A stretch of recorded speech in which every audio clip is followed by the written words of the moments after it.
want them.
Want them.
Teams came to Turkey for a shot at claiming the championship, and after today, that number will dwindle down to 14. Hello and welcome to Day 5 of VALORANT Champions Istanbul. Golden Boy here, and I'm joined by two people that love when I talk about the Attitude Era. It's Sideshow and Mimi.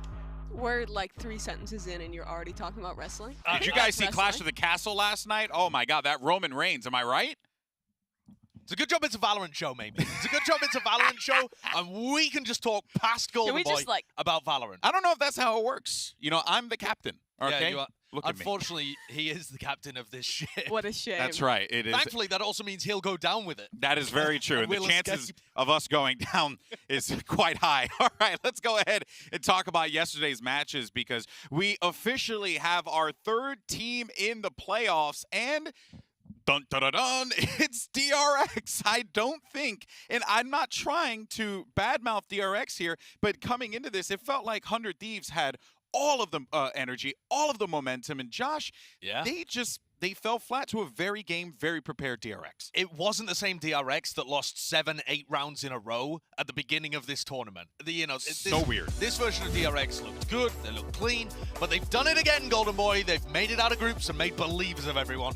Yeah, and the question is, should we really be believers? Because every time we go into international events, we're like, oh, DRX, they finished 5th, 6th place. Surely they're not going to be good this tournament. And then they pound in the groups, and we get our hopes really high, and then they disappoint in the playoffs. And the question is that again? Because for me, I'm feeling something special. I know I got tricked in Copenhagen. No. I got tricked in Copenhagen, but they're doing it again. No. Mako is so good. The clutches were insane. I love the roll swaps. I think Buzz on the jet is awesome. It gives space for RB to not always have to be that first dive. This DRX is looking so good that they've baited me into believing yet again. I have a theory, okay? Here's the thing, just a soft theory, all right? We don't say anything, all right? We just let it happen. We just let it go. I've already said something. There's Josh no needs to say copium. something now. There's no hopium. There's none of that stuff. Good job, DRX. You know, they've already put it into a position where 100 Thieves and Fnatic, one of them will not make it to playoffs. So they've already dealt a death blow to, I think a lot of people are expecting both of those teams to actually go quite deep. Yeah, absolutely. And for DRX, I'm looking over at your side of this table, and I'm just seeing visions of that DRX stuffed animal and the jersey sitting over there, and I'm just a believer. Seth has just like been putting subliminal messaging in all of our heads to believe in this team, and I'm believing. But this segment is too early. You can't say should we believe in DRX until it gets into the playoffs and they actually win it. I'm a believer, Josh. Well, sometimes you just have to blindly put your faith in to someone who has disappointed you time after time and hope they will change. Because I believe that people can change and teams can change. Maybe we should be putting our faith in our next team, because we had XSET versus Xerxia, and, you know, it was a wild one. NA took it with a 2-0 victory, but the real headline, though, in this game was bonkers. The trigger discipline in the match was absurd. This moment right here will forever be just... Look, he looks! I swear he looks! The second looked to the right and just, well, I guess it's like Drax. Oh my God, it's like Drax in Guardians of the Galaxy. If he doesn't move, no one will see him. I mean, I think he becomes invisible. It's his superpower. That's like a T-Rex quote. Yeah. It's like Jurassic Park kind of stuff, and you're bringing up Marvel. Look at the timer. We started at about 1:25. It's already almost 30 seconds that he's just been sitting and chilling, and it's only going to be longer. That Fox just... He's not a fox, he's a rat. He's just constantly behind them. You're always within 3 feet of him, and you don't know that he's there. I'm still shocked, though, that he swung that without a flash, though. Like, can you imagine the play? He gets the 2, flash around the corner. Imagine if the Phoenix utility was good. That would be so awesome. That would have put a big smile on my face if that happened. Yeah, it was quite the game. Go back and check out the VOD if you haven't had a chance to do so yet. Of course, for both teams, though, you know, for XSET, they are going to move on in this one. Xerxia still very much going to be in this one. But let's actually go ahead and take a look at the bracket, speaking of, and see where things stand. With the initial group stage matches done, things are getting tight, serious here, Mimi. You know, we see the teams that have made it in. DRX, Opti Gaming, Leviathan, right? FPX and XSET will be played out tomorrow, but today is going to be all about survival. We got Zeta Division versus Boom Esports, and then Edward Gaming take on Liquid. And the losers of these two matches, Mimi, they're done. Their champions run comes to an end. Their season is over. Yeah, I mean, it's tragic to see a lot of these teams here so early. You look at Group C, it's Crew and Sersha. They're teams that have always made it here. You have Edward and Liquid. Liquid as well, a squad that's constantly been improving this year. Edward, that new up-and-comer. It's such a shame that we're already sending teams home. Yeah, it is. For so many of these teams, it feels like they're a knife's edge away from being able to make something work and go on a crazy run. And I think especially for Liquid, a team that made semi-finals before, now find themselves one match away from being eliminated. Yeah, it really is the pressure cooker here in Istanbul. And Team Liquid has had a year and a half here. Lots of ups and downs. They've got to clutch up today if they want to continue in this competition. Thankfully, we did get some words from the players. Yintu and Ryan sat down with Navarre and Scream to talk about the team struggles heading into Champions. Let's check it out. Thank you very much. I'm now here joined by Ryan and Navarre and Scream from Team Liquid. Welcome back, guys. Been a while since we've seen you at an international tournament. This year hasn't been the easiest year for you guys.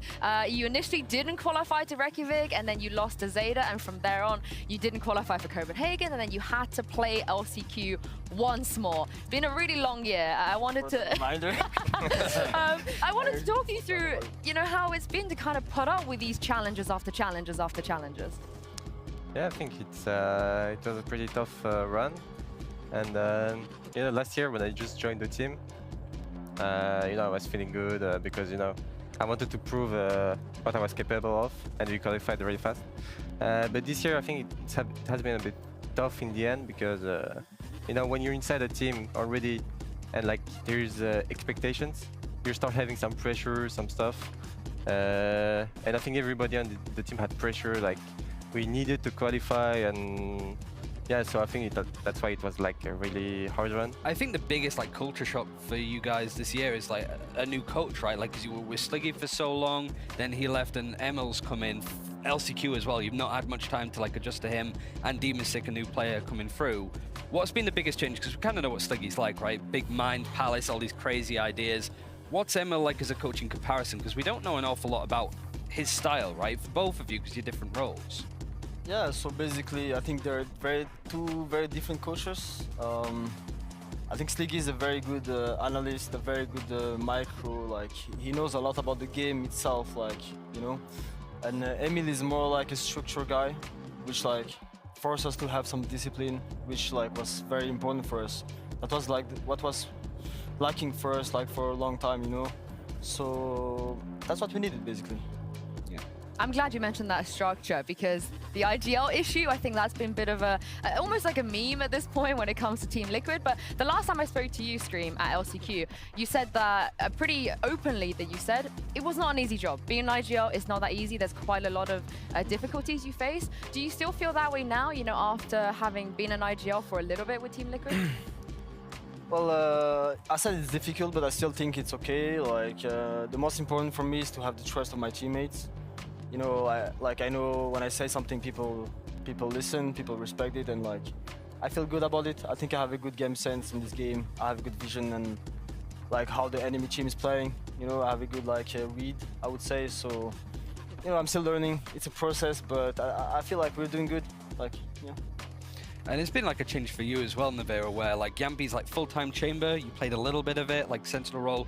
Now you're playing a bit more KO, which you did play before. And you've picked up Breach, which is now apparently your main after like beating Navi with it. Like, what's that kind of like role change like? Because you're about to celebrate a birthday yourself, right? You've been a year in Valorant with Liquid almost, like by a couple of weeks. So how has that change been now as well, moving over to like different agents that are a bit more maybe passive than someone like a chamber? I do want to know about the Breach main, because not many people want to call themselves Breach mains. Yeah, with Chamber, the thing is that I feel like on this game now, I'm growing in the game, you know. When I just joined, I had to learn everything, but now, I feel like I know like almost everything on the game, and I'm still growing with the game because the game is changing a lot. Like, compared to CS is not moving. Like, if in 2 years we play CS, it's gonna be the same CS as like 5 years before. So yeah, and on this game everything changed, and I was growing up with the game. And yeah, but the Chamber, I think Yampy is like really aggressive playstyle with Chamber. Like I have a really passive playstyle, and I think with Chamber you need this aggression. You know, you need this. I don't know how to say, but the enemy has to be scared. You know, they have to be scared on every angles, everything, and I think Yampy is doing this job pretty well. I think playing against you guys, they're gonna be scared anyway. Just know what you guys can do. For sure. Yeah. Yeah. Because yeah, on CS I was playing main upper, so I think that's why I was doing good with Chamber because I was playing with up. But now I just switch full rifle. Also think a lot of people are scared of you as well, so don't downplay that. Thank you so much, Navira and Screen, for joining us, and we'll throw this back to you guys at the desk. There you heard some of the words there from Team Liquid, Mimi. And yeah, I mean, one thing that I did really take away from that was talking about what Emil brings to the team, the structure, something that I think, you know, every team needs to be thinking about, especially as you have these long, grueling tournaments where you don't have much time to prepare. Yeah, you kind of got answers to both the leadership issues that this team has had and kind of the back and forth between coaching and also with their IGL. It seems like Liquid is finally at a point where they're sorting all that out. And Emil needs to crack the whip heading into this game because the structure was falling to pieces in their opener against, admittedly, a great team in Leviathan. Yeah, well, hey, guys, look, switching gears for some hard-hitting analysis, right? GB style. Now, here's the thing, guys. Stay with me. Okay. All right, stay with me because this is how my brain works. You see the size of my head, feel bad for my mom, but this is how my brain works. I was thinking about Fade, you know? Sure. Yeah. Turkish agent, right? Beloved here as well, right? Also her abilities. They look like cats. Yeah, they're right? based on cats. They do. So the Prowler, for example, like take a look. See, that's the Prowler. See, it's a kid. Is it meowing at us? I mean, I don't think it does that. Does it do that? That is I actually did manage to talk to some of the Riot designers. That is uncut audio that they were going to use initially for the Prowler. I heard John Riot himself had to veto that. It was gonna go into the John game. Riot had to stop it cold in his tracks, right? But you know, her kid is like very much at home here in Istanbul, right? Sure. And there are so many cats wandering around. There actually, I counted. There are more cats than pigeons. Okay, I went out there. The entire city of Istanbul. But that makes sense. The cats would eat the pigeons. It's just a natural order of life. But you would think the pigeons would get away because they have wings, but they don't. What a crazy world we live in, right? So what I want to know, all right, and what I spend these valuable pre-show minutes on this question here, do any of the actual cats look like they could belong to Fade? Let's go to social media and ironically our segment bird watching, hopefully those birds don't die, to see if we can figure this out.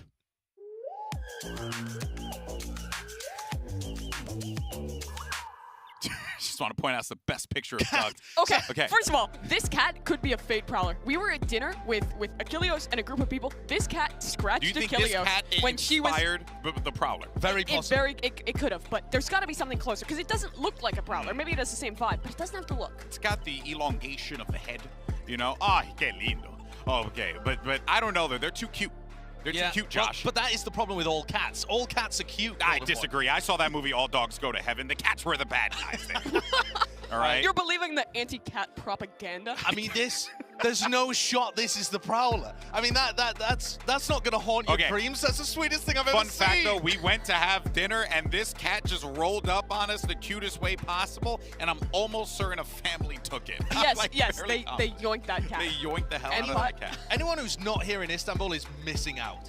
And no, this cat is not vicious. This cat is not vicious. This cat looks so kind. Look at those eyes. I could stare into those eyes and find just health and joy. Health and joy. Okay, okay. And this one's from Benkai as well. Okay, now it's gonna bite. It's gonna strike. Wait for it, everyone. 3, 2, 1. They are apex predators. I mean, really are. They're dangerous, you know. If they killed all the birds. That's it. Okay. That might be the one. That's closest. That Look might be at the those one. intent eyes. Very intense eyes. I mean, if you stare too long into those, you will see the abyss staring back at you. I think that actually might be it. We found our winner. That is a predator. That is and I'm hearing the song as well. This is a banger of a song, by the way. I feel like the more meows, like every song should have a meow.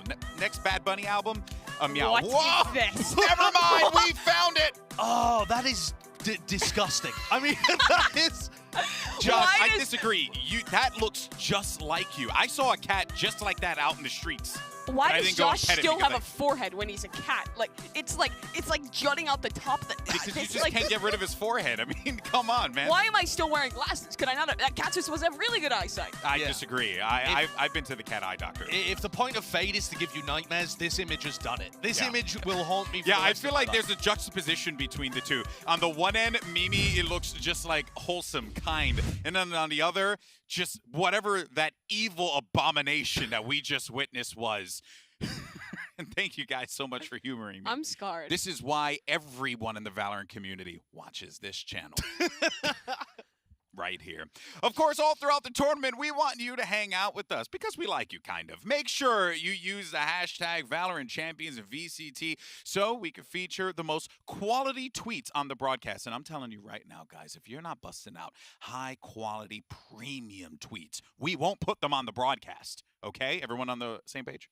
Yeah, I only tweet. Of course, we didn't just tweet just cat with a picture of a cat. Is that high quality to you? That was one of my the highest finest of quality. works. Speaking of Twitter, we want to hear from you guys. Who do you think is going to be the most likely to survive today's elimination matches? Scan the QR code right now, right here. Go for it.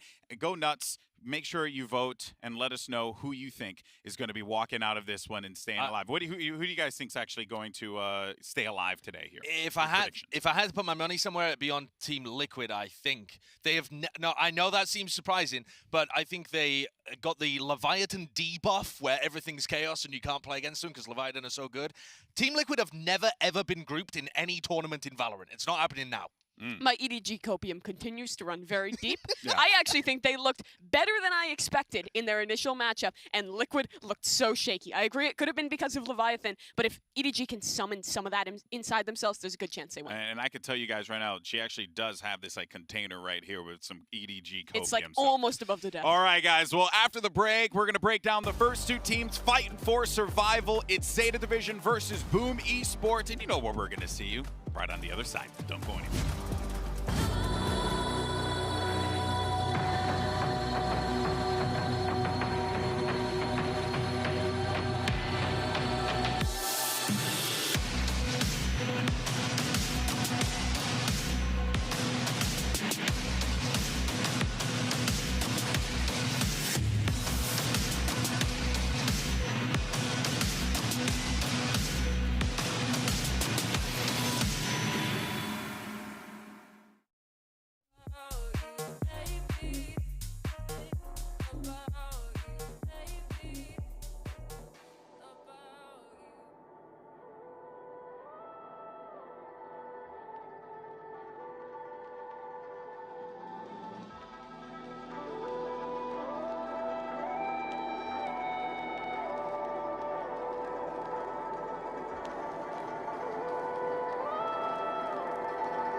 Welcome back, folks. It's VALORANT Champions Istanbul. We're starting our day off with Japan versus Indonesia. It's going to be Zeta Division versus Boom Esports. And first, let's talk about Zeta Division, who are hoping to bounce back after, missing Copenhagen. They want to make another deep run like they did in Reykjavik. However, Loud had other things to say on that day one. But Josh, the Zeta Division team, I feel like we haven't really seen the best of them yet. Well, that's the same thing that happened at Reykjavik, though. Their group stage performance was not great, but they managed to get out of the group and go on a little spurt towards the end. They've got a good matchup here, so it is doable, but they have to develop into that team that we've seen, months ago. Yeah, we're hoping to see them renew, but what they've brought into this event is something new, something different. It looked actually in that first match like they were trying to pivot away from their former style. They're generally a slow, defaulty attacking team, but in this matchup, they went for the pace. They picked into these compositions that mandated it, and it wasn't really working out for them. No, I mean, you can see there, they had these kind of executes where Depp goes in,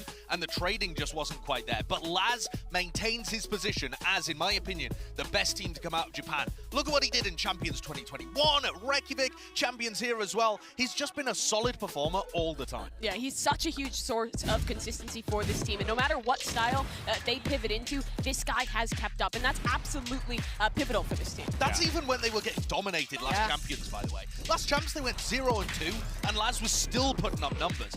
And I don't mean that as disrespect to Sugar Zero either, who I still think is another top-tier talent. They have at least 2 really good players on this team, even when everything is falling apart. Yeah, I do really want to see them start to up that pace. So we got a taste of that in the clip. And I think that if they're able to do that, Mimi, as well with the way that Laz is playing, then there's a very strong chance that this team can make that deep Reykjavik run again. Yeah, absolutely. I think their defensive sides actually looked pretty solid in that matchup against Loud. It always looked like they were in a good place, but the attacking sides just fell apart. They have to shore that up, and there's still a chance for this team. Yeah, lots more to break down. And, you know, we packed up the Telestrator wall. We shipped it halfway around the world. So it's high time that we use that bad boy. Here's Balla to break down a play featuring Sugar Zero. Balla? 3, 2, 1, and cue. Hey guys, did you miss me? Did you miss this machine right here? Yeah, don't worry. I'm gonna do some analysis. We're looking at Sugar Zero today, and I think there was a lot of good points brought up by the desk, but I think most importantly, Sugar Zero is still on form too. We mentioned Laz. Let's take a look at this round right here where they completely demolished the other side of Loud, actually, who's going for this attack side hits. And it comes, actually, the first thing we're gonna look at is just pistols. Just pistols, and they're rotating really, really fast on the other side of the map because they've already got some information with a knife. This is going to net them a really fast retake onto this B site, but it's all because of this smoke that just went out from Sugar Zero. And actually Laz falls back because you see the moment in time when he decides he doesn't want to throw his nade here, he wants to rotate in the back of site and actually delay lane instead. Right as that smoke or the flash goes out, the haunt is really good on top of this wall, right at the top, and it gets Sugar Zero kill, but this smoke is the important one. This is what's gonna let them transition to the site, and it's first Depp, who uses the smoke by dashing through. You just saw him on the screen go right across. He's trying to clear the smoke because Aspas is definitely going to try to get inside of that. As soon as he spots him, Crow sends out a Prowler, and he just mops up the rest of the players here because they did not expect them to get in sight. They didn't have any venue to actually get down lane as well. So these types of transition smokes from spawn into sight are really, really key, and Sugar Zero is one of the guys who can do it the fastest. So let's speed up a little. The rest of the round goes really easily. This is a round on attack side, and I think most people remember it right off the start, but they're hitting the site with a KO. And I do want to bring attention to Sugar Zero's stars right here, because he only uses really one on the door, and then this one he actually recalls to give them a sense of security as they walk out on the site. But the important part, not only this smoke right here on Tree lets them get in the site, lets them close the door, but watch how he kind of adjusts it late in the round for Depp to make a play. Not just right here, because they're trying to make a haunt play where he can get some kills through the smoke, but later on too. And I'll speed up because the Loud retake goes very, very well. There's a flank going on, the Killjoy ult. There's a lot happening. Basically, there's a flank coming through, and we already had an ult from Sadek as well. So Sugar Zero was staying all the way back in spawn so he could still assist. And this is where I was mentioning this smoke. He just put it back down again, and it's slightly more jutted out to the right here so that Depp can get back inside of it and try to make another play. It doesn't go great, but the follow-up from Sugar Zero, again, fantastic. He's left in a really, really tough spot because all of his teammates try to get up close and hold time for him, but they just don't manage to do that. 10 falls, Depp falls, and the rest of this is all Sugar Zero. He starts off, still has a star, by the way, late in the round, gets 1 kill on Penkata, who swings a little faster than Aspas here. That's always going to be a timing thing that you can see. But look how fast he put down this Gravvo and then instantly went into his smoke. He's going to smoke right here, and it's just a beautiful one because Not only could he peek from the right side, he could peek out here, he could peek out here. Aspas misses the shot, and at that point, it's over. And Les can do nothing against how deep he's getting. Aspas has no way to fight back into this, and it's one of the best clutches we've seen so far here at Champions. It's going to be a good game. Elimination is starting,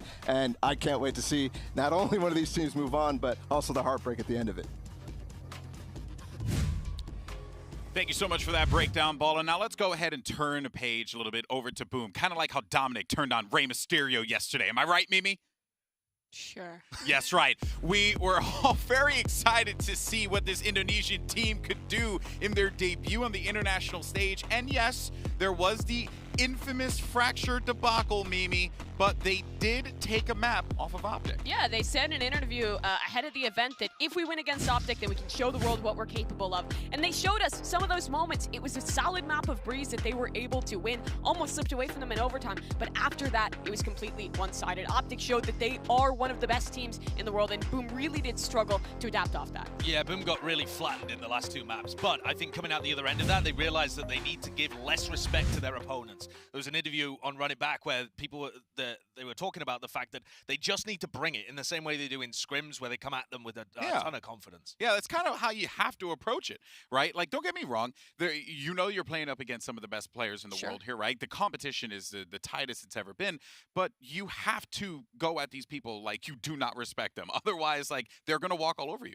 Yeah, and I think we did see some of that just raw confidence. In map number 1, Tabaro was absolutely absurd. Like, this was a performance that is, like, pretty much utterly unparalleled at this level of event. I think he dropped something like 38 kills by the end of it. Was looking absolutely fantastic. And that's the Boom we want to see. That's the Boom that we saw regionally, where it's just full confidence, full aggression, and it really works for them. Yeah, I mean, without a doubt, right? You know, Tabaro was a standout player for his team. You know, he carried Boom, right? As best as he possibly could. But, you know, the question on my mind is, right, like, does he bring that same kind of oomph today? Because he's going to need it, and you know that Zeta's prepared for it now that they've seen it. Yeah, but on the other hand, too, he's doing it against Optic. And Optic, even at Zeta's best, they weren't as good as Optic. Optic are a different tier of competition to what they're going to be going up to today. So Teboto was +5 against Victor and Marved on this map. +5 against each of them, +10 overall. So the guy was just slapping. And the people that didn't step up here were Flipsider and Berserks, who are normally the star players for the team, along with Famous. So I think that Flipsider and Berserks are going to have much more opportunity against Zeta Division to get back to where you expect them to be. Yeah, absolutely. And I think some of that confidence can be shared. This team showed that they can perform on an international level. And now if we see those usual stars step up in the same way, there is a chance for them. And I think a lot of this was just kind of nerves and also just forced errors. Optic did a really good job of shutting down both those individuals. When you're that dive player, when you're that chamber, trying to take first fights against a team like Optic is a really tough job. And we knew that Boom were going to have their work cut out for them, because coming into the hardest event ever, this Champions, as your first global event, when you don't have that international experience or LAN experience at all to speak of, I mean, that is a mountain to climb. But they've got something under their belt at the moment. They've already got that first step, at least, into experience. You know, sometimes, you know, holding that first L, not the end of the world, right? You know, it's something that you could very much be used to give you that boost. And look, it's sad to see a team go home early, but we have to do that. After our first match of the day between Zeta Division and Boom Esports, we're saying goodbye to one of these teams. And as we said at the top of the show, Mimi, their season comes to an end. Yeah, and this match is super important. It's about proving yourself as a team, as an individual, towards the future. Your season ends here if you lose in this matchup. So for each of these players, it is on the line to prove that they can be great, to prove what they can do, because you know just how heartbreaking it would be to lose here. And I think even when you're looking forward to 2023, there are 50 starting spots that have been in APAC for next year, right? And these players are competing, you know, against each other, against the other competition, to get those spots and to prove that they are worthy. And this is the best time to be able to do that. You want to showcase to the world that you deserve a starting spot next year on the best teams in the world. And for the Zeta players, they're just trying to show that what they had at Reykjavik, that magical moment, was not just a one-off, and that they can do that internationally again. But for Boom, this is your first chance and your last chance at the very same opportunity. Yeah, very interesting situation they find themselves in.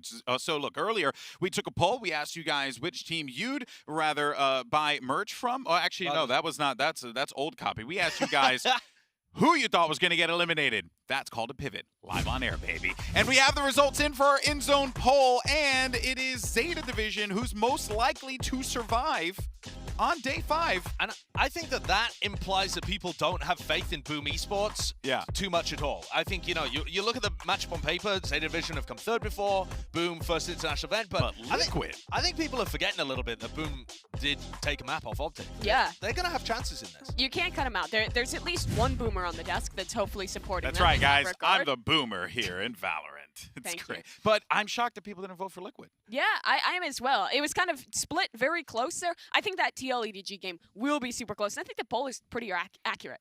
All right, guys. Well, today's broadcast has it all. 2 matches, 2 teams going home. 1 boomer, that's me, on the desk. You don't want to miss a second of the action. Day 5 of VALORANT Champions Istanbul starts right now.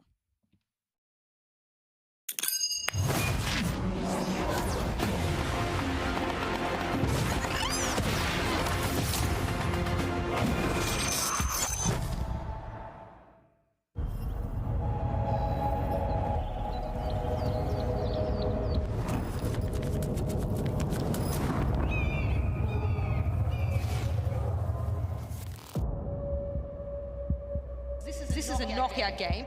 The stakes could not be higher. Kalau lawan Zeta, buat Boom, kalau lawan Zeta sih kita confident banget. Play together, we win together, we lose together. 初戦負けはゼータあるあるなんで、ゼータはこれからなので絶対倒します。There's obviously a lot of pressure on these teams here to keep themselves alive in this tournament. 特别想比赛遇到的 Team Liquid 的 Scream。 Very excited for EDG to be at this tournament. 我遇到 Scream 的时候可能会比较紧张一点。 Everybody fears Team Liquid. The names, the aim, the everything. 你等着，我们会惩罚你的。 I hope you guys don't cross my crosshair. 分开虽然说你给我比了个心，但是我想告诉你，我要把那个心撕掉，狠狠的把你们碾碎。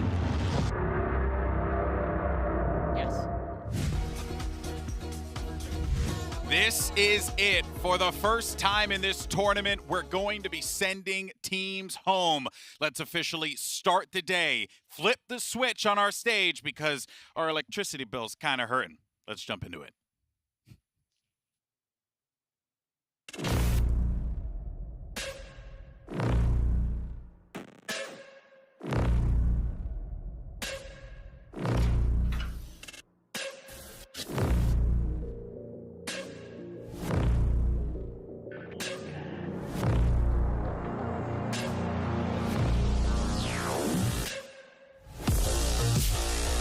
Zeta Division. Boom. Edward Gaming. Team Liquid.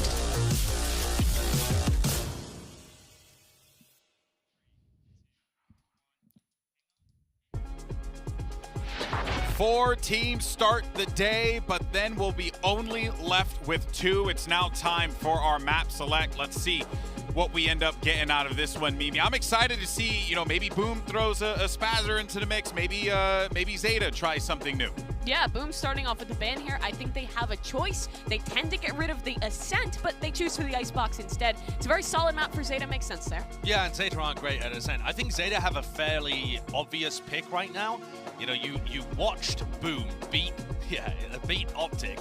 You got to get Breeze out of there, I think. You don't want Tebatol going crazy, and also Zeta just don't play that map very much. Yeah, absolutely. It does mean Pearl is still in the pool for the first round of picks. Zeta floated that yesterday, so maybe a chance to go there. First choice will go to Boom Esports. Haven is where they want to land. I'm annoyed. Boom have been talking the talk heading into this tournament about how they wanted to play Pearl, and I guess it was all a bluff all along, Golden Boy.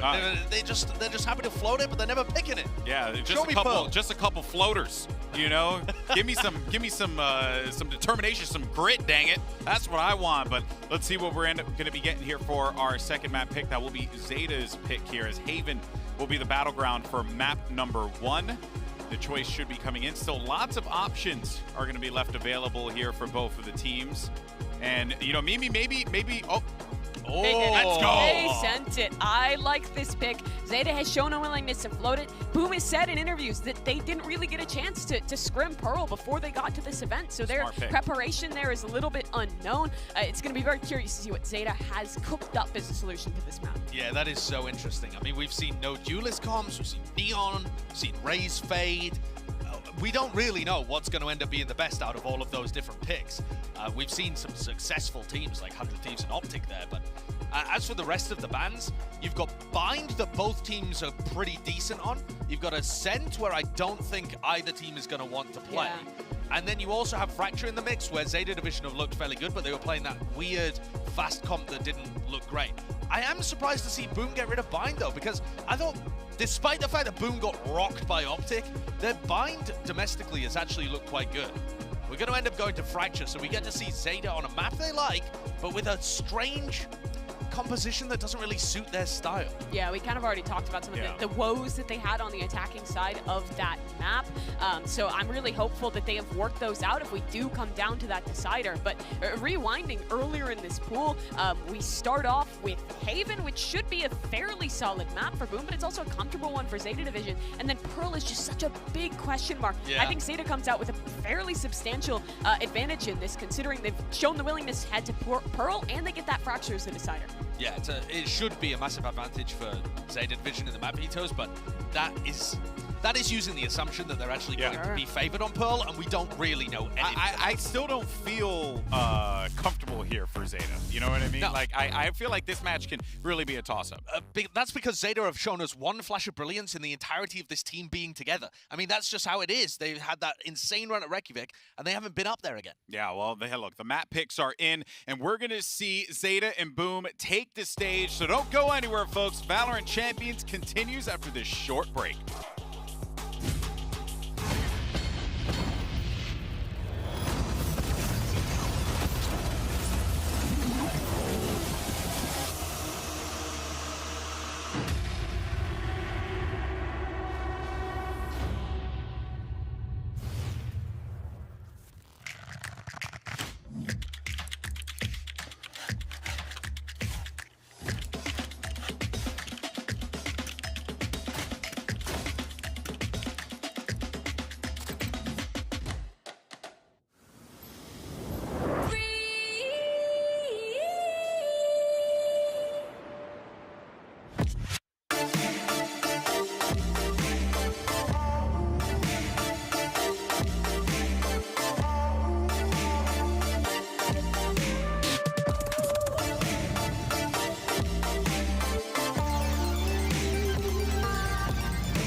Want them back.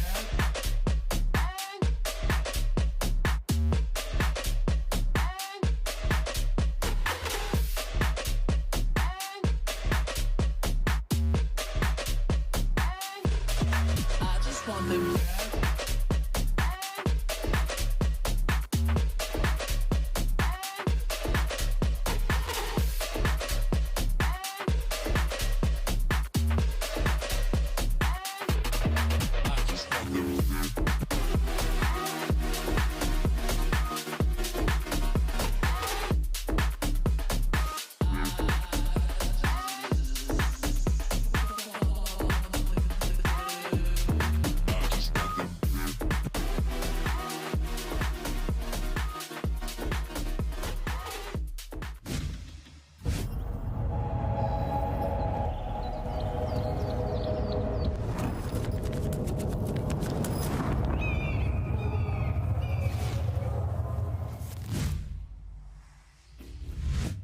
Welcome back, everyone, to VALORANT Champions. Oh, we know what you want. It's the Boomers versus the Zoomers. Boom Esports, Zeta Division. Let's bring out our first two teams fighting for a shot at survival. Here's Zeta and Boom.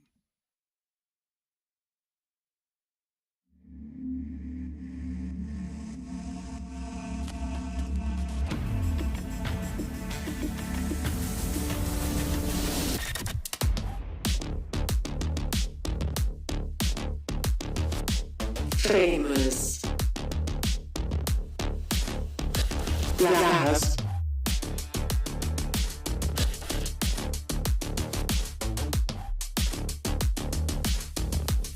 Flips Gider.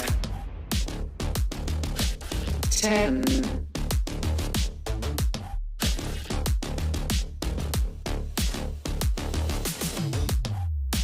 Blaze King. Sugar Zero.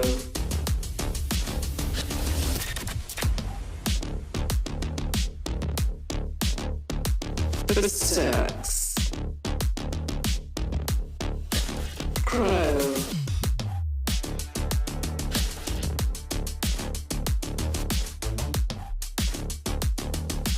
Table 2. Dep.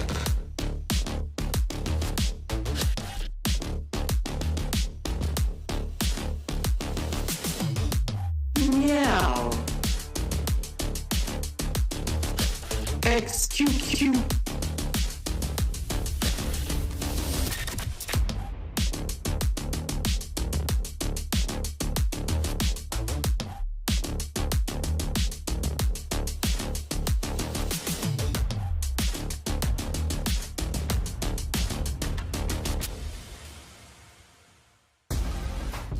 All right, here we go. Both of these teams now looking to keep themselves alive in this competition. Gotta say though, Mimi, I have an outfit just like that. Really? Just like that. Yeah. I can appreciate Actually, that was how my hair used to be as well. No, it wasn't. Oh, you've never had hair like When that. you were Don't younger. lie. Oh, back in my early days. Oh, you should have seen me back when I was commentating other Back in games. the I used to have flowing gray hair.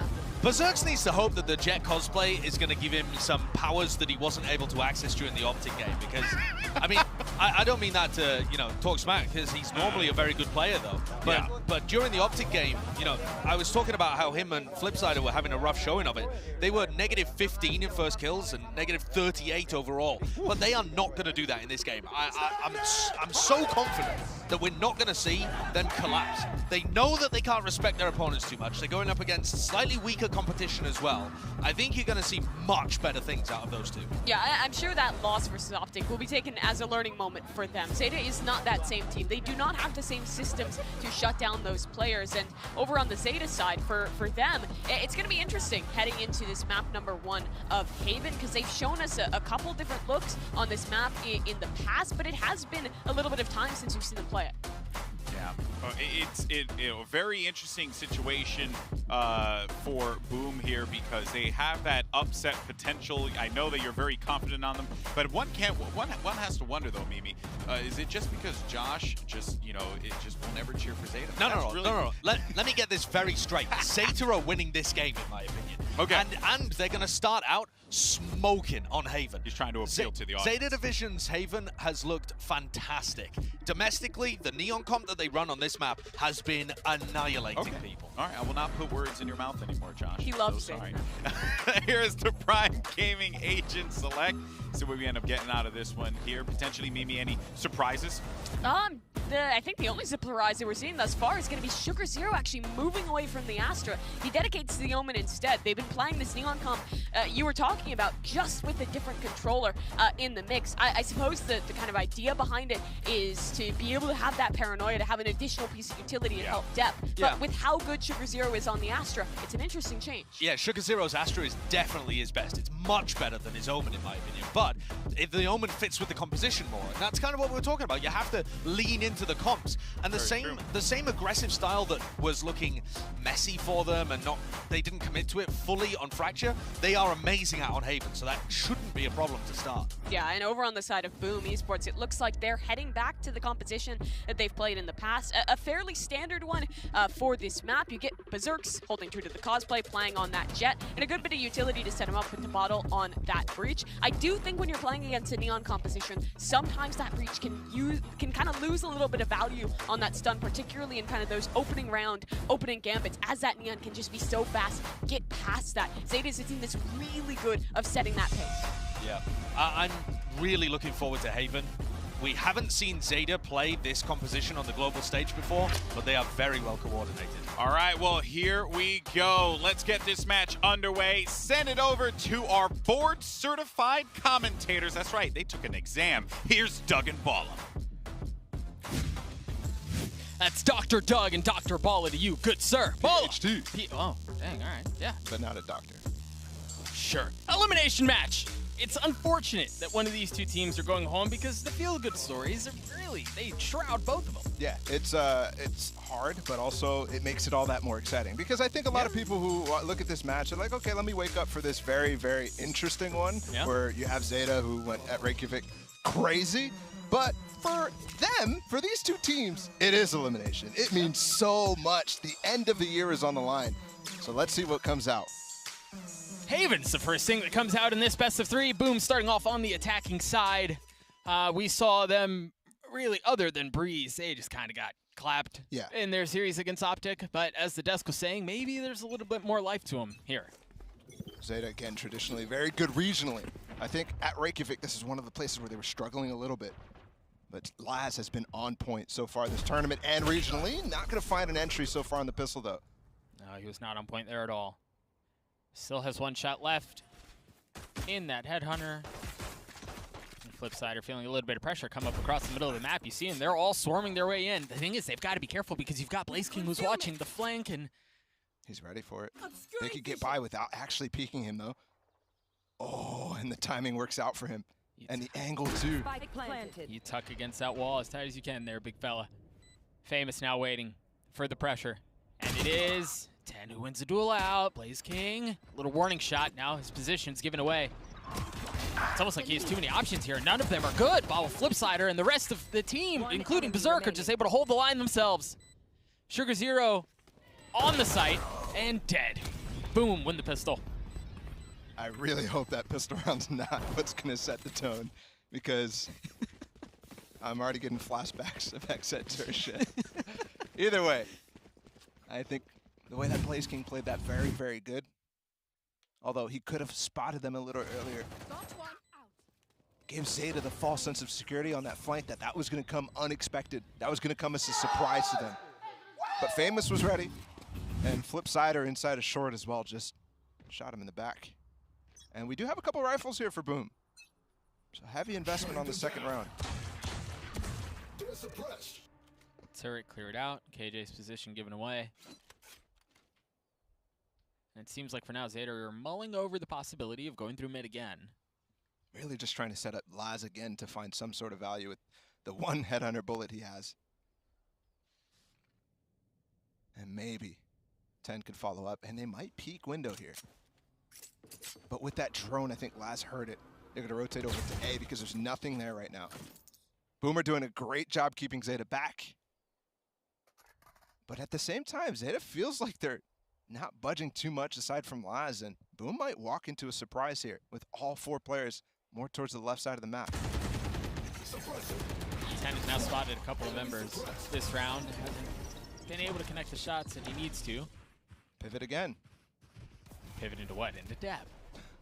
All the way to C long. Crow still has his Cs. He still has two Prowlers too. There's three players here ready to fight. Sugar Zero with a flash too. That fault line is good, but the paranoia is even better. It hits them all, and you see the dash has to be used by Berserk to get into Cubby, so he cannot use that to go in aggressively into the side, and Berserk tries to go up top. He's pulled right back down. How much more can Depp find? Still trying to spam through. The rifles finally starting to do some work for the side of Boom, but it's gotten to a 1v1. Laz wins it out with that one Headhunter bullet at the end of the round. That was really close at the end, but Zeta makes the perfect read, and they save all of the utility they need for those final moments where the execute was actually coming in. With 30 seconds left, boom, pivot, way too late. And while, yes, they did make a pivot away from where there was already a stack, it's just too slow going around into C long. And they all got C's, they all got stunned up by Depp, they all got flashed by Sugar Zero. Too much time. The knife once again is going to spot a little bit mid. We'll see what else they try to do off of this here. Remember, Boom invested, they invested big, and that's why they're just down to pistols in this round. But Blaze, he's crabbed his way forward. Couple of shots miss. Last is not. Paranoia is really nice there. Zeta finding the value out of the rifles that Boom could not in the previous round. Clean too. Oh, it's so clean. Exactly what you want in this situation. That wasn't clean.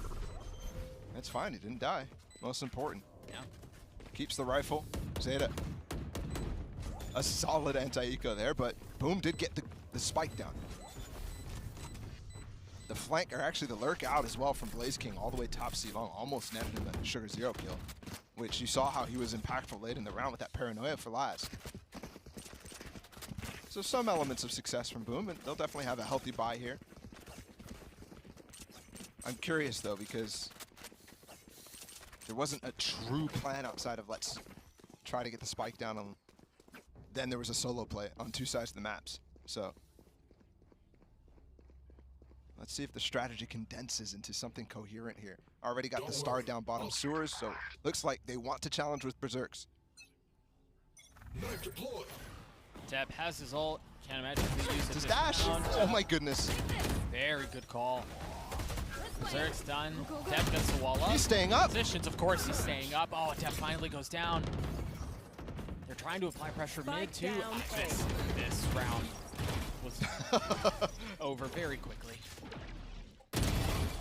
Right from the onset. Yeah. That's a good way to get back into it because they maintain the space on the back of them. They're not going to be stuck in a pinch anymore, but they still have to deal with the Laz op. And Zed is actually re-peeking long A. That's going to get him a lot of information, but in a situation where they're man up, I'm a little curious about this Laz. One enemy remaining. That's a big kill too because he had his lockdown. Right? There's a possibility that you choose to invest the ult if they like what they see, but that drops Laz, cleans up the 2 with the op that you mentioned just a few moments ago. But the important thing about that, I think, is Berserks goes for a play. He uses his dash immediately, and Depp has the same idea. And he can't get away from him. And this is a bad trend that has happened so far for Berserks in Champions. Josh was mentioning on the desk, his first kill stats were really, really poor against Optic for the entry player. So the fact that he goes down there on a play that he did have a 1v1, it was disadvantaged, but still. Careful here, Depp. Chooses not to buy, only has a frenzy, and again, he has that ult online. You hear the blades from used for Berserk, you see it as well. If there's one thing you can do with the overdrive on Neon, it's farm eco, so I'm happy with it, except for the fact that Berserks does have his knives up. So this could still be a very dangerous round. Yeah, but what wins, a laser or a knife? My money's on the laser. And both can shoot while moving? I don't know. Doesn't matter anyways. The op beats both. And that's going to close the round down before it even starts. Sugar Zero with a great flash again. What a good support player. Yeah, he's playing very well. That's already 2 flashes that he's found value immediately. And it's not on the Astra that he's typically playing.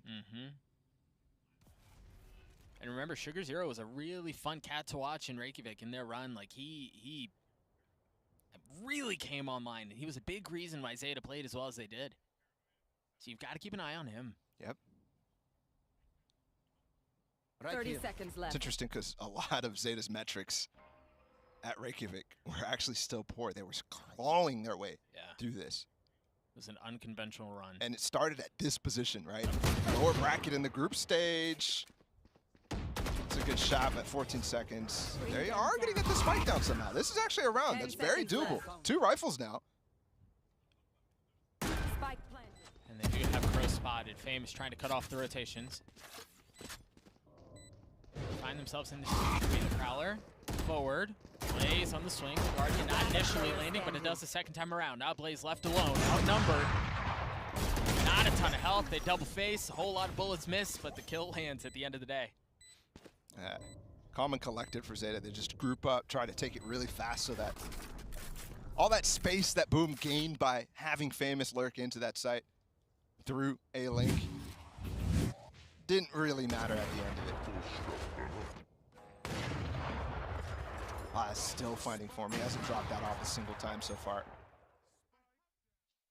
Again, 8-1 already. And very good signs. If there is to be another deep run from Zeta Division, these things are important. And I think as well, with Laz starting to heat up on the op, you saw Boom against Optic get demolished by Ye. Like, absolutely slapped around. It was 43-6 in their sniper kills. That's not good. That's not good. So, they clearly were struggling with him. Let's see if Laz can do the same to them. But also, what are they going to do to actually deal with that massive hole, massive leak in their play? Well, I think this interesting thing, too, is it's not like they didn't try to push off. Had Laz been there, Thibodeau flashed down long so that they could, in theory, push Laz off of that angle if he had it. But he was just playing that off angle. As soon as the flash goes off, then he swings. The timing's well played by Laz. Yeah, he's stoic in the off angles, too. He'll find any sort of place where he can hide. I think when we watched the first game, Loud was doing a good job of actually making sure he had to TP off his angles first, so at least he doesn't have that first rendezvous to use. But he still did such a good job against Loud, at least defensively. Man, that stage looks good. Sorry, I know you're like deep in the analysis or whatever, and I'm just like enamored with the stage. You haven't seen it enough times? Oh man, it's way bigger this time. The gold does look nice. The gold looks so clean. We got a tech pause going on here, gear, which can mean anything. But as soon as we get the info, we'll get it to you. Early lead from Zeta. They look clean. Laz is online. Sugar Zero is up to his antics. Yep. Again, all bodes well if you're a fan of Zeta. It's been a super, solid game from Zeta so far. Obviously, there's been mistakes from Boom, and the ideas haven't worked very well at all, but I think a lot of that is Zeta's responses so far. They're being a lot more proactive than they were in the game against Loud, and that's just 5 rounds of it, so. I wonder, too, because, Paul, you mentioned a couple rounds ago, it felt like their plans were short-sighted, right? Like, it feels like on the attacking side for Boom, it's not, okay, get the spike down, but then really what's the follow-up? Right. I think it comes down to Meow, right? Like, what's he going to cook up? There's plenty of time still for strat discussions, and I'm sure they're having them as soon as they figure out what the tech issue is, and we'll see. I mean, gear. It's gear. We told you that. We'll take a look at this Thrifty one more time. This was a massive round. Remember, they won the pistol, or they lost the pistol, and then they immediately come straight out with the reads. I think the read is key, and I want to go back to Berserk not having a stash to get onto site. He had to use it because he was flashed up, so he has to invest that into Cubby, then cannot actively go into a Cloudburst or anything like that, and it just really, I mean, it takes all of the zing, all of the heat out of the entry. Saw the watch party there for a second, too. Yeah. It's nice to see. Actually, both of these teams probably, they roll deep. It's a little up there in the nighttime, so. No, true. Plenty of people up, and I think that's probably why Zeta won the poll so decisively in the pre-show. It's rigged. They certainly gave them a lot of fans, and on the other side of that stage, Boom Esports is a team that's from Indonesia, and they're coming with a lot of pride. Just so happy to see an Indonesian team make it to Champions, and we're hoping that they can perform well. I mean, we listened a little bit to what Flipsider had to say. A lot of the players were talking about how, they lost, they're sad, but they're also happy that they got their first international game under their belt, and they took Optic to 3 maps. The second 2 maps, maybe they weren't as clean, but that first one to overtime, and it won it. That's certainly impressive. That's certainly something to be proud of already. I am being told by the good people behind the cameras that the issue is audio related. So we'll get that figured out. We'll make sure headphones are plugged in and the whatnots and the what have yous, and then we'll get back into the game. Again, an audio issue that is being rectified at this very moment. Yeah. To go back to what you were saying about Boom, yeah, the Breeze looked good. You know, it was fine, but Ball, I think they had, what, a combined 5 rounds on maps 2 and 3? Yeah. Like, or maybe 7. Let's go with 7. I don't remember if it was 13-3, 13-4, 13-2, 13-3. Either way, I think... You just threw a lot of numbers at me. You got to keep up, man. Either way, there's benefit in when you get beat that hard. Like, there's a lot you can learn. Oh, for sure. And hopefully they apply some of that into this match against Zeta. That's a really good point, too, because I think that was the story the entire time of Zeta's run. Sure, right? yeah. When they went down immediately to DRX at Reykjavik, every game after that felt like they just took the power from the team that beat them. You know, they learned so many new things. And then eventually they beat DRX right back. Over and over and over, you saw them improve. So let's see, who's the team that's going to do that most? Because both of them certainly need it. We haven't seen Haven yet from these teams. But on the other maps as well, especially when we get to that Fracture one, you're hoping that Zeta's come a lot more prepared than they did against Loud. Assuming we get there. Yeah. I mean, Pearl's a tough one, too, for Boom. Yeah, absolutely. Speaking of coaches, XQQ taking a little nap. It's okay. You don't have to wake up yet. Don't wake him up.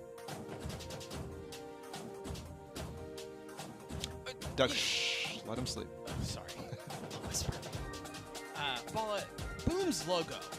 Would you say that looks like a cat? That's a wolf. A cat? That's... So you agree, it looks like a cat. Good news, because I have more cats to show you. It's not just the Boom logo cat. I appreciate you agreeing with me that it looks like a cat, because it obviously is. We have more Istanbul cats to take a look at. See, there was a story that was left out on the desk when we looked at that first cat that Mimi had a picture of. That same cat that assaulted Achilleos also attempted to assault Josh.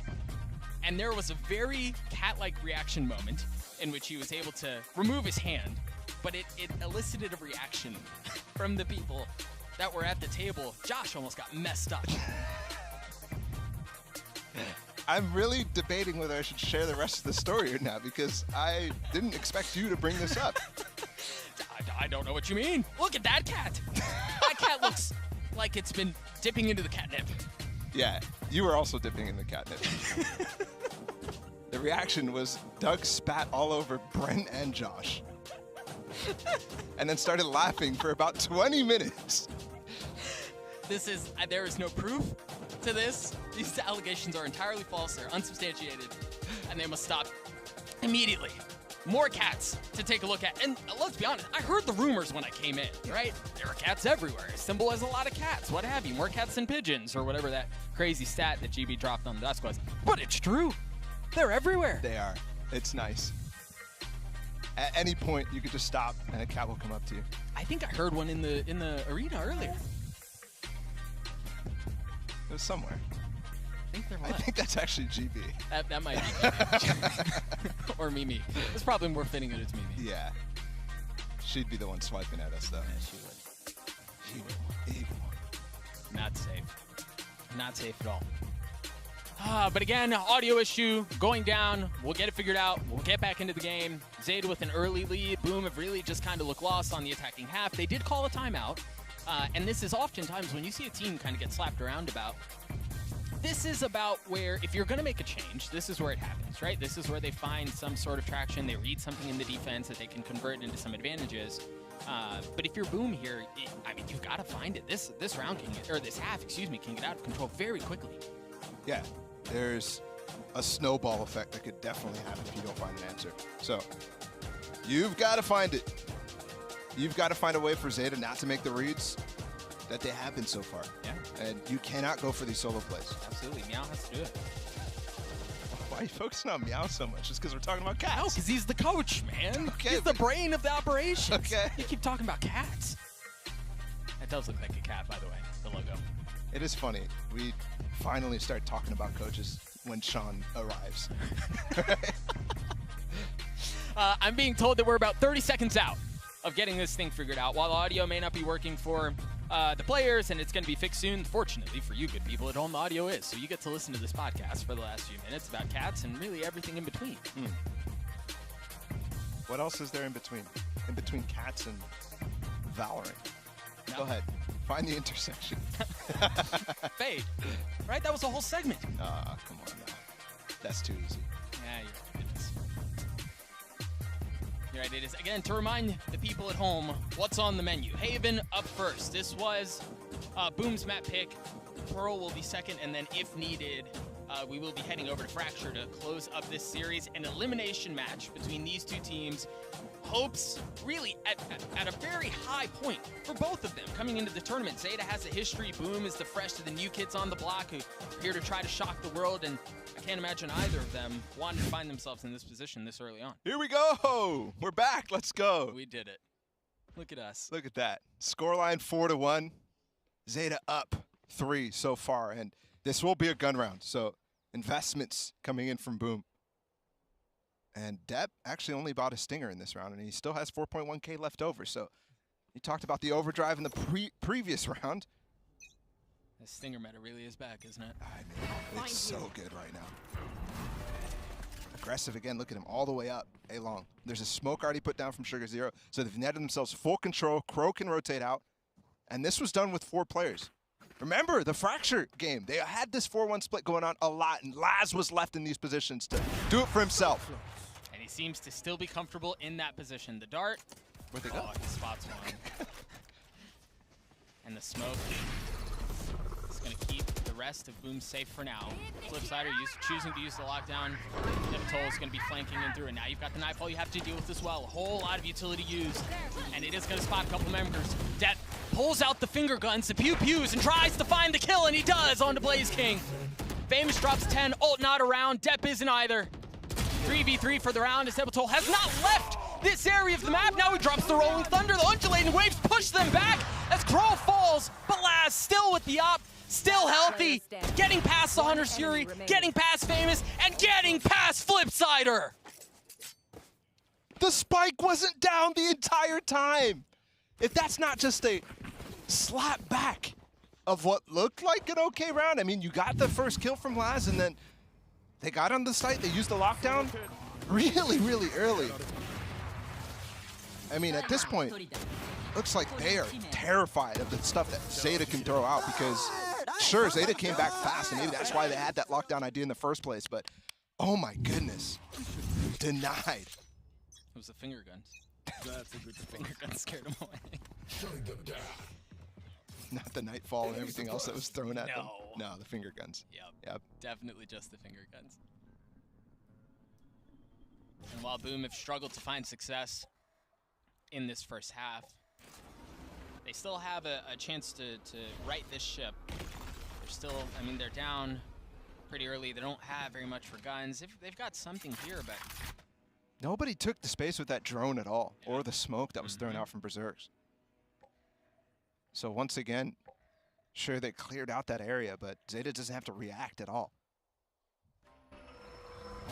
Perhaps a bit timid. The only person in is Berserks. Again, sure, he's going to get the spike down, but he's going to have to dash out and almost dies. Oh, he gets away, and he gets up top. That's a big key of utility that we just cleared out. You just saw Flipsider's Nanoswarm. Gets shot out before it goes off, and that's a key part of their denial. They've already used so much post-plant utility. And it hasn't even been tapped, Paula. Hop, smoked off. There's the tap. There's the first. Sugar Zero. Gets out Famous. Utility. Keeping things at bay for now. He's just on the other side of the wall. Nobody's defusing yet. Not yet. And Berserk is getting massive kills, but Sugar Zero. Still not halved. No. There's no time. No, there's not. No, there's not at all. They don't need the utility after all. Zeta just can't get the kills. There was no flank. And because of that, there was no control. And they completely aren't able to scale up on them. They just wanted to go for that defuse in the smoke, but they just didn't have the confidence. That's more on Zeta than anything. Yeah, which is wild, given how we were just talking about how it seemed like Boom were a bit apprehensive themselves. Yeah. They missed the molly, too. They missed the nanostorm that was thrown by Flipsider from spawn. Shorty for last, tour de force up, 12-2 start for him. And it's been primarily the op that's gotten him to this point. I got the spike. 12-2 for Laz so far. But if you're not scaling with your drone, if you're not scaling with some of the flashes from Tabottle, it's going to continue to pose problems. Laz is up. Which they are this round. Dude, look at them again. Yeah, the alarm bot there. They don't have a way to disable this. They're all the way up A. Here comes the execute. Look at the flank possibility from Blaze King, too. Teleport's ready. Oh, boy. Well, hit him. That's neutralized. Laz is taking a lot of time dealing with this, but so is Boom. They had the free sight, and the spike just went down. Flank comes through. Flipsider was swinging out to check it. Unfortunately, he gets a bit more than he bargained for. Depp has fallen. Sugar Zero starting to creep his way forward, but you mentioned it. The flank out from Blaze King is going all the way around while the fight ensues on the site. If they can keep their defenses up, for him. Blaze King can make a play This happen, is a silly game. It really is. Yes, it is. They just came right behind them as the spike was planning. All that time that they took, I mean, they literally walked up behind them. The chamber, or the alarm bot went off too. They had to break it. Yeah. Unless I missed something. No, they did.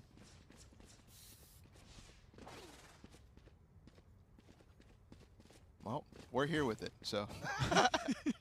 Laz still has the op. Light armor here. Berserk has his blades. Again, a broken buyout from Boom.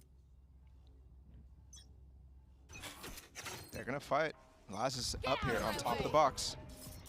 Could be some easy shots for him. Yeah, well, there's a flash there, and he holds his ground. Oh, interesting smoke, actually. The second one through, and they're not expecting it. Oh, dear. The flash. This again. This again. This time, it's 10 who falls. You should run. Now they've got the lockdown to work with, and it's going to create some space. The nice thing about this, too, is you don't... Dude, if he gets out into long C and then kills them all because they're not looking, I'm going to lose my mind. Paula, I have some bad news for you. He's gotten out into long C. Looks like he's paying attention at least. I may need a new color caster if Paula just dies at the end of this round. And they're going to walk right into him. Oh dear. Blades, gone. The second, not found. Star already out on the spike. They're playing post plant once again. Depp has gotten across the site using his wall. And you saw him what a smoke. What a smoke dart. The dart was so good. It was so good, but Laz is up, continues to cause problems. It continues to wreak havoc onto Boom. They still have an aftershock, but he can't find a good angle to use it. They're at half. Oh, the swing is not great out from Crow. But he gets the kill. Blaze King falls. Tebetol's going to do it himself. No, Crow holds the defuse. And it works out again. The retake for Zeta on C has been successful twice now. Well, it helps when you have Sugar Zero, who's tucked all the way down long. Well, that too, but only got one kill out of that. And they ended up being in the positions that they wanted to anyways, right? Right down long C. The thing is, there's so many players fighting up close still. And there's just no concern here from Zeta. The entire... Thundersticks out, and for good reason. This might be a stomp. It certainly has the makings of it, doesn't it? Gun round here for Boom. Another opportunity to find some traction, find some momentum. I feel like they're dealing with way too many things right now in terms of the problems that they're facing. Boom. Yes. Laz opping, the knife that continues to hit them at the beginning of every single round. Berserk's not able to find a single entry. Depp has played well, Sugar Zero's played well. The Rolling Thunder's not going to hit anyone. Oh, sorry, I hit one. But they've got a really nice nightfall and a paranoia to counter. But somehow Flipsider gets two, he gets a third. It certainly didn't look like the round where they would find value, but alas, here's where we are. Laz in a 1v2. The op shot misses, the headhunter does as well. You can fight a 1v1 right now if you can. Does he just drop down? Does he just go for it recklessly? Smoked off now, has to take the scenic route. all the way around. Still has that op. Second smoke through the spam, not gonna land. He goes back up top. Oh, if they hadn't heard him before, they did then. There's no more bullets. Oh. Blaze from down below. Laz never really saw him. Cleans him up. Boom, get a third. That was a really good recovery from Boom, but mostly just because of the individual firepower that came out. The 3K from Flipsider. Here it is, from his perspective. Oh, I mean, he random the second one. Poor 10. Those are always so much fun. What a cool retake attempt, too, from Zeta. You saw the wall come out from over top of a link from depth. Yep. Look for that again, although we might not get a chance to see it. 2 more rounds left in the half, and somehow Zeta's money is broken, given the last round at C ended up just being 1 player left. There we go. That might be their first kill. At least for Berserk. Yeah. That's an excellent start too, because it's on to Laz, who's been so problematic. It's definitely Laz's first death. First death. Yeah. But how do you capitalize? They're scared of the pistols right now. I mean, Depp also has his ult. Found a little value last time. A little. You got to be terrified that you're walking into a trap of some sort. And they might just be. There's 4 players on A. It might indeed be a trap. That drone was used from spawn, and it only cleared out A main. It didn't go up long. It barely checked the cubbies. It didn't check anything short. They're going in with no info. And this paranoia could be massive. The stuns could be massive. 10 has a knife. Crow's gone. 10 is 2. Hear the ult. Use. Oh Berserk my God. Goes down. Devil goes 2. Depp has found 2. He swings around. And given how this map is gone, there's a chance he gets them all. But Flipsider again, the leader from Boom, stops him. A little mini comeback here for Boom. Couple rounds in a row now. Very scary that they walk again into the stack. That could have been a second thrifty win for Zeta in 1 half. This is ridiculous. It's interesting too, the swing off the Prowler was just so good. You actually also saw Zeta be really concerned about the dart that could come in. Yeah. So they weren't ready to have that actual Laz getting more aggressive in these last 2 rounds than ever before. I like that again. This is a different spice that was maybe lacking from Zeta and Reykjavik. They didn't have that killer instinct to them. They were much more methodical. Sure. They do regionally though. That's a big difference. The quality of the team they're playing against at all times. And there you actually saw Boom try to go for it. Sneaky smoke play on that B site, but you don't do that against a team that has Sugar Zero on. I have the spike. They try to get past the trademark. And 10's just like, yeah, no, that's not going to happen. Another really early lockdown. And that really doesn't get a whole lot. You haven't cleared out Heaven, you haven't cleared out Hell, you haven't cleared out Link. It's like an anti-breach lockdown, all the way far away so they can't break it, but there's no breach. Try to get out onto the site, and Depp is still down in Hell. Remember, that was one of the spots that we mentioned. It was not cleared out by the ult. Depp goes aggressive. Depp gets the kill. 3 on the round for him so far, but Blaze stops it. He can't stop it for long, though. Boom managed to get a couple of rounds together, but Zeta really looks like they're outclassing them. They're outclassing them in every single way. That last round is the most prime example of it. We'll for sure have potentially more examples on the desk, but there's way too much going wrong for them. And they have so little confidence to actually run full strats against Zeta right now. Oh, and it's such a brutal combination because on top of that, Zeta are playing exceptionally well. Laz looks really good. Depp looks really good too. And you know what else looks good?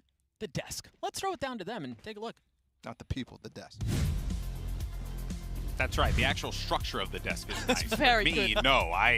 Heavens no. I don't even know why my wife is with me. Anyway, let's talk. It was dark. Let's talk about this, man, because Mimi, this half was Laz all day. But honestly, what's up with Boom? Yeah, I mean, Boom is just booming me right now with the way that they are playing. But in that first half, Laz looked absolutely incredible. We came into this saying that for Boom Esports, their dive players, their entries needed to improve versus the game in Optic, and that just really was not happening. Berserks is 1-6 in first bloods versus first deaths, and the majority of that was Laz getting so many of these critical openers on that chamber. Once he had the op on the hand, this guy was unstoppable. Yeah, the utility usage to set Berserks up is not there. It's too easy for Zeta Division to dodge it all the time. And then also, you've got the nerves setting in, right? It's an experience diff down there on the floor. There is such a difference in terms of how these teams are approaching these situations. Boom are freezing up. I mean, look at this round. They plant in a bad spot, they re-clear long, and then they've got a situation going on where they have already smoked their own spike as well, getting all over the place, allowing planted Laz in to default, clutch. by the way, not for long C.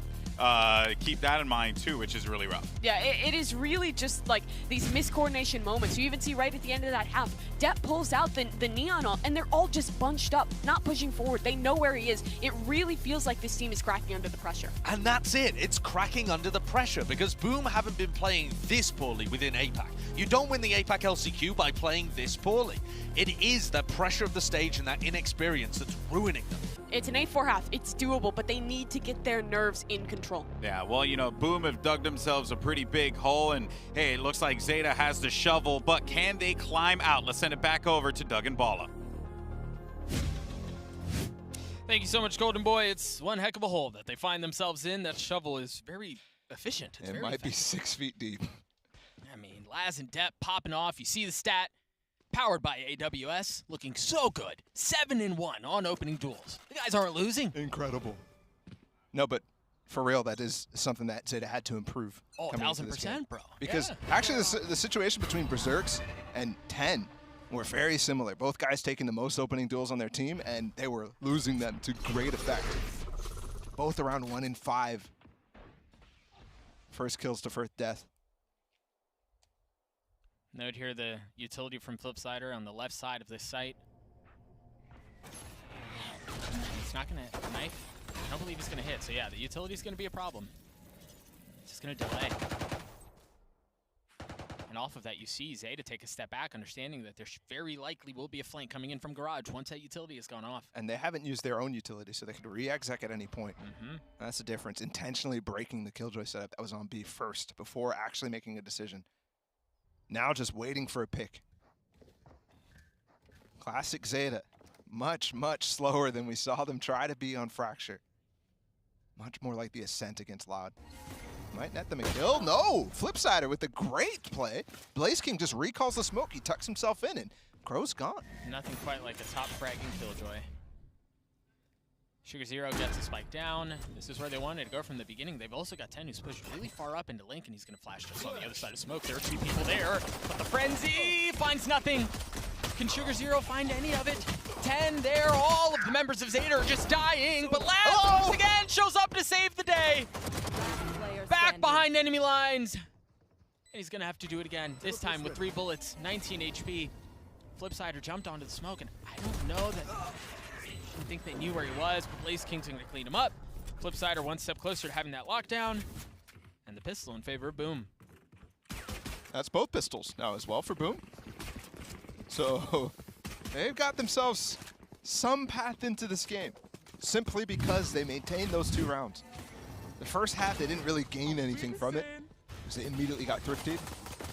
But huge props as well to Blaze King on this round. I think he's been one of the guys who's been showing the most initiative in this game for Indonesia.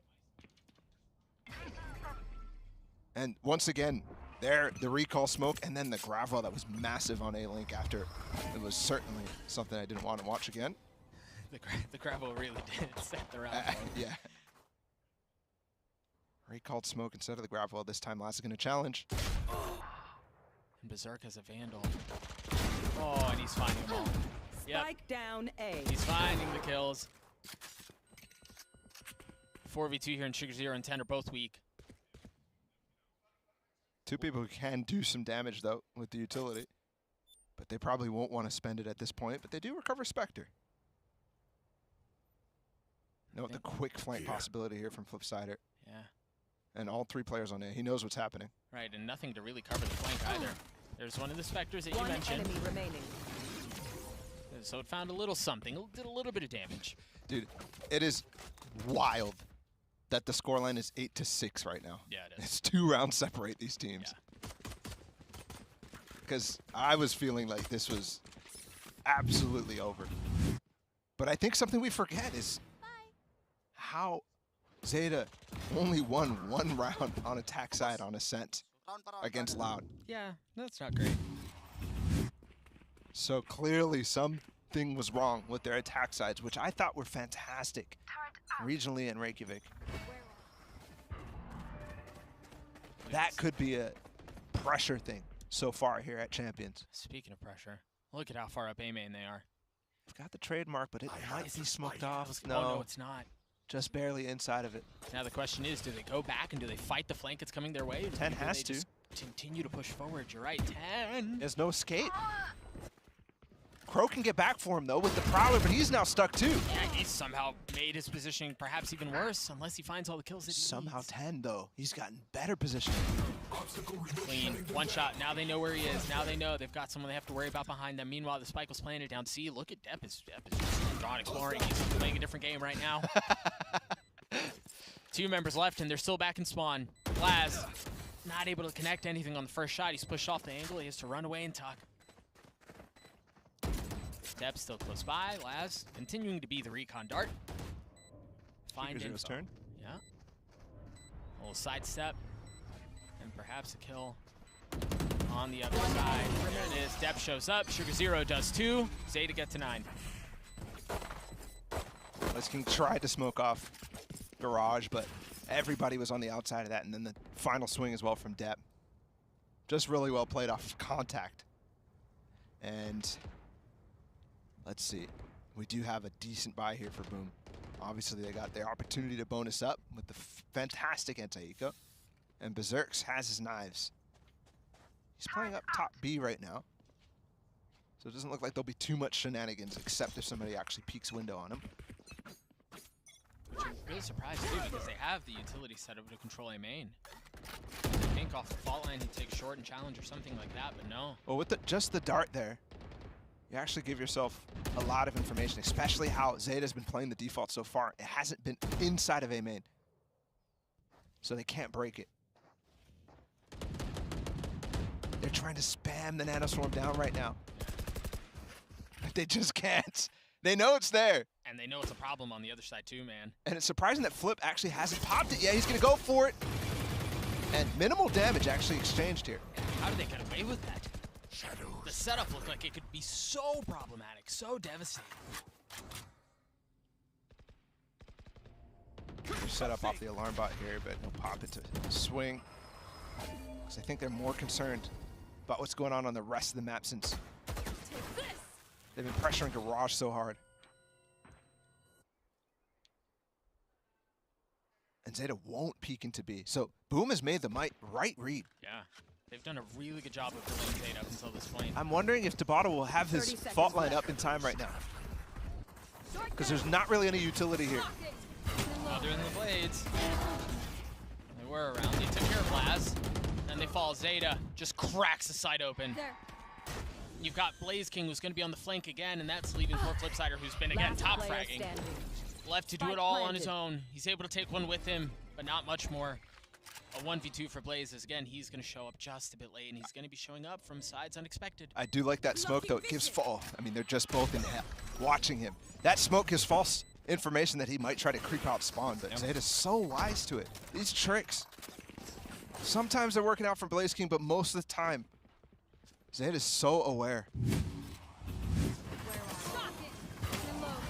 Again, Berserk was good to get one with the blade there. But then the punch behind this hit, they come out of short, they come out of long, they come out at the exact same time, and they just overwhelm the defenses of Boom. But what I was mentioning before that hit was going on was there was no utility defensively, so little things for Zeta to react to, and it makes it so easy to trade in that situation. When you're not blind, when you're not stunned, when you don't have to deal with a dart. Berserk has just made his way all up long by himself with nothing but a frenzy. And the Prowler went around the smoke, so it didn't spot him. and the trademark's not on this side of the map, so this flank will actually be good. And with the early entry from Flipsider again, who's playing fantastic, this could get really hairy. 10 has to be aware right now. And surely you don't expect someone coming in from behind like this. Oh, 10, what a shot! One enemy remaining. Oh, that could have been so good. He flipped at the last second. Dude, there's always, I mean, in these rounds on the attack side so far, this moment where it's like on the other side, it's just a crazy war breaking out. And then Dep's just on the other side of the map, inside their spawn, like, where's everybody? Spawn is clear. Oh, thanks, buddy. What can Blaze King find with this Sheriff? Maybe 1 kill. Not even that. He is going to go down, so he'll have the Cosmic Divide in for the next round. Say to preserve all of their weapons. They preserve full armor in both 10 and Dep. And money heavily in favor of Zeta Division here. Okay, he was looking at top.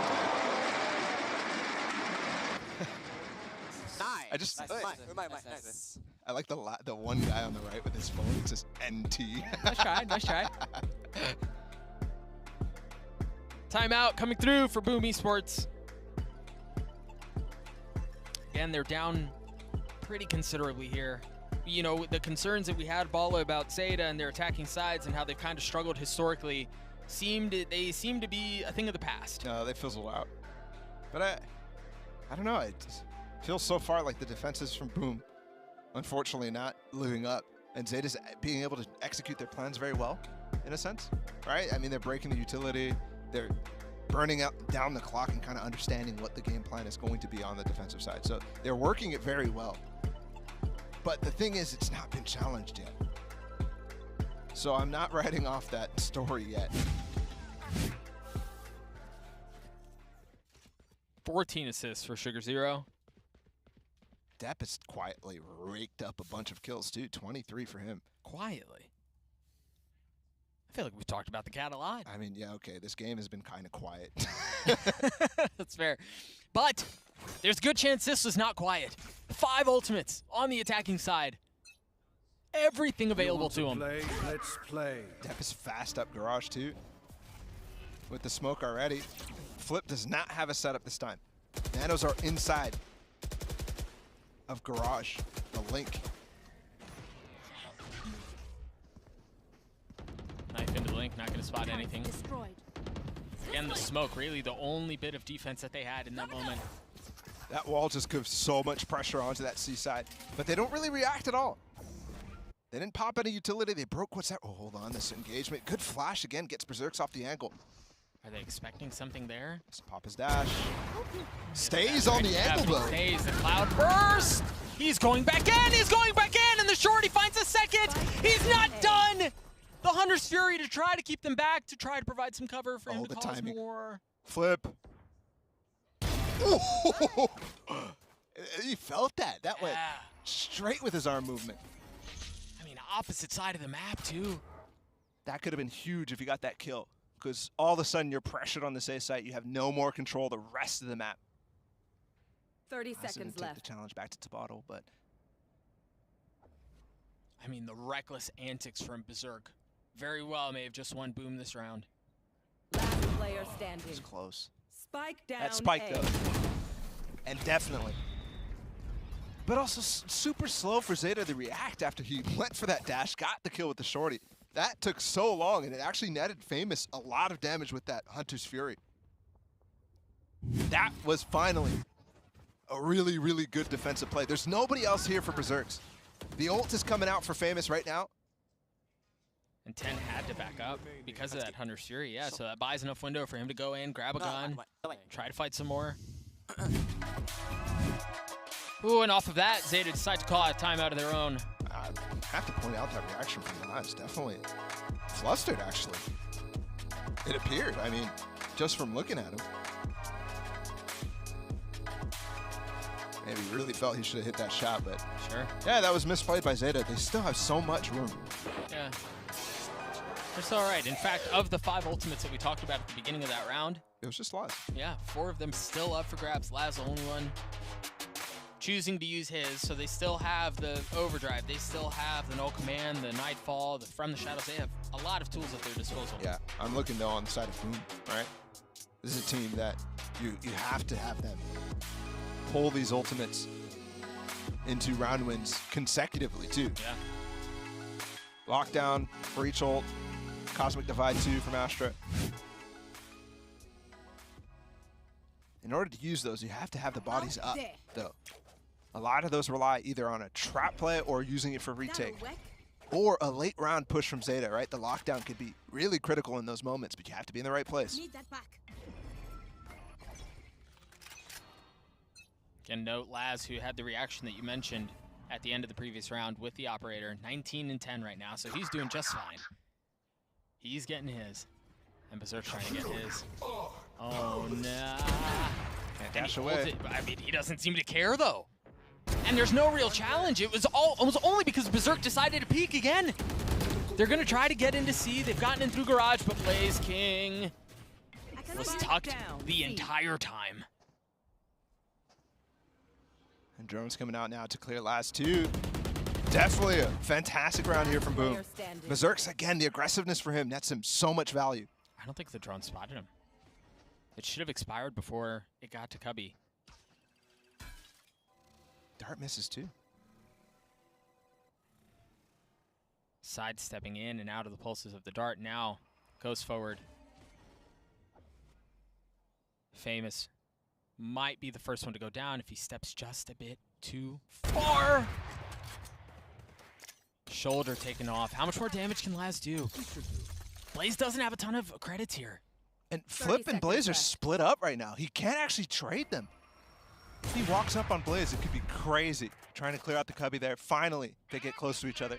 There's the lockdown I was mentioning. They're investing it. He has space back sight here, but he already put down his TP on the other side, so, if he gets back to it, wanted to plant to get back to his TP, and then he'd maybe have enough time to survive inside of that Cubby, but I highly doubt it. And it was well played from Blaze and Flipsider in that instance to split up and apply pressure. As soon as they realized he had gotten the spike and he could get it down, try to cut off any sort of exit or entry point, really. Curious as well, I'm not exactly wise to exactly what 10 was trying to do with his no command. Kind of just executing on the C site, that's okay, but usually on Haven, especially when you send them off on a mission like that, you want it to do a little bit more than simply deny the players on the site their utility. Another timeout has been used, this time from Zeta. We're gonna go ahead and run that well dry. They still have a lead, it's still cozy, they still have 3 of the 5 ultimates that they can use, but I wonder, money's going to be the issue here, or maybe it's just like a recollect moment where coach is going to sit down, chat with them, figure out what it is that's going on, because they've gotten to the goal line. Yeah, I mean, right? Like they're so close to closing this map out, they just haven't been able to deliver the final blow yet. But they're so close to crumbling. Sure. It's 3 rounds right now. This game is much closer than it appears. The entire time. And the reactions I'm seeing from some of these guys on Zeta right now, it definitely appears that they're not comfortable. That's why the timeout's being called, because they've got to find some way. And don't forget the menaces that was the attack side previously for them. Let's see what it's going to be. Depp has his overdrive, so they really haven't put together these ults in any sort of massive fashion. And to be honest, man, I don't know that they very well may invest a lot, but this feels like a just Depp go try to find something with your ult. I'm out of here.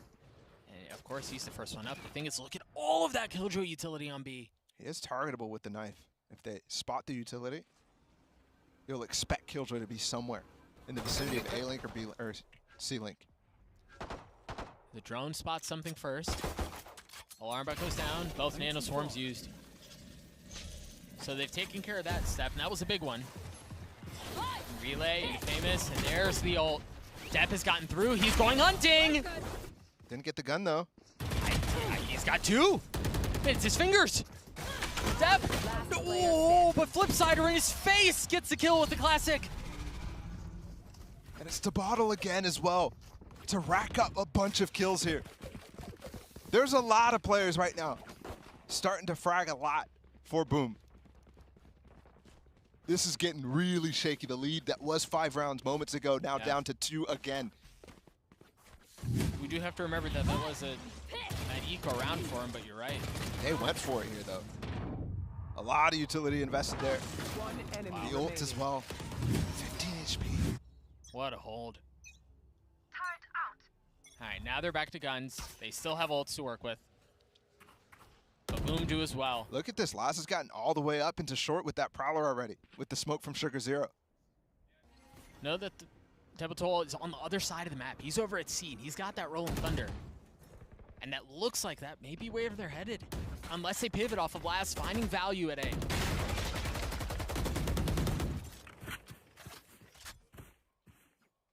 So patient on both sides. 10 just flashed in the garage. No reaction out of Boom. Here. Laz has just been waiting the entire time in sewers, really not doing anything with the space that they gained early on. Berserk's still on the A-long angle, though. So potentially go back into B and have Laz flank play. That could definitely net some value. That's a lot of utility use, man. That's not enough to clear things out. At least it doesn't look like it. They've got the Rolling Thunder, and oh. Sugar Zero just TP'd in, Yeah. so no more TPs for him. He's got his ult, though. Where's he gonna go? Back strong. 30 seconds. Just to get some info. They drop the Nightfall to clear out Garage, try to clear out some of C, but the Gravity Wall keeps him back. Blaze King again with his utility causes problems for Zeta. And he's in the same little ratty spot that he was in before. This time they've spotted him, and it doesn't matter. What a hold from Boom! Again and again. Zeta falter on these approaches. B side, not open. That ult just pushed them right back. And they pivot into death. Blaze King with a 3K. Let's go! All the ultimates that we've been talking about for Zeta Division, gone. The money, not great. The guns, very light.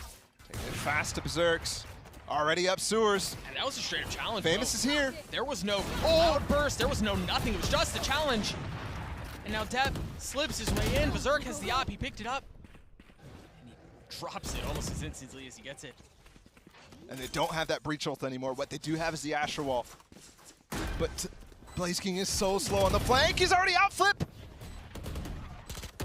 They've gotten the side back. Depp has the op. Pro no longer around. Can Depp do this himself? In a 1v3, you mentioned the Cosmic Divide. Flip on the tap. Depp going forward. Nothing. The lead is gone, Bala. From 5 to 2 to 0. 11-11. Zeta has lost control, and Boom has taken the firm opportunity to snatch it from them. Spike planted. What a play out from Flip. Again, no utility, and it works. That did such a good job to actually take the fight to them. Yeah. Let's go. And just like Zeta right now, the fans have got to feel the same way. Map 1 was in their grasp. Right now, honestly, I'm favoring Boom to finish this out. I agree. I mean, they've won 5 rounds in a row. Momentum is heavily their way. They have 3 ults to work with. They've got money. They have so much money. And Zeta, meanwhile, very close to desolation. They lose this round. This could easily be them saving the next, not having anything, and losing the game. Yeah. Famous taking a step back. You see Berserk there with the operator trying to look down short. He's going to back up as well. They're feeling the pressure. The fast lane, the paranoia, the flashes. They should be able to get onto the site, but what are they playing back for? They're still being so cautious about working up towards short. Forget the lockdown's going to be here. Berserks just dodged the knife, potentially going for an updraft play. Once this hit starts to come, but everybody's tucked underneath everything. Here comes the lockdown. Do they have anything to clear it out? I don't think they do.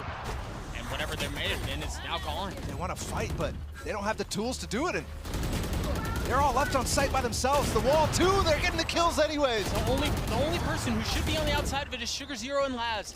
And those are the only two that remain. Oh, Sugar Zero swings out.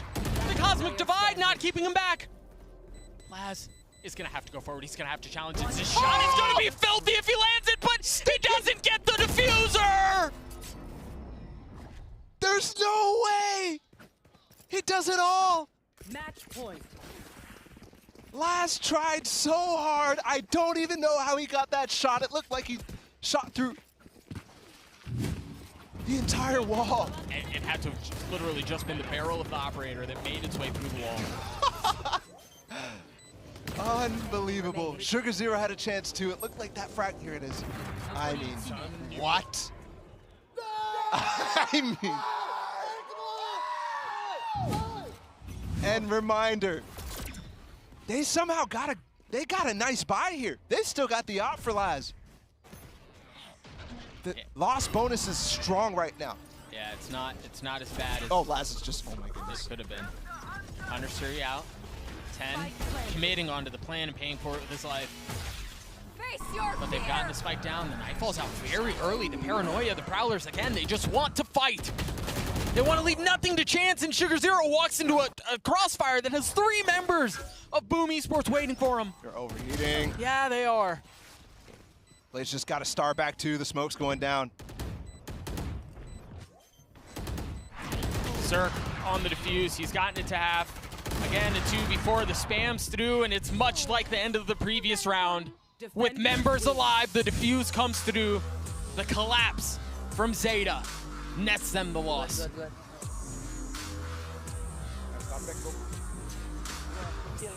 What a collapse it was. Up so much. Up 5 rounds. Where it felt like Boom was only in the game because of the pistol and certain rounds just not falling away for Zeta. They had a good lead. And it felt like Boom didn't have anything at the beginning of that half, and certainly on the first half too.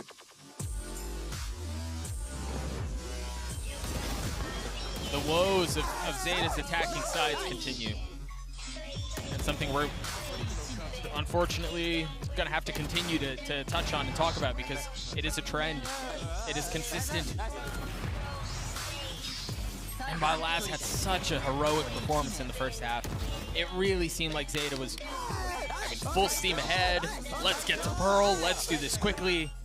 And then in the second half, Berserk just took over. Flipside took over. Dude, these guys played so well. And I'm happy to see Berserk specifically pop off in this game. That was a key for them. Actually, both him and 10 were the 2 players I was looking at to make sure they switch up their trends. Crazy to think too, man. Those last 2 rounds, like if the op shot lands on the diffuser, that round goes in favor of Zeta. All of a sudden, we're talking 12-11 their way. Yeah. I mean, what a comeback, too, from Boom. They were so good. Oof. And look at him. Wow. He's still on stage right now. All by himself. The only member of Zeta still sitting at his seat. And we saw it in their tournament run. Zeta are a very emotional team, right? They ride their highs really high and they ride their lows very low, and you can't help but wonder in a situation like this, elimination potentially 1 map away, what's going through his mind right now? That was in their grasp. It was in their grasp. We'll see if they can regain. We'll see if they can recollect. Again, map 1, 13-11 in favor of Boom. Pearl on the other side of this break. Don't go anywhere.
Welcome back, everyone, to the desk. And look, there's no sugarcoating it. That was devastation, a heartbreak for Zeta in a match that they were poised to win and looked so dominant. But Boom did what Boom does, and they boomed their opponent and walked away with the win. I'm Golden Boy alongside with Mimi and Sideshow. And Mimi, I mean, you know, you can even see it when we went to commercial break. Laz still up on the stage, not with the rest of the team. It's very clear that there was frustration, and I don't blame him because that game was within their grasp. I mean, it's heartbreaking, and it's colors of what has already happened for this team. Similar story versus Loud. They start strong in all those maps, switch to the attack, and it just falls apart. And again, this team just gets disassembled in the second half. But also, the game isn't over. You got to pick yourself up and get back into the next maps. You can't wallow in the defeat of map 1 and the fact that you let an opportunity slip through your fingers. You can win the next map. You can win the third map. You still have chances of winning the whole tournament from here. It's not over by any means. And to have such a strong reaction to one map concerns me for Zeta. Yeah, the emotions are always concerning, but there was still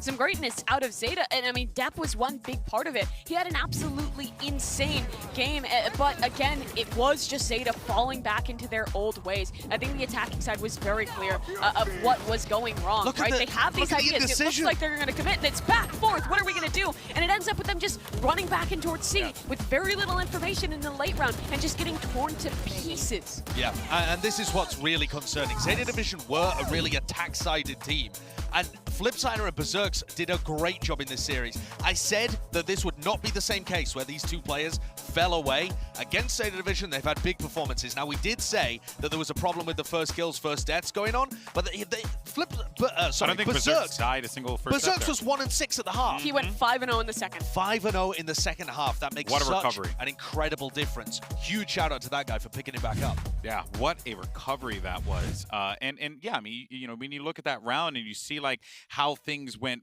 so south for them, it was clear this indecision is something that is going to be haunting Zeta, and they need to pick it up because they're going into Pearl match. Both teams have not played officials on quite yet here. But, you know, speaking of Laz, as we mentioned at the top of this one, you know, it's time for our Verizon high-speed moment of the match, and we're giving it to Laz because, Mimi, he was majestic in this game. Like, there were so many moments that you think the round might go south. Laz manages to squeak out a win each and every time. He's so good. Yeah, I mean, he was incredible in this game. The first half was practically all Laz with Zeta starting so strong, and it's not even like he had a big fall off in the second. He was still doing solid then. Yeah, he's been fantastic over the course of this map so far. And I think you look at his performances, every single LAN he turns up. At this point, he's got to be considered a top 10 chamber player that we have in the world, and maybe higher up the list than that. Yeah. And they still can't quite leverage that into turning it into wins right now. Yeah, something to note as well, you guys couldn't hear and we didn't get a chance to show it, but the Zeta guys did get back together in a huddle. Typically, you know, they'll do that, you know, at the beginning of the game or something like that, but this is actually it again, XQQ getting the team together. This was seconds ago, really just rallying the troops here and telling them, you still got this. That has to be the conversation happening there. You see smiles on some of the players as well, Mimi. They need to readjust their mental because Pearl could potentially be a barn burner if they need to be prepared for this. This team is emotional, and that can be a strength for them, and it can also be a big weakness for them as well. They need to channel that into some form of positivity to take that loss and channel it into a win here on Pearl. They're coming into their map pick as well. It's Pearl. We don't know what to expect from either of these two teams, but we do know... We don't know what to expect from Pearl. Well, that's true. But we do know that Zeta have picked it. Zeta must feel relatively confident. They had their pick of, you know, 4 other maps that they could have gone towards, including Fracture, which they've actually been able to get wins on globally. And they went for Pearl. That implies that they have a game plan. Maybe it revolves around the same kind of depth Neon play, because we've seen some teams, I mean, we've seen Fnatic at this event running the Neon. Maybe that's going to be the same kind of style, and they're concerned that it won't work after it failed on Haven. That's just speculation from our point, though. It's got to be going with whatever the game plan was. You can't pivot at this point. Yeah, I think there's a couple different solutions that we could expect. That feels likely for Zeta, but on the other side, for Boom, they've already talked about the fact that they didn't have a lot of time to prep this map. Yeah, well, some people, like to call them warm-ups. I like to call them displays of superhuman powers because Lord knows I don't have them. It's time for our Aim Lab shoot-around, and here's actually Famous from Boom as we kind of just, tone down just a little bit here and reset as we get set for Pearl and Sideshow. I'm looking forward to seeing what Famous brings to the table here potentially in this second game because, as we had mentioned, we don't know what we're going to get out of Pearl, but we do know that this kid can shoot some bubbles. Definitely. I mean, Famous is a talented player. He's one of their best players during that APAC LCQ run. He's still on loan for the team too. And in all of our discussion about, Zeta going out and losing their grip on that game, Boom are also playing for their tournament lives. That's right. Let's not forget it. It's the same situation for both of these teams. And for Boom, their expectations are even lower. So to be now one map away on Pearl, a map that they've said they are happy to play, they're one map away from being able to extend that run and take a scalp. Take out the bronze medalist from Reykjavik. That'd be a huge accomplishment. Yeah, you have to prove yourself right here, right now. They've taken a map off a great team in Optic. They've done it again here. If they could close out, keep this round going, it sells this team so much for the future. Well, we're going to get ready for this game in just a moment. The Agent Select will be coming up. The players readjusting themselves as they take to the stage yet again for a square off here on the new map Pearl. New addition here for Champions as teams are really just trying to wrestle with what they can bring to the table on this map. Everyone has a different philosophy, Sideshow, so far, and there has been no one philosophy that has overtaken any other one. It's really kind of just been how you're shooting that day at this point, especially with a map this new. When we saw the teams in this group, when we saw Optic and Loud play against each other on Pearl, it was a zero duelist mirror comp. And you heard, actually, Fnatic's coach, Mini, say that that's what everybody in Europe has been scrimming right now.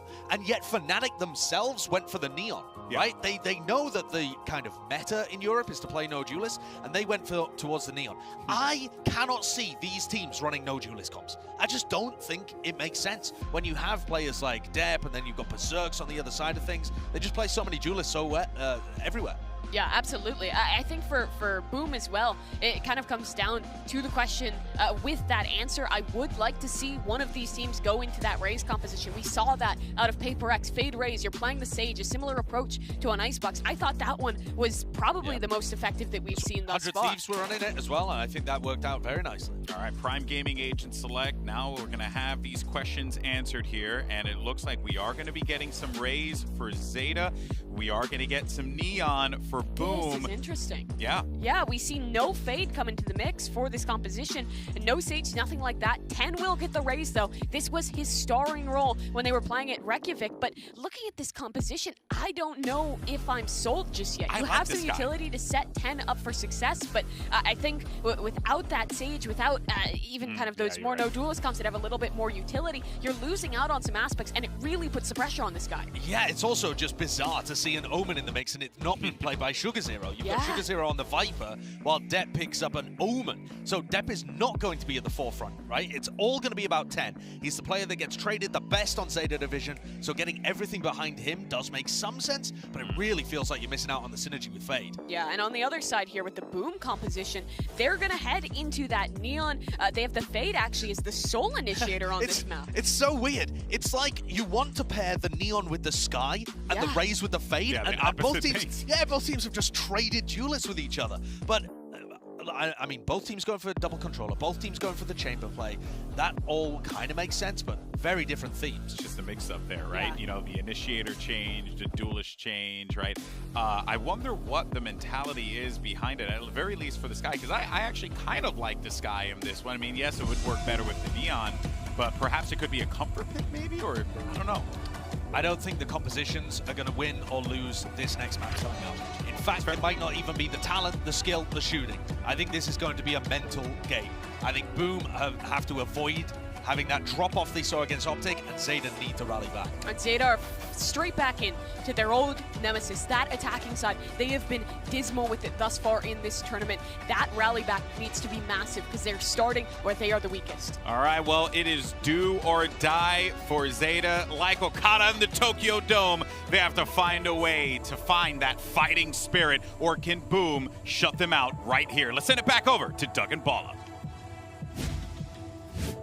It's oftentimes in moments like these that the best comes to the top. And for Zeta, I don't know if it's going to be Laz. I don't know if it's going to be 10. I don't know who it's going to be, but somebody needs to step up if they want to get to map 3. Yeah, bring that mental back. Yep. It's super important. This is their map pick. Let's see what they can do. We've already seen the comps, but Josh was talking about the mental. It's going to be all that. And for Boom, they are one map away from knocking out our first team here at Champions. Which is just wild because I think there were a lot of people who expected Boom to be the first ones out. Yeah, and let's also remember they came from a Last Chance Qualifier, right? Yeah. The only team to make it out of their region of the West Asia LCQ, the APAC LCQ. Zeta on the attacking side. We heavily have discussed what happened on Haven. On this side, perhaps they can find some more success here on Pearl. It's also interesting that both sides playing Omen, where we've seen a lot of Astra here so far. Yeah. As the secondary, the auxiliary smoker. As 10 already pushes the one player out. That's famous. Yeah, not on the jet this time. And this is the same wall that 100 Thieves was using in their game Mm-hmm. to try to get this plant down, but there's a really cool smoke. Oh, but the TP's short. Wasn't deep enough. And Famous was just happily waiting for depth there. That is not how they wanted this round to start. And it hasn't gotten much better at all. A 4v2 here, Sugar Zero pushing his way forward. Is met by Tepatol, and now Laz, the only one alive. The Frenzy on the other side as Berserk cleans him up. Flipsider gets the kill, and BME continue to push forward. One map down, and they've lost now all 3 pistols in this series. And that one was in a relatively brutal way, too, for Depp especially. I mean, he thought that that was going to land easily. The tricky thing about that, right, is you want that Viper wall to still be up for him to go for that. But I believe it was falling. Gotta go. So he just doesn't have the placement of that TP, and that cost him. Cost him that 180 days as well for Zeta. I mean, the experience, the chemistry that's been built after that much time. You can see how much it means to his team. Probably, I feel like we say that a lot, but for Zeta in particular, they wear it. Bring them down. Just on their sleeves sometimes. I'm out of here. It's there. Boom is getting loud, though. Every round that they brought back on Haven. It's interesting here. 10 has gotten up pretty far into Art. The flash to create some space as Berserk is dealing some of the pressure that's coming in from Elbow. He just accidentally stunned the backside there, but he's entirely surrounded right now. He's got Depp in front of him, 10 behind him, and somehow manages to take one down with him. Spike down. Keep the trades even after the advantage gain. Zeta still behind him. Blaze King was trying to navigate that Prowler. And you've got to be careful. I mean, at this point, Famous is alone. He does have a Bulldog, but the thing is, Zeta have all grabbed weapons. Look at the trip as well. It's so deep in the spawn. They know where he's coming from. It's their side. It's Art.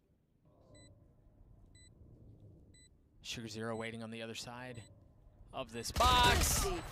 Another thrifty round win to start the map for Zeta. Uncanny how often we're in this situation. Yeah. Once we've gotten to the second half of these group stages, I really feel like these thrifty rounds are coming in so fast and in critical moments. Nice. And that's what we need to hear. Every time we come to this replay, if we're not hearing that, it's concerning. Absolutely. Back to the drawing board for Boom again. We saw in their pistol round, they really tried to challenge a little bit down this B lane. But Zeta was there to receive, this time using the Boom bot to clear out this main area. And they've got it. Yeah, remember though, the last time they were here, the reason it was so successful was because they were able to apply pressure with 10 through Art the entire time. Right, because they were able to pinch around and split A. This time there's no mid presence. But there could be an execute for sure still. Use the Trailblazer to clear, and that's beautiful. Already spot the other player. 10 trying to go forward, instead goes up, and Flipsider goes down. Laz continuing to press, 3 on the round for him, a 4th, a blind one, a gift. Famous, who has 1 shot in his Headhunter. Window. And I'm not... Hello? Yeah. That bullet goes wide. The Prime Gaming Flawless comes through. Zay to get a second. Try to go people watching there. A home invasion. Really solid round from Laz. I mean, these shots right here, nice. This one, after, through the smoke was just, he had something there. I didn't realize he had something from Blaze King. Tagging him a little bit. But it's good. Yeah. He didn't, I was expecting, especially after the game, to look at the stats and see a drop off in the second half. He did not drop off at all. Laz was still popping off, and again, he's 8-1. And it was a, what was it, a 12-2 start for him on Haven? Yeah, something like that, maybe 12-1. Oh, he's about to challenge Famous. The elevation. Just using the ramp. Oh my gosh! What a shot! We've got to see that from his POV. 2 cases right there. Zeta outstudying them on the angles. What a shot. You want to play? And they have full B control, man. Especially because they came through the alleyway as well, next to Sugar Zero. And look at Blaze King just had to use both of his Prowlers just to make sure that there was no one on the other side of double doors, and he used the Haunt there too. There's no Phage utility left to retake this site. It's going to be difficult to fight through the wall once Sugar Zero puts it up, eventually off contact. There's Depp spotting the one. There's 2 players already from Boom who's falling off. The Neon of Berserks and Blaze King, who spent a lot of time trying to figure out if there's a flanker here, and there just wasn't. It's crazy how much respect they just showed to that. Well, when you get demolished on a long angle where you have the weapon advantage, that's gonna hurt. Fuse goes through. Couple of shots initially missed, but Sugar Zero eventually meets his demise. This is cool from Laz. The uncrouch. He just puts himself a little bit on the edge and uncrouches to get an angle on the Famous. That was pretty. That is so cool. And that's what I'm talking about. Just a little bit more well studied on these angles. There was the same situation as well by Sugar Zero in double doors with his orb. Just knew there was a little bit extra where he could peek out. That Haunt used to clear all the way up in A main, and they're using a smoke as well deep up there. They could take control at any moment. They just haven't yet. They've been focused here on Famous. Prowler again used. Laz with the op. And they forced him off. I mean, this Viper wall is covering all the different angles that he could be at this point. He could maybe be up top in heaven. You see, the only real thing they had left to check was Cubby. They both look that way. Now they've got plenty of space down long. 10 goes forward, all the way into backside. Nobody there to take advantage of that gap from Boom. So a mistake from that not going to be a problem, or potentially that was on purpose. Either way. Again, an entry from Laz. He is playing so well. That is why they had to respect the flank in the previous round. Spike planted. Because of that moment right there. And he could do more damage. There's still 2 players in the alleyway. Pinch between him and the site. Note, that's him with a Spectre too. The flash deep, Berserk has fallen. Flipsider and Nebutol, the only 2 that remain. He's gonna swing out. Zero's weak here. He has no armor. He has no health now either. And 10 doesn't actually know the position as well of Flipsider. So just like that, he falls as well. They're losing guns, but those were the weaker weapons. Remember, maybe not 10, but Sugar Zero just had the Spectre. They're carrying in all those weapons. Essentially playing a bonus late. And we'll see. Ooh, that's a Vandal. Nice shot from Depp. Very, very nicely done. Entry from Laz. This is the one that I was looking for. Remember, they pushed off Famous early.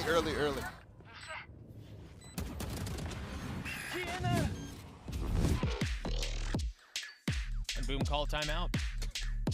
Again, down 3 rounds. Very similar to Haven. Call a timeout, try to regain the control of the situation. Because just like the first game, it looks like Zeta has control on this map. And it's, I don't want to say slightly more so dominant, but the way that they're getting these kills, really, really easy. Yeah. Very easy indeed. And you can tell, I mean, you kind of question, we've never seen Zeta on Pearl. We haven't seen this map very much at all. What spice are they going to bring into it? How comfortable do they feel knowing this is their first map pick of the 4 that were available after bans and first pick goes through? Yeah, it's early, but I understand why. Yeah. There's been a lot of talk about how does this map play in comparison to the other maps. Sure. A lot of people are comparing it to Split, right? And that was where Zeta found all their success. So I felt like we would see it in the playbook for them. And they're actually running almost identical comp to it, if not the same. Maybe with, Sugar Zero playing Astra. Somebody else playing the Viper. Yeah. Strike again. Either way, Boom out of this timeout. Find themselves with a couple of members a point away from having their ult online. And a Stinger. A Vandal in the hands of Flipsider too. Who again was the main pop-off for Boom in the previous map. And he's gone aggressive. He's going hunting. Look at how much space he's taken mid already. Note that there is no alarm bot on this side either. So if the timing works out well, Flipsider's going to have a whole lot of targets in front of him. It's actually just Sugar Zero who's playing on the flank while the rest of Zeta are taking the site. I mean, he just played the timing so well against Famous. Famous was looking for specifically Sugar Zero. The flank is on. You've got 2 members working the way around. Sugar Zero's behind them, though. Just got the kills. 10 has so much space in the back of sight as well, though. He's all the way up in secret. Yeah. Sugar Zero going into Art, and they thought they had a flank, but they weren't worried about their own. The op shot out from Laz. The idea from Boom was there, but Zeta are just a step ahead. Famous here, he's got the tour de force, he's pushing his way forward, he's made a 1v3 into a 1v2. Sugar Zero with the 3rd on the round as Zeta get to 5. 4-round lead again. It's growing here for Zeta. We've got Sugar Zero's ult online, 10's ult online. And Berserks is struggling so far to find out. They're really not going aggressive with it at all. They're not using any sort of stun combos or anything like that at the beginning. Which you might expect, especially with that haunt that they're throwing in A main consistently to try to get up in there, but nobody's taking the space. Yeah. Finally, it looks like Famous might want to, but this time there's no haunt. And the Boombot, the flash, it's so easy to push him off right now. Oh, that's dangerous. I've got your dangerous trail. Indeed. The Seekers there. Clear! Oh, and the first target goes just too fast. They've got the Paranoia, they've got the Showstopper. But they don't really have anything other than that. It's really just now Prowler that's being used, or excuse me, a Trailblazer being used to try to clear some space. Berserk sidesteps it and swings out into 2 members of Zeta and cleans them both up. The flash as he tucks behind. Spike down A. But now, Typical there to help. Waiting for Laz. Slow in Art. Oh, it's a long time to wait. Last player standing. Way too many targets. Dev can't even get to safety. There it is, Berserks with the 2K. Shuts down the hit. It's exactly the type of thing I'm looking for. And you're noticing Zeta fall into some of these old patterns in this round specifically, where they try to freeze a little bit, slow down the chaos. Where Depp is just basically on site, waiting. But the rest of his team is nowhere able to get into it. They're not waiting from safe positions. And also the way that execute comes. If you're executing on the site, you're there. You have to take it. There's much less places to hide. For that freeze to work out, this is a deep push. And this is the 2nd round they do it. Tepitol did this in the previous round. He walked through a molly as well, Laz. That was very bold. I don't think that molly is typically there for him. So maybe he just caught off guard, not realizing what that could mean. The relay bolts there. Berserk waiting on the other side. The spam actually leaves him world to hurt. 8 HP. Ooh. Here we go, Blaze. Starting to look a little clean right now. All because they start to take the initiative themselves. He's still so far up. Down C long. You've got Blaze who's creeping his way forward. The Looksiders there. They're so trapped in this hallway, but they fight their way out. I mean, Crow has no good options right now. He had none. I'll find you. They've been relying so much on following up the Trailblazer from Crow. But without the main tools that usually go for it, like Laz, it's tough. Nice. Let's go. And I want to keep an eye because, again, that was the second round in a row in which Table takes all of that space down B, and he held it right after getting the kill. He stayed in that space, ended up finding another kill off of that positioning. Yep. We'll see if they continue to apply pressure that way. I don't know that Zeta found a solution to it yet. Here's another aggressive play for them. Initiative certainly on their side. And this is the first time they really take this much aggression! And they're rewarded with a kill onto Sugar Zero. They have full mid control here. And the gunfire continues to erupt. Actually, Crow able to punch back with 2 clean kills of his own. He's going to go for more. Tabotel wants the multi-kills. They had the 2 players here. They could have gone for it, but instead, they're worried that Zeta's spreading the map. Instead, they weren't. They wanted to fight that, actually. Yeah, they hadn't backed down yet. If they were slightly faster on getting back into double doors, you could see a moment there where they could have disengaged from that fight, but they don't opt to do so. They just go right into trying to actually capitalize on that. There. Now, it's left Flipsider alone on the B side. But thankfully, Tabotel, I was going to say, it took a lot of space A, so he should be ready to fall back in this case. But instead, Laz, who has been on point. This is actually really nice from Zeta. Understanding they have a numbers advantage and then just like cutting noise and showing nothing, forcing Boom into a position where they can't fight together. They have to gamble, right? If you're going to play together, it's either going to be A or B, but you leave an area of the map open. Spike planted. And we're going to sit here while he saves. Zeta's going to keep the lead at 4. Or actually, only 3.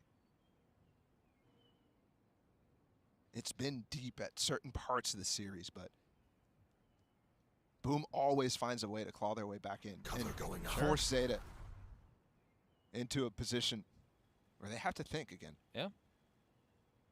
For example, that last round where Laz gets picked. And again, body language for Laz, I'm looking at it. And he continues to frag no matter how he's looking on the stage. Which is important to their success. It's super important. But, for example, that... Oh, no. They got the op back? Was it Tour de Force? Yeah, they picked it back up. Okay. I mean, that still hurts. Especially when you've just been reset. And then you win the next round. You want to be building a bank. They're still pretty solid, and they've got the Tour de Force, so not concerned about it that much, but that's not really something that should happen. That's not something that should happen at all. Not at all. Double op setup for Boom, by the way. Blow something up. And in Berserk and in Famous. The Neon is hopping. Yeah. And it's going to be a challenge into Art initially. Look at this setup, man. The Viper's pit to elbow. You can't easily go that way. You've got an op holding Art. You've got an op holding Long. And then you have an alarm bot that's currently smoked off. They just How did that miss? They back up immediately. And I wonder if they recognize what that could be. I wonder if they noticed that it was the Neon. Laz wants to challenge him so bad. He's going to go for it. He's got the angle now. Oh, but the smoke gives it back to them. And now the Prowler. They just cleared out the alarm bot in halls, too. Really nice setup from Boom. This is a great setup for Boom. Look at the duel as well. The stalemate inside of the alleyway here. Sugar Zero versus Tabotel. I wonder if Tabotel knows that Sugar Zero's up there. He should, because the alarm bot was cleared out from that angle. Laz, the first one to draw blood in this stalemate. What did Berserk's go and look at? There's the pit there anyways. He just left his teammate for a brief moment, and Laz strikes.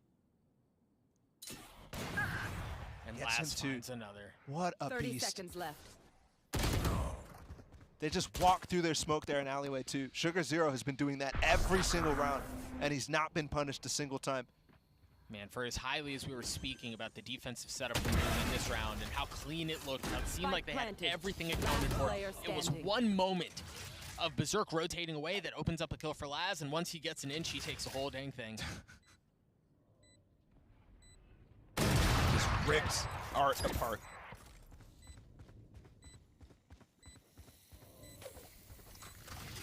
Flipsider's left in this 1v3, and as soon as he swings out, 10 drops him down. The setups that you can go for once you recognize the situation and where the opponents are coming from on the retake. I mean, that was a 3 or 4v1, so I'm not going to give too much credit, but you could do a lot in spawn and in heaven if they're not coming from that direction. Here's the second kill too. We didn't catch this one. Beautiful stuff from Laz. Remember, I was mentioning the smoke that Sugar Zero's walking through. He's been placing that every round. You mentioned the trademark from Famous. But I wonder exactly how that's playing out. Again, aggressive here. There's 2 players here. Look at where Laz is looking. It's because that's where the swing was last time. But 10 and Crow save his life. The play from Boom was so well set up. But Zeta had reinforcements. And it looks like we're heading right back to a 5-round lead for Zeta. To a half what looks like they're in control. It's going to be improved upon Haven, though, in the first half. Blaze with a frenzy here. And a 1v5, just looking to play for an exit of any kind. And again, the early start, you know, the thrifty, sure, that's super helpful with momentum, but the thing about something like that is you can lose it pretty quickly, right? Like, Boom, we've shown that they can fight back, that they are certainly capable of doing these things. It's been so impressive to me, given that last map, to see Zeta still hold this the way that they have, and then to get this round with the Prime Gaming Flawless, that they are sitting very cozy here. Yeah, I think they are. And even some of the things at the ends of the rounds, too, for Zeta are super clean. Even these anti-ecos, right? They find the last player. They want to make sure he's not saving anything. I don't think they saw him in that until the very end. And they stay alive. Sugar Zero there, taking every angle with caution.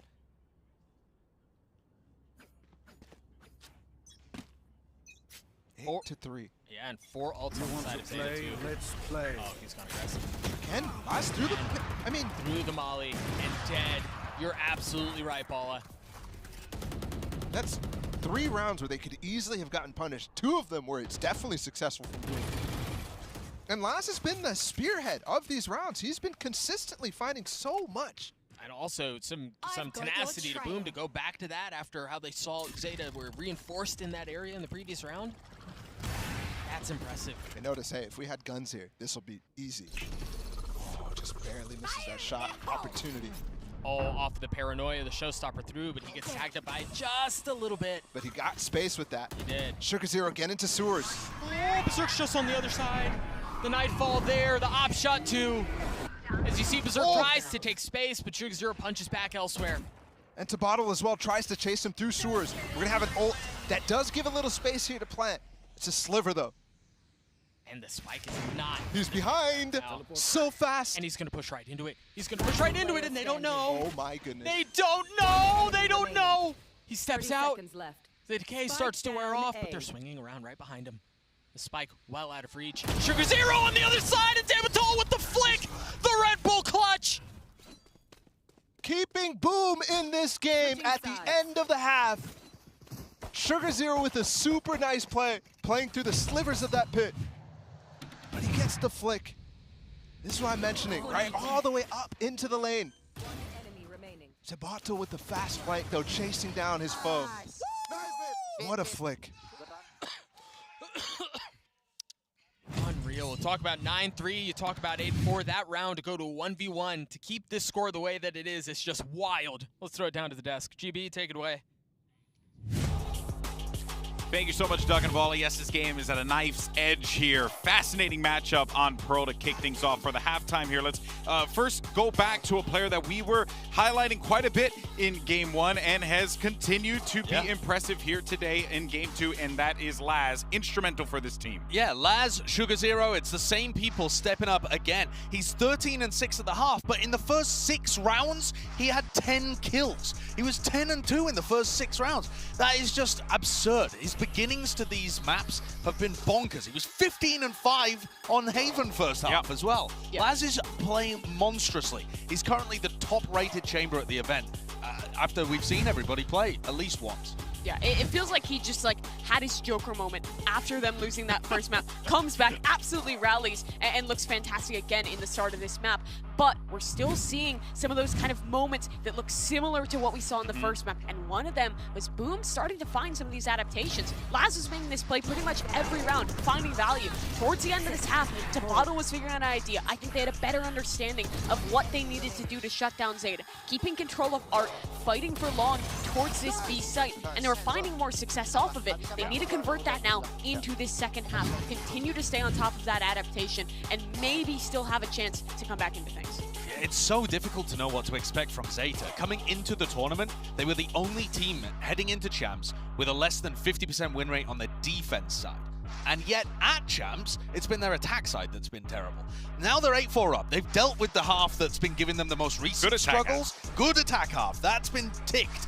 Now they just have to stop the comeback. Yeah, I don't know. I feel like I've seen this before. Could lightning strike twice for Boom? Let's send it back over to Doug and Bala to bring us into the second half. Thank you, Golden Boy. Yes, an 8-4 half in favor of Zeta. As Josh was saying, they've shored up whatever has historically been a problem for them, but now they have to deal with the other area that has historically been a problem for them. Let's see if they can keep this defensive side checked off too, and their path to winning this map and bringing them back to even footing. I want to note here too, we only saw it one round on the defensive side, but my eyes go to Berserk here for Boom. What sort of aggressive plays is he going to try to make on the Neon? You want to unlock that as early as you can to apply pressure on this map. You saw it was very rarely mixed in on Haven too with his Jet. So they want to lean into it too much. This challenge, Sugar Zero has the one way, but it's too late. But it's there for Crow. Berserk manages to find two with the Frenzy. And that was dry. They just swung out. Immediately also using that lineup. The same orb that Sugar Zero was putting down in 10's trying to capitalize on the same space. Betrayed by the sliver in the door. And now the nade. Flipsider has to swing in. The Ghost cleans up 10. Somehow this is even. Last taking so much space in the club though. Poison's on. Spike is going to work its way up. In through Link towards B. And you've got Laz who's going to be on the flank. Depp is back in Secret, back in Dugout on the opposite side of the map. They're going to get the spike down. How do they play this? Planning for spawn. Going to give them possibility here of 2v1ing Depp if he comes through that direction. But it looks like he wants to group up and take through alleyway instead. Oh, I don't know, Laz. How many shots? He has 4 shots of the Headhunter left. That's plenty for Laz.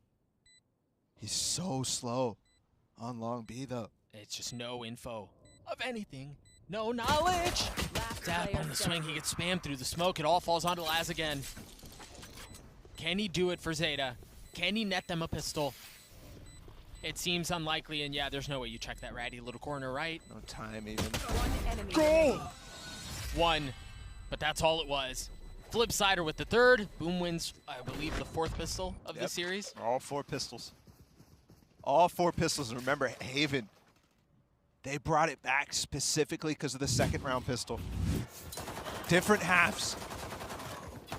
But so far, same story. So far, the exact same story.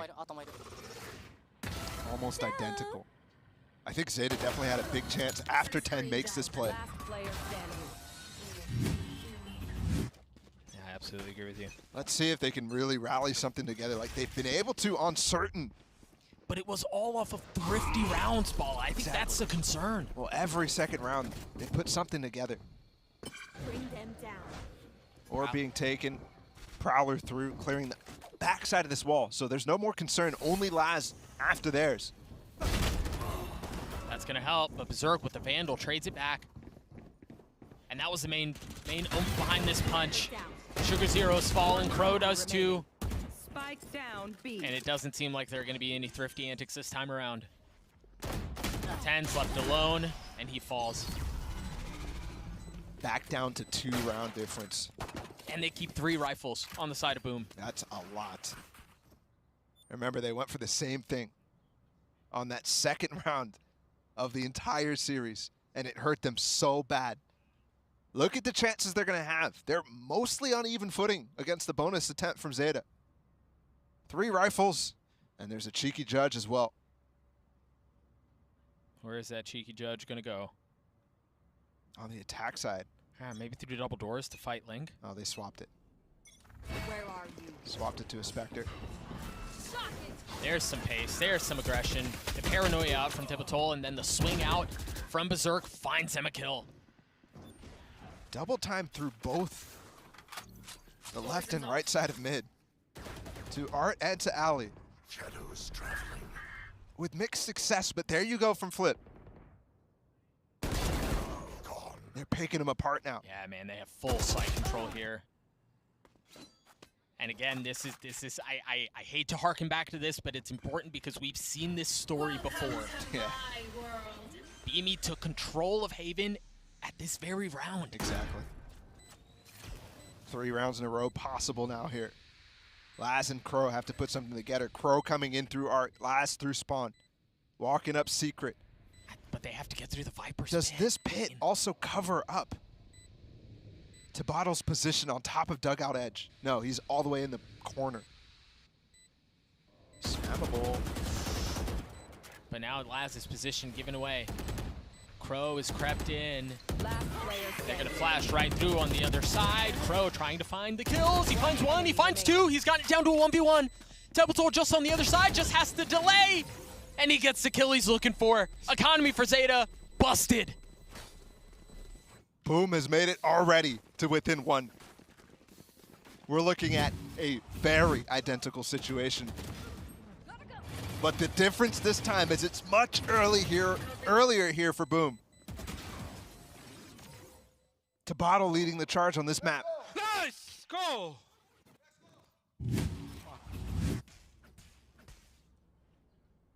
Their Mentally, fears betrayed them. you try your hardest to forget about Haven. But how do you ignore that voice in the back of your head? Flash up, 3 players to swing through. Oh my goodness. Note here, they only had 1 Spectre in this round. Everything else was Sheriffs and a Classic. Imagine if the Spectre was there. That could have been so terrible for Boom. Yeah, that would be devastating. Tevitol getting the spike down. Zeta outnumbered. And they're looking to push their way forward. Into Secret, into Laz's lap. Tries to jump into window. Tevitol glad to reposition. Glad to take this fight again. The Headhunter not finding anything. He just switched away from Sugar Zero. Who's coming to his aid. Laz has gone quiet. Nice shot, Sugar Zero. Who steps up? Who steps up on the side of Zeta? Who's the spark? Who's the catalyst to swing momentum back their way? Is it Crow?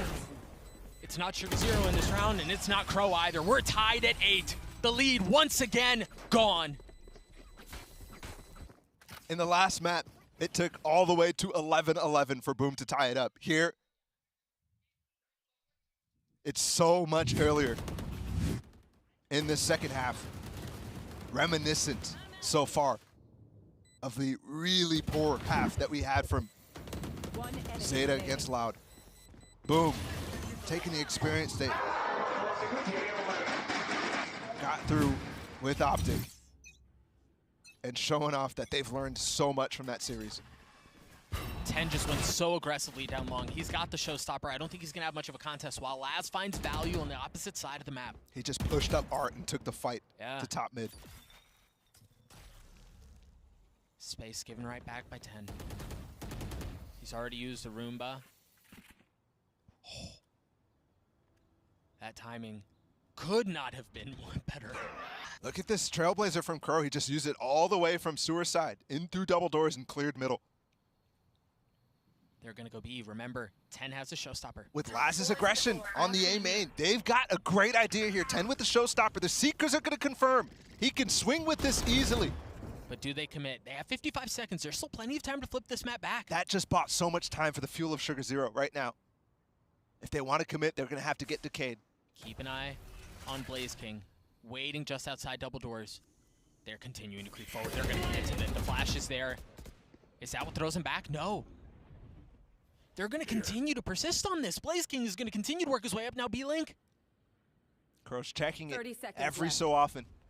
But it could strike fast. He's leaving it right now. And he has utility. Crow on the peak. The paranoia is there, but the flash keeps him back. And now you've got the showstopper up top.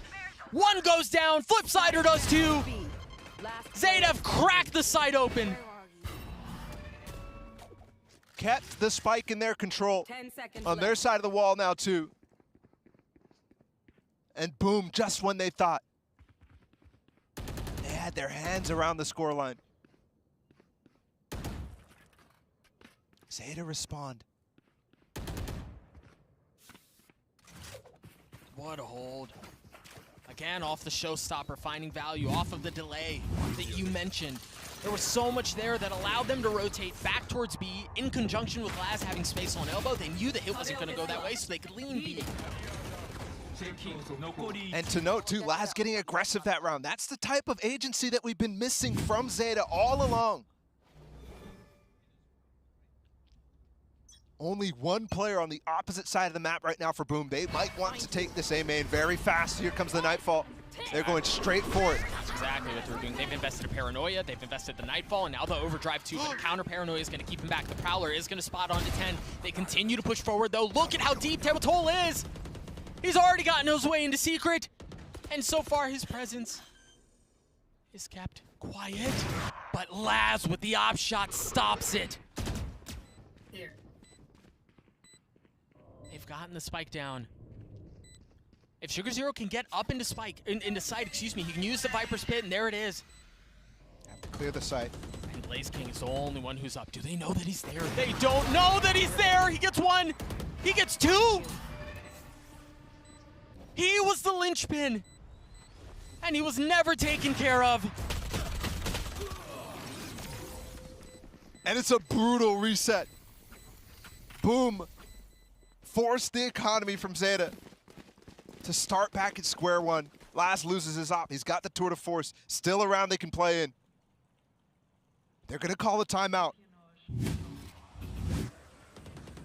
Look at this play from Tabata. He just used his ult instantly after the smokes went down on Art. And just stuck it. Everybody trying to hold from Zeta way up close. And there's nobody inside of A main because they're just running away from the early presence from Boom. There was so much thrown at the beginning of that round. What a call from flip side of the IGL. To go and to go fast. To go with intention, to go with purpose. You've just seen 2 rounds back to back where the IGLs have called fantastic setups and executes. So we're starting to get to that point where both sides maybe understand the game very well and how their opposition wants to play. Round 19. 4 rounds to close out for either side. But you look at the timeline, Ball, and you go, they've won 6 of the last 7 rounds. Yes, it may be 9-9, but it'd be hard-pressed not to tell me that momentum is in Boom's camp. And don't forget, it was timing as well. Boom, who set the tone of that other round. It was so slow from them. Zeta capitalized, fantastic, yes, but if the speed stays up the way that it is,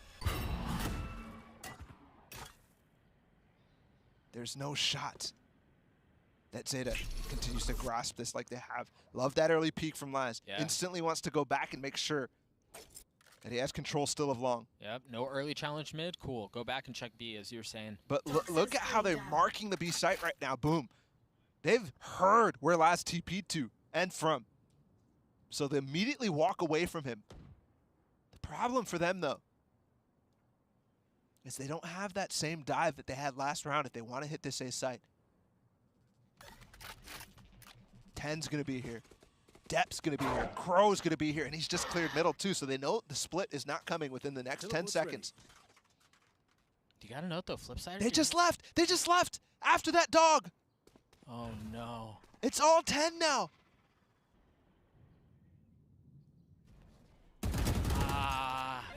He's pushed off. He's paranoid. He tries to drop a satchel to keep him back. His position given away too. He tried to find safety, but he wasn't able to. They've fully taken A, and they're looking for more. Look at how deep Famous is. He's behind him. And Depp has no idea. He just got taken care of execution style. This smoke should fade soon. Laz will have a gap inside of it. Sugar Zero wants to come from the other side. If they show Laz, yeah, but he's got. And this flank could come really hard. Famous has to be super, super smart here. Laz has to find value with that tour de force. Has to show himself. He had the second smoke used. Teleport's ready. Is he the tip of the spear? Is he the first one who shows into a crossfire like that? He is the one who shows. And BME take care of both. And this time, there's no shot that Zeta could scrape together a goodbye. I mean, yeah, it's almost foregone at this point. You're likely looking at 11-9 here. And again, 3 rounds potentially in a row for Boom. But this is where that Zeta magic strikes. I just don't think it exists when you're facing off against these Indonesians of Boom. I'll find you. Fast again. Same Paranoia strat. out, yeah. Ball out from Berserks, he's got his ult. But that's a really nice paranoia to delay into counter, and then the nade too to keep him back. That's well handled by Zeta, but do they double down? Now you've taken care of 10, you've taken care of Crow too. Oh, every single fight going in favor of Boom. I think Depp's not even able to enter that fight because he gets flashed from Crow 2 and they've called the site as open. Yep, foregone conclusion indeed. Enemy remaining. Nothing there from Zeta. Boom are starting to look unstoppable, at least for Zeta Division. Prime Gaming Falls comes through. You can hear the pop-off from the stage. The Boom guys, they're feeling it right now, man.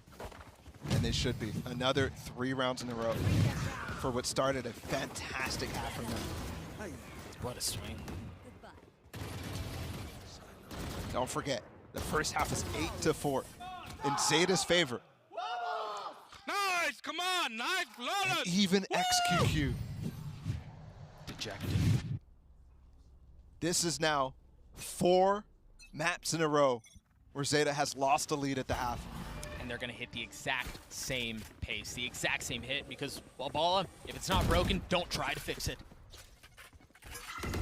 Remember, they did a really good job of delaying here previously. This time, Depp has held on to the paranoia.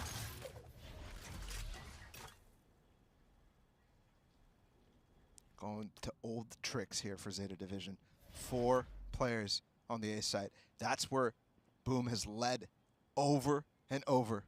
But it's interesting, too. Remember, in the previous round, while they made all that noise A, Flipsider got into B by himself, and they rotated off. This time, Zeta seem a step ahead of it. They're rotating off of A sooner. Well, there was also the prior round, too, where Zeta over-rotated off of information that they saw nothing mid. This time, Last is going to be patient on the site, though.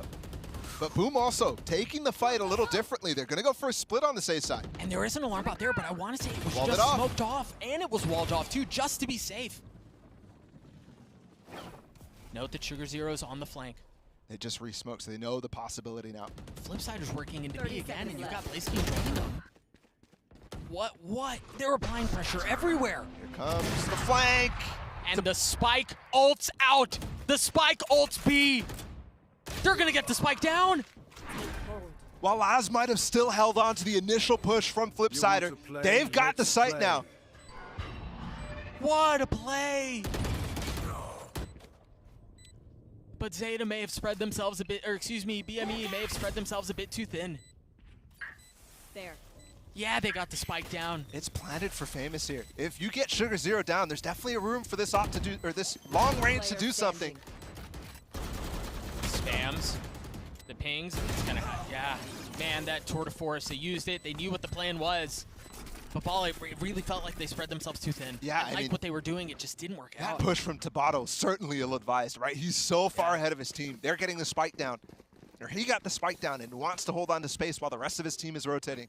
But that just lost them. I mean, it was a 3v4 already. He wants to fight back into it. Maybe it's the percentage play. There. But no value out of it. And Zeta giving up that 4-1. They're swapping Laz on the other side right now. And he's going to stay up on the angle, which might actually work out if they end up coming over here. 10 went fast down long again. Zerg swings out into Link, and he gets destroyed. Good flash from Sugar Zero as well to give time for Crow to play this Trailblazer. Sugar Zero's here. The Yumi are in trouble, man. Mid is really the only way they have to go, and Dep's waiting on the other side. No paranoia. And they walk right into him. The Nightfall doesn't even hit him, so they don't know he's there. The gun barrel betrays him. A Prime Gaming fall is out from Zeta's. Dep gets 3. A fantastic round from Dep. The flash to delay to buy some time for Crow, and then he's there in time for the push on Art. Face your fear. The Molly as well. Sugar Zero and Dep played as a unit in this round. And Dep does not get those 2 kills if the Nightfall hits him. But I mean, we're talking pixels, bro, where it doesn't hit him. That's crazy. And we're at the same exact situation.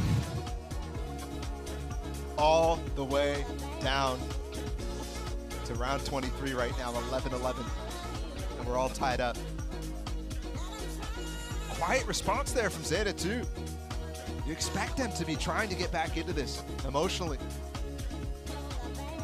But they're focused. Super focused right now on maintaining the ideas, on thinking about what the counters are to Boom. Who you saw 3 rounds in a row where they go for that A-side push, and they've given up on it. They've completely given up on it.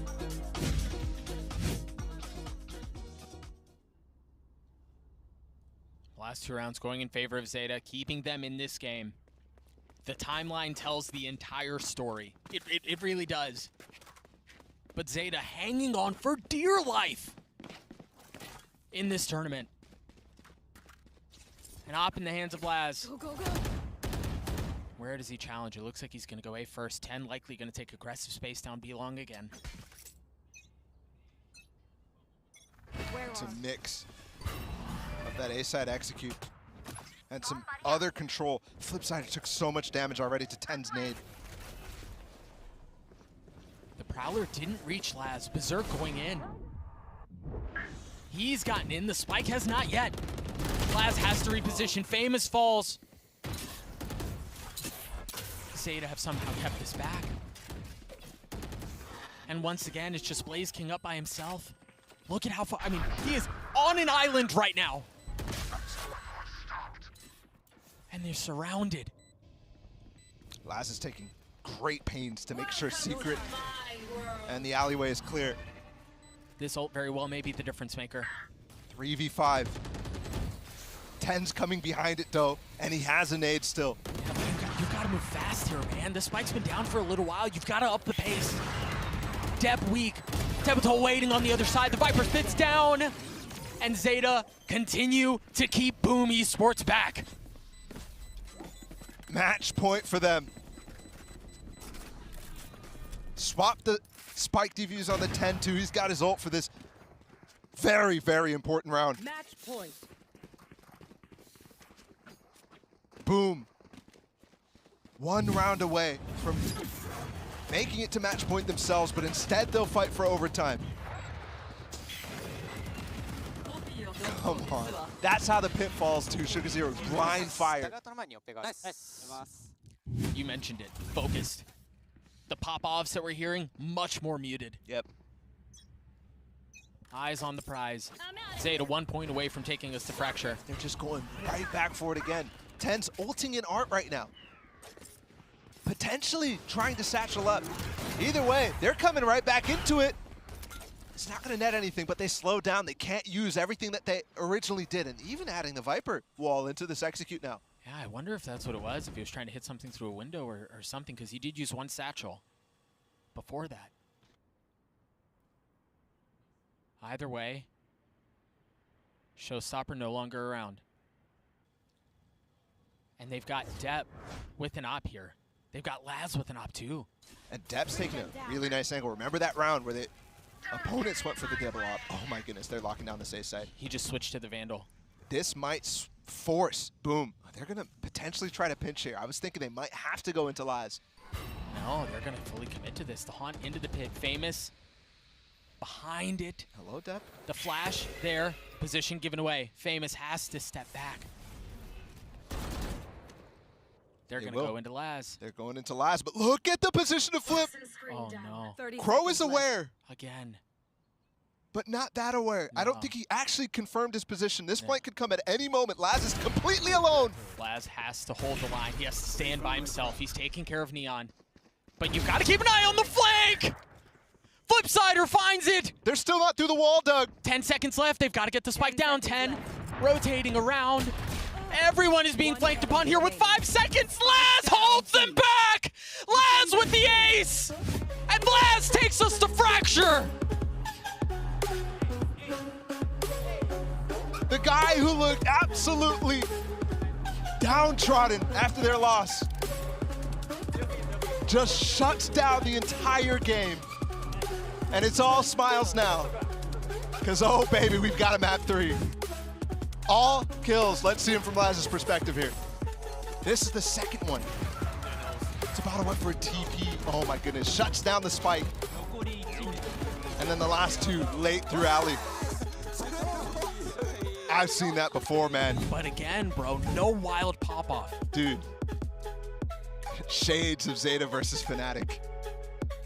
Lazarus, Fnatic on Icebox. We found ourselves at the exact same juncture in which Zeta collapsed on Haven. And I don't know what it was, but they found something special. They found something different to take us to Fracture. And I've got to remind everyone at home, Boom Esports on Fracture got obliterated. Now, mind you, yes, that was at the hands of Optic, but that doesn't mean the beating wasn't any better. Sure. But I also have to remind you as well, it was kind of the same thing for Zeta against Loud. On Fracture, they went for such an unorthodox comp. And it was so antithetical to their style. And it was their defensive half that was better. That's what got them to a decent spot. I think it was 17 or 7-5, and then they lost 13-8. Something along those lines. Either way, their defense looked great, but you're right, their attack did not. I wonder if they could keep relying on that Neon comp or if they switch things up. Yeah. What started out, remember the tone that we set on this beginning of the game was wild, all over the place. And it's now here, 2 13-11s. We're going to map 3. He did tell me this morning that this series was going to be a banger. Dude, somebody's getting eliminated after map 3, after Fracture. It's going to be good. Again, map 1 in favor of Boom. Map 2 in favor of Zeta. We're headed to Fracture. We'll be right back.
think about closing out a game, that's how you do it in emphatic fashion. Laz managed to claw Zeta Division into Game 3. What a closeout that was here as we discuss what we just saw on Pearl between Boom Esports and Zeta Division. Golden Boy here alongside with Mimi as well as Sideshow. And let's just actually jump right into this, Mimi, talk about the breakdown of that game, right? MVPs across the board. I feel like everyone had a hero moment to some degree. What a match that was. I mean, it was looking like history was going to come back for the very fourth time for this team, right? Like, they have a tendency to look good, start strong, and let that second half slip away, but they save it at the very final hour. And for Zeta, the biggest part of that was Laz. We thought he would be boomed after that first map, after letting that slip away, but he came in and was so awake for this team. Yeah, Laz is playing fantastically. We'll show you that ace in a second, but I just want to talk about how bad Zeta have been in those second halves, because that's where all of the frustration is coming from.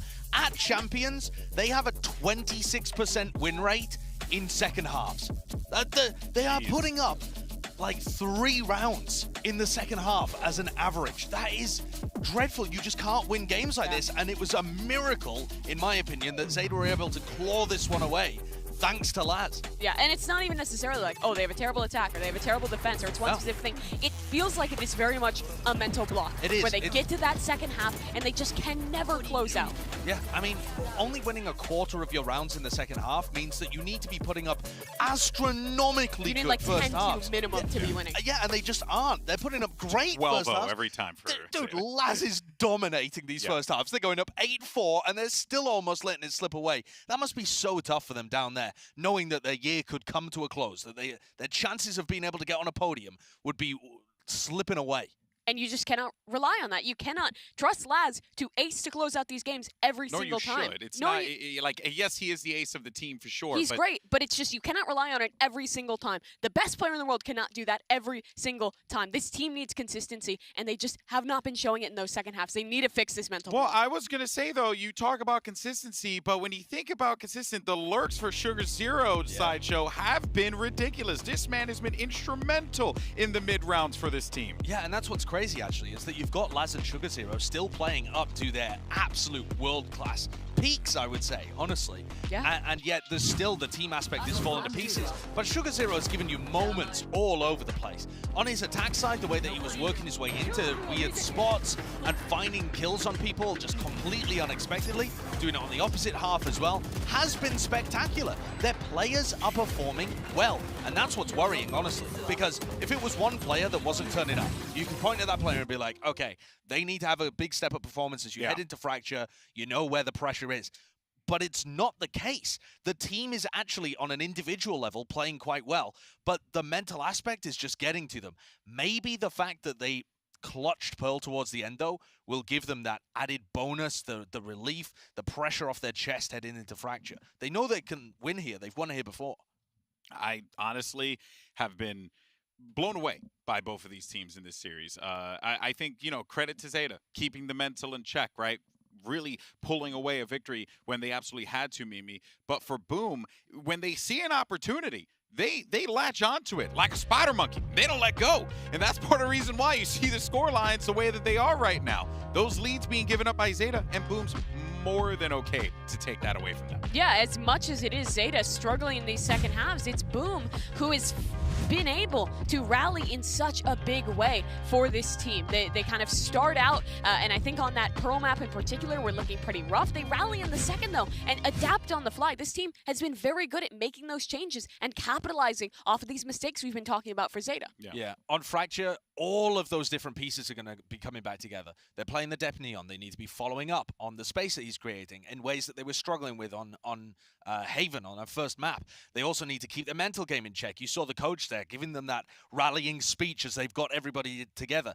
And I think for our audience as well, you probably have never faced that kind of pressure before. I'm not sure I've ever faced the kind of pressure before that they've been under whilst playing here, with your tournament life on the line, your reputations on the line, heading into next year, thinking about all of the challenges that that's going to pose you, and proving yourself. And it all just weighs on you. And as the rounds slip away, it becomes a self-fulfilling prophecy. You could feel things slipping. That is such a task to keep it under wraps. Yeah, and on the other side, you have seen that Boom has stayed focused. They have stayed in it. They've already proved that they can compete against top-level teams and look good. This team has far lower pressures heading into this final map. Obviously, they want to survive. Obviously, they want to prove themselves, but it's not to the same level that the pressure is being applied to Zeta. Yeah, they want to accomplish a big feat for their region, for Indonesia, right? Yeah. Win a game on the international stage would be massive for them. We saw the capabilities of Boom in that Optic game, and heck, we've been seeing it here as well. And if it wasn't really for the Herculean efforts there from Laz at the end, needing to literally hold the line, you know, I would think that we probably would be in an overtime right now, and I kind of like Boom's chances in those scenarios. Definitely, and that's the thing. It is just one big play away from Boom being able to steal it at any moment. And think about this. What if the first halves weren't as dominant? You know, what if Boom actually come out the gate swinging on Fracture and bring the heat to Zeta Division at the start? There's so many different ways that this map 3 can go. And I think for Boom, even though they lost map 2, their mental should be in a good spot. They're bringing it against a team that everyone was expecting. GB, we ran the poll at the beginning of the day, and people were not giving Boom the time of day. Not at all. What was it? Like 4% or 2% or something abysmal. Yeah, like no one believed that this team was going to do anything other than bomb out of champions. And that's because of the experience difference on show. But I think Boom are doing a great job of proving the doubters wrong. Yeah, absolutely. And they're taking that criticism, they're taking that non-belief, and they're just using it to power them. The pressure is off of them. They are just, anything they do, any performance that they have that would come out in victory, that is impressive. That is shocking to a lot of people. And I think that that is going to go some distance as well to helping them forget what happened last time they played Fracture. Yeah. Because I thought coming into this final map, if we got here, the conversation would be about, oh, remember how Boom got destroyed against Optic and it was honestly a little bit embarrassing. I've seen Indonesian fans commenting around being like, how did we allow that to happen on Fracture? It was a joke. But it wasn't. It was just inexperience. And I think now that is not even going to be on their minds. They're not going to be coming into Fracture thinking, oh, Crashy's aced us while we're on a rope. They're going to be thinking, we've got Zeta on the ropes.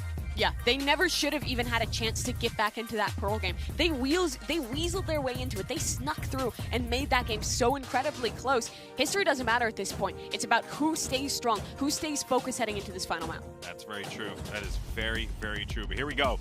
Prime Gaming Agent Select. Well, let's see what we end up getting here for both of these teams. They both like to run the Neon, at the very least in their last games. That is what they ran with, except Zeta, they did play the Neon Rays last time here, and I do wonder if we see that again from Zeta. We actually have the mirror matchup of this Neon versus Rays composition. I don't think I've ever seen a game that has come down to a mirror of these two comps. And for Boom, this is something new for them. This is a change off of their defeat to Optic. And just to talk about this comp generally, it's really good on the defense for the trap plays, and it's solid on the attack as well to be able to get in to find that double dive on through. But the focus is really on the utility combinations. I think it's going to be interesting. With very little time to change, how have they prepped this one up? Yeah, you say trap plays on defense, but also aggression on defense. Yeah. You want to be pushing, fast, aggressive, get some set plays, put pressure on the attackers. And for Famous, as the new player that's on loan to this team, he has an opportunity to carry from Rays. Yeah, that was a very interesting change up there. Not KO, playing Rays for Famous, but on the other side for Zeta, it's exactly as we've seen from them in the past. They have, or at the very least, what we saw them play against Loud. Yeah. So this is going to be the same composition, but in that game, they went 9-13 against Loud. Yeah, it was a close one, but it was, again, one of these maps where their attacking side absolutely fell apart. They were leaving Depp out on an island. This guy was diving in, and no one was helping him. The coordination was a big issue, and I think in that match, similar to this one, it did also come down to some of that mental when things got deep. Zeta, everything is on the line for them. They need to focus up, keep themselves in this game, no matter the side, no matter the half. All right, this is it. It's no longer a BO3. It doesn't matter what happened in the past. Doesn't matter you got aced on a rope or someone choked the clutch. This is it. It's a BO1 between two fantastic teams. Zeta Division, Boom Esports. Winner moves on. Loser goes home. Bala, Tug, Dala, over to you. That was so epic until he called me, like, I think he called me tough. Dude, I was like, yeah, let's go. Right? I was fired up, and then he forget about not remembering who messed up the clutch. That was on you, GB. Let's reorient, though, because he was right. As much as he messed it up, he was absolutely right. This is going to be outrageous. There's 13 rounds. 13 rounds away from sending one of these two teams home.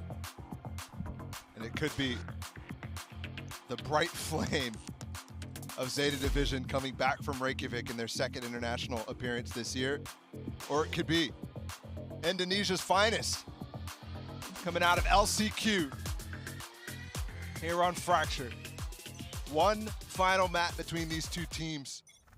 It's been a lot of whimsy, but it's also been so close. Zeta's first shot. Not landing. And they're going to push right into sand. They found my trap. They're going to push right into A. Wow, it was a heavy rotation back to B. They had 3 there already, but the rotation comes through. Flipsider finds 1, and he's going to have 3 on the other side. He can get back to Dish, no problem. He already took care of the 1 player. 3 players coming through. This is going to be a battle here in Halls. A bloodbath, and they're waiting for it. You see the stimmy through. The relay bolts are there. Nobody can see a dang thing because there's so much utility going through. Sugar Zero somehow avoids it, swings out. The quick right click cleans up the kill. And now Laz, once again, left alone. Boom, win the pistol yet again. 5 pistols out of 5 for Boom. Certainly a win condition. But it's just been the same response out of Zeta every opening pistol. Just win the next Thrifty. So much harder to do. And look at that stat. We already mentioned it as well in the series against Optic. 3-0 at the APAC LCQ. They've already lost 1 decider here. But this one for elimination. This one where all the pressure's up. Similar situation to APAC LCQ. It's do or die. History on both sides clashing and conflicting, as both teams should be favored in these situations, but alas, it's Blaze King who falls first. Berserk waiting on the other side. Again, he was stunned up. The shot causes problems. All of those shots are missed, and they continue to go astray. But Flip finally settles the situation. Flip is 1 shot to a Sheriff in the head. And guess what? At any range. That's what 10 has. He's got the Boombot too. They're stuck up in tower. He's really expecting them to try to call an audible. Hoping that they're expecting him to look at this tower angle and take the fight. Neither team wanting to make a move. And don't forget, at any point, once they try to plant, 10 could sneak up that rope and try to find a 1v1. It's so hard to cover the plant and hold tower at the same time here. It's been 20 seconds since since any player has moved. Now Flipsider goes forward. 10 choosing to take the low ground, and the Sheriff shots don't land.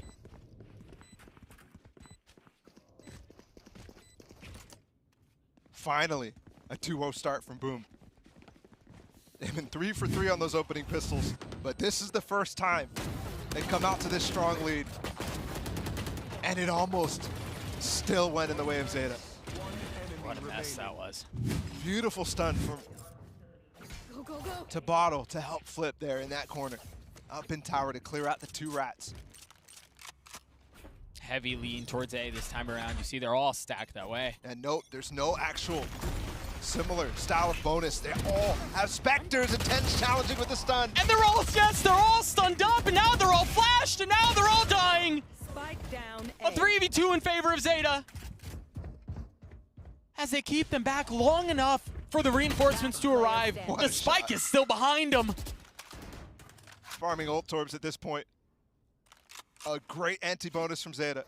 So well played, and it was all set up off of the breach utility. But you could also see the clash of both of these comps. It's the same comp. On attack, you have to play super bursty, super fast. If you don't, you lose a lot. Depth certainly just hurt them, both of them at the same time. I'm not gonna lie to you, man. I wouldn't go on that rope ever again. Come on now. Tibetol left in this 1v3 with 70 HP. And he's in a position he can at least get a 1v1. The depth is tucked away the whole time. Super clean. And that's 10 too. He struggled very, very hard on this race against Loud. Keep mentioning the opening duel stats for him. They were abysmal. This series so far has been much better. but still not at the levels that you need for an entry player. Thankfully, Depp, who's playing the Neon for Zeta right now, is fantastic in those situations. But he just doesn't take them as much. And remember, it was their defensive side that looked good last time we saw them on Fracture. Wise out from Boom Esports here, expecting the fault line at the very beginning of the round. They let that pass, and now they reaggress, or at least consider it a smoke, and Arumba's going to keep him back for now. Some utility spent to keep him back, though. That's true. Very good point. And so if you don't have the utility to respond when these executes happen, remember, attack side hasn't really used much at all. Yeah. Off of that, Sugar Zero has 2 smokes left. But the interesting part is it's not Laz all by himself. Everybody's on this site. But Laz will be first. And he doesn't find anything. Depp does, though. He puts a wall up to provide some cover, and Sugar Zero was behind him the entire time. And it's patience from him, too. Puts down the smoke that Flip wants to come through. It's too clean from Sugar Zero, finding the timing through the smoke. Such a nasty combination. That one piece of utility, synonymous with his style.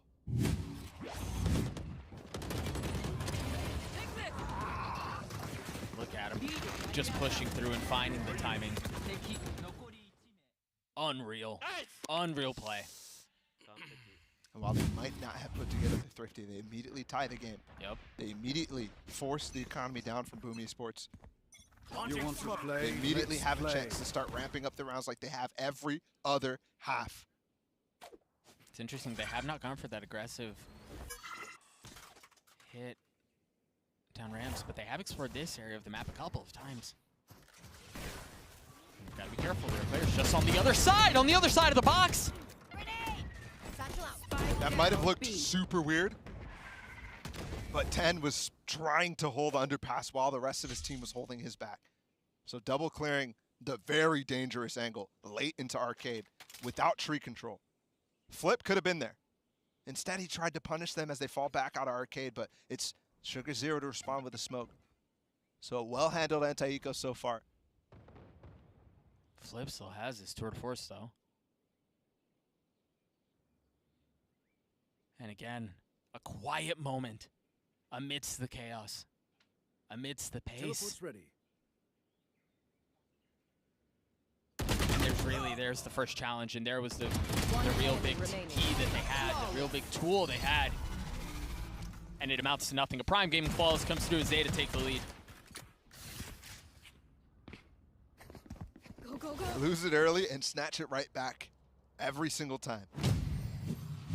First half on Haven, first half on Pearl. It's a good recovery from 10 after maybe going a little too deep on that while he's clearing. Depp as well. Look at Flipsider calling out exactly what to do here. Very, very active on the comms, but they swapped again. Zeta Division being a little unpredictable here. Laz alone on the B site, the rest of his team here. They controlled halls very well against Loud. Yeah, they did. Oh boy, here we go. Orbital strike, but they're gonna get past it. The showstopper there too. Oh, and 10, including himself, gets the kill. Both showstoppers used, the orbital strike used, and somehow Zeta still have 2 ults to work with. Blaze King just got his own ult though. But the big issue here, Laz is flanking. They're gonna double take halls with him and Depp. And Blaze is still tucked in here, right? It's not like he can reposition and play around the orbital strike. He is the line of defense. And now he's outnumbered. They're infesting the Rolling Thunder here too. Very nice. Blaze stunned and Blaze dead. Safety ult. Round ending ult. Yeah, and early enough to where there's a good chance you get another one back, sure. Very, very nicely done.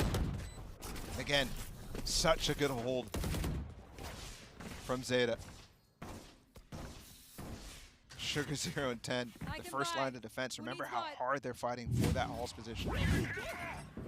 Here's the ult. We didn't see it, but somehow the hit was split because they were coming from Dish. And he shoots it at the ground. Confirms the kill at least. Yeah, it was crazy. Through This is a 1 round XQQ. It's gonna have a heart attack. Flipsider pushed through that smoke as 10 was satchelating through. Yeah. That's crazy. I mean, minuscule timings here. Timeout through for Boom Esports. Again, early to find themselves down, but while this could have been potentially disastrous for another team in this situation, this is just comfort at this point. Yep. This is business as usual. This timeout definitely coming early here for Boom compared to recently, compared to the other games we have so far. They don't want to let the same situation happen. Yeah. Because even when they clapped back early on Pearl, even when they tied it up at 8-8, Zeta still was able to maintain and hold on. 4-2 lead here early. Depp popping off. Sugar Zero is doing a bit of the same. And while the rest of the team may be a bit more quiet, the truth is they are playing very well as a unit. Yeah. And Laz hasn't gotten online either. That's the thing. He hasn't really been called upon a lot. You aren't calling upon him. There was the one round there where they did hit B. Sure. He was with his teammate. Yeah. This time again, a different setup. 10 alone over towards B. And it's fast. TPing out. It's Flip, but will he make it out on the rope? No. He was stunned up. He was outnumbered. He was pressured. And there's Laz. You just called his name. And he gets the other tag too. Yep. 10 all alone. Still maintains the frag on the bottom. What a crunch, man. There's just no chance when you throw so many bodies at the play. Back to back, I believe. Prime Gaming Flawless is coming through. Solid from Zeta, all since they started winning. Since they won that anti-bonus. Here's the push. That follow-up stun as well from Kuro is so good, because Flip definitely has a chance when Depp is super fast like that. A 10 holding all by himself, no problem, given he knows his team's coming back through arcade. The gamble pushes are just not working out for Boom. It's consistently the wrong site. Here we go, though. Well. This one is the right site. Dapp's alone. Oh, and he's stunned now. Sliding across the screen is Berserk. And with that, there comes a kill. But you've got to keep an eye on the flank. Look at how they're pressuring around. There's no alarm bot. It's just Flipsider who's here to cover. The utility to try to keep the spike off. Flipsider's been taken care of, and Blaze King wasn't able to get away from it. He tried to avoid the damage at the distance, but you got to be careful here. This flank again from Tabata gets taken care of immediately from 10. Oh, they're getting ripped apart. Just ripped apart. And the one nice thing is here, at least they got the spike down, but you're right. Man, they've struggled so much. Unless Famous can do something here in a 1v3. 10 is weak, but he's just going to hold it. The spam through is not going to cause any problems. He had to hesitate using a Vandal. He knew he'd get traded right back. He was hoping as well for that smoke to fade at some point. Yeah. Those just last so long. 6-2, the lead is expanding again. The lifeblood of Boom Esports is playing from behind. But these rounds have been clinical. You mentioned the 2 Prime Gaming Flawlesses that we've seen so far. And it's just stingers here for Boom. They're going to go fast into Dish. They sent 3 this way, and Laz's tour de force puts one right in between Berserk's eyes. And you could feel immediately the loss of the KO with this comp. Normally they're playing the Optic comp. That could have been such a boon against Laz when he goes for these Dish plays, because he can't TP out. Yeah, exactly. And even if you don't get the kill, you at least understand where he is if you choose to push away from him, but no. He's been given free reign. Again, Boom managed to get the spike down. They've got to take care of Blaze King here. He's got the ult, he's got a molly as well. They could play post plant pretty well, but they're taking control of Halls immediately. Swing out from 10, the flash is there. And somehow through that, Famous still finds one, but you're right, you still haven't taken care of Blaze King. I don't think they know where he is. They've got to be looking for him frantically to find out where he is. Now his position given away. The Sheriff shot's not going to land. He's got a molly too, but he's not going to be able to challenge the angle. As Laz cleans him up and 10 gets the defuse.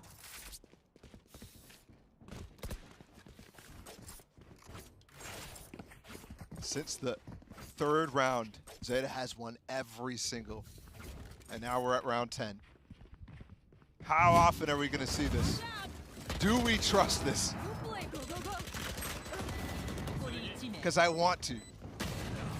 I want to believe that they could really just ride the momentum all the way through, but it's always ending up in a blunder.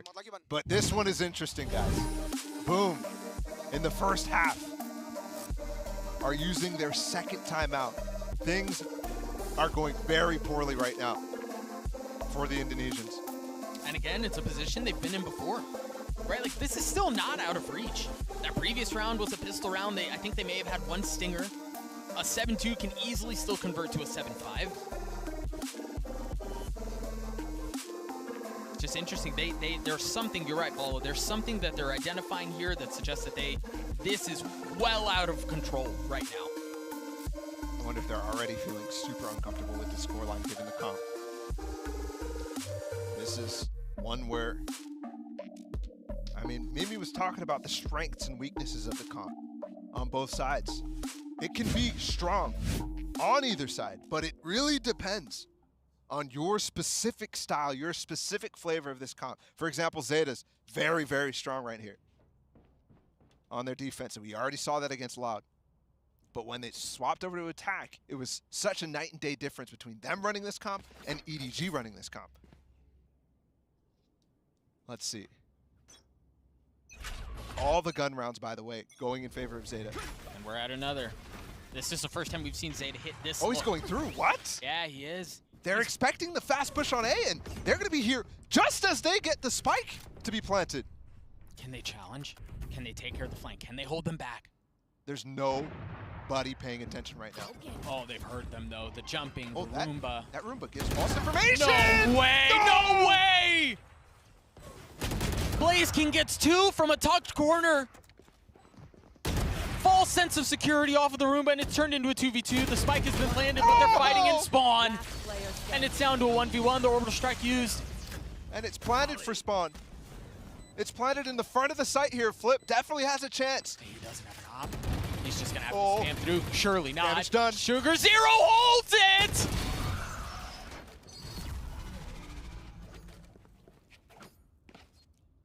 Oh, and they didn't get the op. I don't think they reached it. It was so deep into spawn. That could be backbreaking. No chance. They still have plenty of money here. The loss bonus is so strong. The ults are so strong. How does that roll? Oh my goodness, the Roomba. They just don't expect somebody to still hold that corner. He's holding for the door. That shot from Last. I mean, if they have 2 guys spamming down Sugar Zero right now, there's just no chance he holds that defuse. And again, the same aggressive look like we saw in the previous round. I feel like we literally just saw this, but this time Sugar Zero challenging. They know they're behind 2. The stuns are coming in at an insane pace. Deb has ult. 10 has ult. Deb's going north. And 10 can ult through this by himself. He's not fearful of this, and there's going to be a massive 3-way pinch. He has 2 satchels, too. This time the Roomba clearing out the cubby. Oh, and the Rolling Thunder goes his way. There it is. There's his ult. 10 with 1 satchel, goes across. He still has another to work with. And it's going to land right. Oh, it didn't kill him. 1 enemy remaining. But Zeta get the kills anyway. Where's Tabata? Can you find him? Can you find him? Can he still convert this? What utility does he have? He has a fault line. Can't scope the op anymore. Push him off. Oh, they've gotten off of it. They've gotten off of it, and Depp gets a 3rd kill and the defuse. It almost got off there for a second. They want to transfer it to Laz. Oh my goodness. Is the pace just gone full Last round to the moon? What have these last few rounds been, bro? Look at that wall and the fast retake from Dish here from Depp. That was a great push. We were focused on the Halls play. By 10 with his ult. But that, honestly, didn't even get to kill Sand. He had to follow up with his weapon. Yeah. They're just not paying attention. They don't realize how hard you could respond in kind with this speed, with this tempo. You want to play? Let's play. Just fast against fast. And there's a little bit more. Laz peeks into the fast lane, and now you hear the counter ult from Berserk used. He's fully taken tower. There's no one that's going to challenge him. Once again, it's going to be an insane retake fight. They have 3 members in spawn. Laz one of them pushing forward. I remember just on the other side of the smoke, and Blaze got a little too froggy with it. Tried peeking a bit too far. Famous does too. This round looks dire for Boom. The flash there, the kill onto Berserk 2. A good nade from 10 as well. Very well played, and yeah, they can try to keep the delay around the post plant. But there are only so many tricks in that bag. Oh, wait. There are only so many tricks in the bag! Oh! The trick is Flipsider! Demetal 1v1, it's gotten to half. Laz tries to hold it, pulls off, and gets the kill! It's a roller coaster! Back and forth! And that's how we end the half. Laz with the clutch again.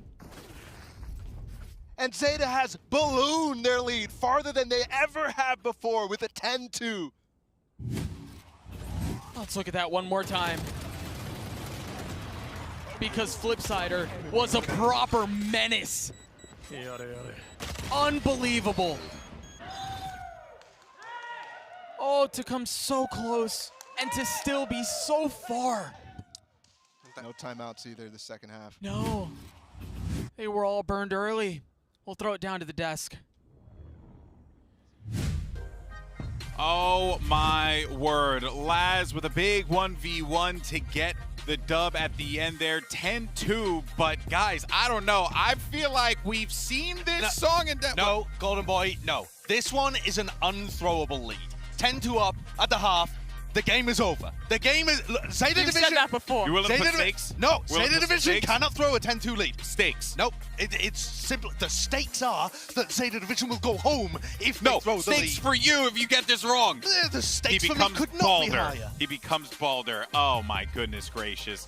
Well, let's just take a look back and, you know, at the Neon battle here, Mimi, because Depp has definitely stepped up in this role on Fracture. Yeah, he really has. I mean, this head-to-head is between the two compositions. It is exactly the same, and they are both defined by what your Neon can do in these opening gambits, and thus far, Depp has just been pounding in that regard. Berserks has been absolutely unable to get anything going just because of the sheer amount of pressure that Zeta Vision is putting on this defensive side. 10 rounds in a row. Yeah, Zeta always are setting the tempo. They're always being able to get into positions where, you know, sometimes Berserks it feels like he's executing, but actually he's been funneled into the A site because they've lost all the rest of the map. And this is a really nice one too. The amount of pressure coming down from Depp with the stuns, and then Sugar Zero pushing through the smoke at the exact right time. Yeah, it's absolutely perfect. And now if you're on Boom Esports and you're looking towards this second half, you say it's completely unbeatable. 10-2, it's over. But there is always that chance that they can make something happen. And they need to hold their ground. They need to buy the time in the same way that Zeta Division did to have a chance even. It's the same comp, it's the same win condition. If Boom come back, I don't want to live in this world. I need to get out into a different...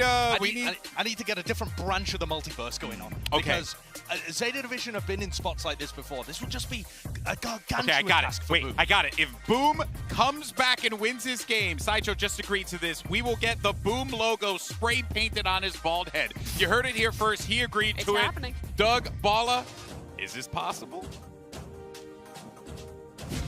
Him getting something tattooed on his head. I heard you say spray painted, but it was actually tattooed. Yes, definitely.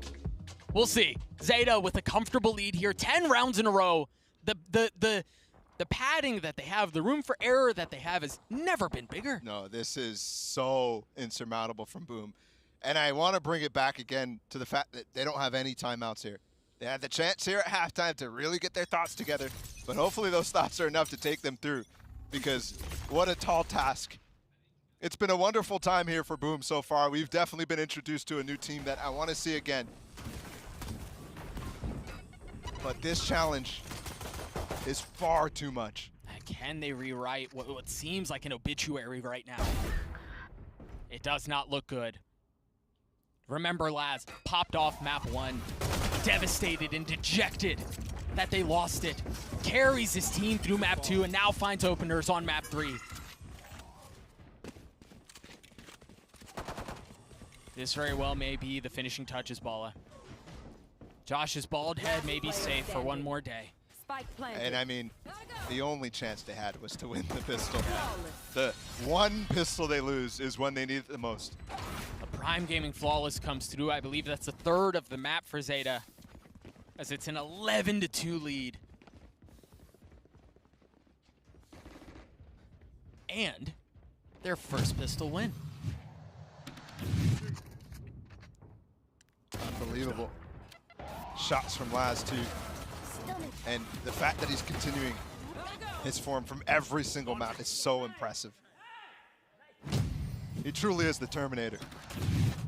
The way he put them down on Pearl. And that Headhunter set up. Look, that hit coming in though. Flipsider showing he can use that Headhunter just as well. He's able to clean up one. The flank is going to be coming in from the southern side of the map. You see the breach utility trying to deny the plant, but Sugar Zero gets it down. Guys, they're all in here on this round. Yes, they are. I mean, you've got nothing else to play for. You've got to convert it here. My goodness, what a shot.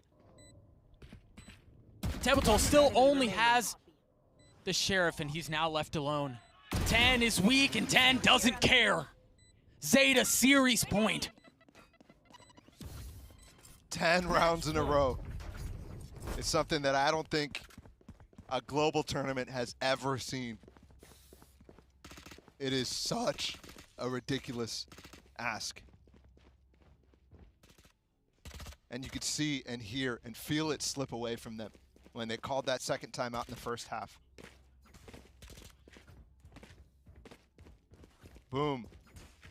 Moments away from being eliminated. Zeta, moments away from getting their chance at a rematch against Loud to make it out of the groups and make it to playoffs.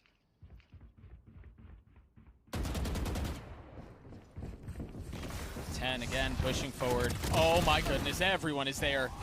They've somehow found enough to buy a bit more, and the gun's just not finding enough. The judge from Famous, perhaps, waits on the other side of the door, looking for something to change into, and no, it was just the judge. Flipsider and Blaze King left alone, staring down the barrel of elimination here at Champs. All the way out in Istanbul. Laz holding the angle. Blaze on the peak. Flipsider below him. And he's got a Guardian. If he can slip in quietly, he may have something to do here. Oh, he gets one. It's a 2v2 here. Flipsider, the leader, again, outnumbered, outgunned, and down. Zeta take the right cross that Boom throw their way and deliver a knockout punch of their own. A roller coaster of a series in what at the tail end of Pearl we thought could have been a bitter burnout to Zeta's bright flame, but it continues. One more chance here in groups to give them another lease at life in playoffs. What a performance. Again, man, this was just a couple of hours ago that Laz didn't want to get up from his seat. Remember, it was XQQ who had to go back to him to lift his spirits up because he was wearing the loss. You know, we often talk about grit, but that has to be probably the grittiest performance I've seen. That was tenacity from Laz and so much more too. Sugar Zero showing up on map number 2. And you could feel it on so many different levels. It was so hard for them to maintain their mental from beginning of end of the series. But freaking A, did they do it. And for Boom, man, such a rough defeat to go out on that note. Yeah. When everything else up to that point was like, yeah, we could do this. We could compete on the global stage. I think they've proven that, but the problem is they're gonna go home with this 13-2. So difficult to see a team. Again, man, to be so close. And you're right, it's so difficult to see a team get that close and not be able to close it out. It's heartbreaking. It really is. But here they are, man. I want to call them the darlings of VCT Global Esports this year because they've made so many fans of not just the Japanese scene, but everybody worldwide rooting for this team. And there's still time here for them. Josh said it. How close they were from crumbling. But they could still go on a run. They could still make it deep. They could still win the tournament. All things are a possibility. Obviously, they're going to have to work on their form, but that's what they did at Reykjavik, man. Yep. The exact same thing they did at Reykjavik. It was their initial series in Reykjavik was what, 13-2, 13-1 against DRX? Just dominated by DRX. And then they put on this insane run. And you feel like they learned a lot about who they were, about what they're made of in Reykjavik, and it somehow feels like they've learned even more after that series. I mean, that was outrageous. It feels like they came out stronger than they did at Reykjavik for sure. Yes, I mean, absolutely. But they were also playing familiar opponents compared to the international unknown, right? And then they play a weak Fnatic. Then they start to roll and roll and roll. EU team after EU team. It could have gone all the way. They made it to 3rd place. And they have found at least a little bit of momentum through that series. You guys are going to have to get your votes in for the in-zone MVP. Scan the QR code behind me. You've got Laz, you have Depp, and you have Sugar Zero. But again, it felt like an entire team performance. Yeah. XQQ probably needs to be on that list. Who knows what those conversations look like behind the scenes, but it's so hard to overlook the impact that a coach has in those situations. Yep. It's really, really difficult to even find that impact. Yeah. But on the server, Laz was so consistent. Yep. Series after series after series. He plugged the holes that they had, I believe, at the beginning when we were looking at that Loud series and thinking, they're having problem finding first kills. Laz came online today. Laz was the first kills the entire series. Zeta, once again, avoid elimination in what may have been one of the more exciting series we've seen so far. We're going to throw it down to a break, get the desk to give us their thoughts. We'll be back.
Red Bull gives you wings.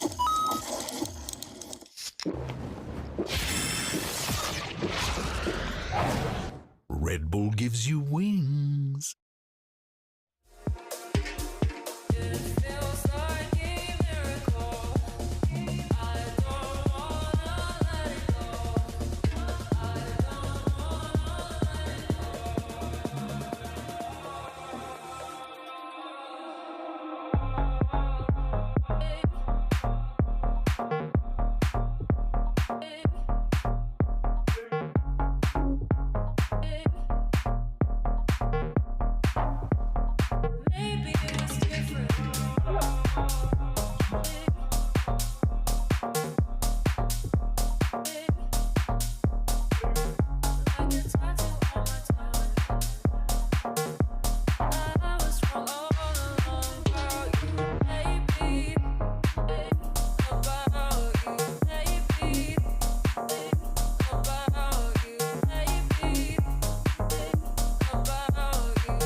let's bring out our first two teams fighting for a shot at survival. Here's Zeta and Boom. But Last still with the up, still healthy, getting past the Honor Series, getting past Famous, and getting past Flipsider. From 5 to 2 to 0. 11-11. The collapse from Zeta nets them the loss. The only member of Zeta still sitting at his seat. Flipsider goes down. Last continuing to press. 3 on the round for him, a 4th, a blind one to give. Face your fear! The lead once again gone. But Zeta hanging on for dear life. Rotating around. Everyone is being flanked upon here with 5 seconds. Laz holds them back. Laz with the ace. And Laz takes us to Fracture. This is going to be outrageous. They're 13 rounds away from sending one of these two teams home. One enemy remaining. It's a roller coaster. Zeta take the right cross that Boom throw their way and deliver a knockout punch of their own. It was a roller coaster indeed, but finally, after the dust settles and it's all said and done, it's Zeta Division that will be moving on in this group. And unfortunately, we have to send the Indonesian team, Boom Esports, home. I'm Golden Boy alongside with Mimi, as well as Sideshow here. And Mimi, I mean, off the rip, like, let's just really reflect on the fact that Zeta's grit, their determination to get them to this point, my goodness, it feels like they were really in that glass case of emotion. I mean, it was such an incredible recovery for them. You saw the emotions coming through in the Prime Gaming post-match highlights there, where they were kind of like falling apart. It looked like a team completely dismantled. And then once they made it over that final step, got to the third map, they just woke up completely. Yeah, one of the awesome things about Fracture is that they never even had a moment where they were tested. They lost the pistol in the follow-up, and then Zeta just went on a streak of 13 rounds in a row. That. Yeah, 13 rounds in a row. I mean, it's just absurd there. And overall, that is an amazing sigh of relief for Zeta Division, Zeta fans. They weren't tested. They weren't pushed to the limit on the final map. They didn't have their mental pressed at all. So they have that time to go back and reflect and improve. But I mean, a map like that just makes the heartbreak for Boom all the harder. They came out and played 2 really close series. They take a map off of Optic, they fall down to this lower bracket, and it looked like they were gonna beat Zeta in 2-0 fashion. They almost had the comeback on Fracture. If Laz hadn't aced, this would have been them continuing through, taking that 2-0 victory. They showed what they can do. They showed what Indonesia as a region can do, but unfortunately for them, it still was not enough. When it came down to that third map, it was just Zeta all the way home. Yeah, they gave us some moments, you know. I mean, they gave us a lot of fun moments, but you could really see what this has meant for them as a region, for the Indonesian Valorant scene, but just for those players, for those 5 players and the coach on that stage, right, Josh? It's a heartbreaker to have to send them home. Those are the ropes, but I think when it's all said and done, people are going to look back and really be excited about what is to come for that region when it comes to the VCT and Valorant as a whole. APAC's been on the glow up, and not just APAC, the region, but the entirety of APAC and East Asia as well. And I think from the other side of things, Laz cemented himself again as that best Japanese player. If you're looking at other players that are coming out of East Asia, Laz should be up there towards the top of your list. This is the rankings of the top 5 chambers at Champions right now, and Laz is creaming everybody. I mean, okay, the sample size is small for a lot of these other guys, but to have Laz up there with the heavy hitters of Ye, Durka, I mean, Kang sneaking on the list as well in his debut is fantastic, but Laz currently is playing out of his mind. Yeah, and it's absolutely necessary for Zeta to take the win today. If it wasn't for Laz, if it wasn't for him rallying mentally and just staying so incredibly consistent across this series, they wouldn't have been able to take it home. And the consistency extends beyond this event. He's done it before internationally, and he'll do it again. This guy never disappoints for Zeta. But you know what, the one concern I do have, Mimi, is that you see Laz's stats, you see the impact impact he has on the team, and I feel like even when you reflect back on the Loud matchup, on the Ascent game, they shut down Laz, made him a non-factor. That's going to be something that they need to watch out for. They can't just rely on this one man to be the difference maker for them. I think the biggest issue for Zeta will always be the mental, will always be the emotions, and I think Laz is the biggest example of that. When he is playing well, he gets the team hyped up. You can hear it just in like the volume of nices coming out of this team every time they're winning a round. But when they're doing poorly, when he's struggling, that all falls away. Zeta have always had that issue with consistency and keeping the mental in check. One of the players, though, that I felt has had a great performance at Champions so far that we didn't see good stuff from in the past is Depp. Yeah. Depp had a really amazing Fracture performance in particular, but was good across the entirety of the series. And he has been an underperformer for them. Even when they had that Reykjavik run where they finished in third, Depp did not show up to LAN. He was not as good as he was online. So the individual stuff is actually working here for Zeta Division, but the putting it together as a team struggled a bit up until map 3. Yeah, well, look, before the break, we asked y'all to vote for the in-zone player of the match. The polls have closed, and we got the results in, and I think, goodness gracious. Wow. I mean, look, when they ask us for who we think should be the MVP every time, right? And I was like, oh, we can make just like a joke one in my mind. I was like, it'd just be Laz. But I don't want to put disrespect on Depp and Sugar Zero because they were so impactful in the game. But Josh, I think the community just said, nah, fam.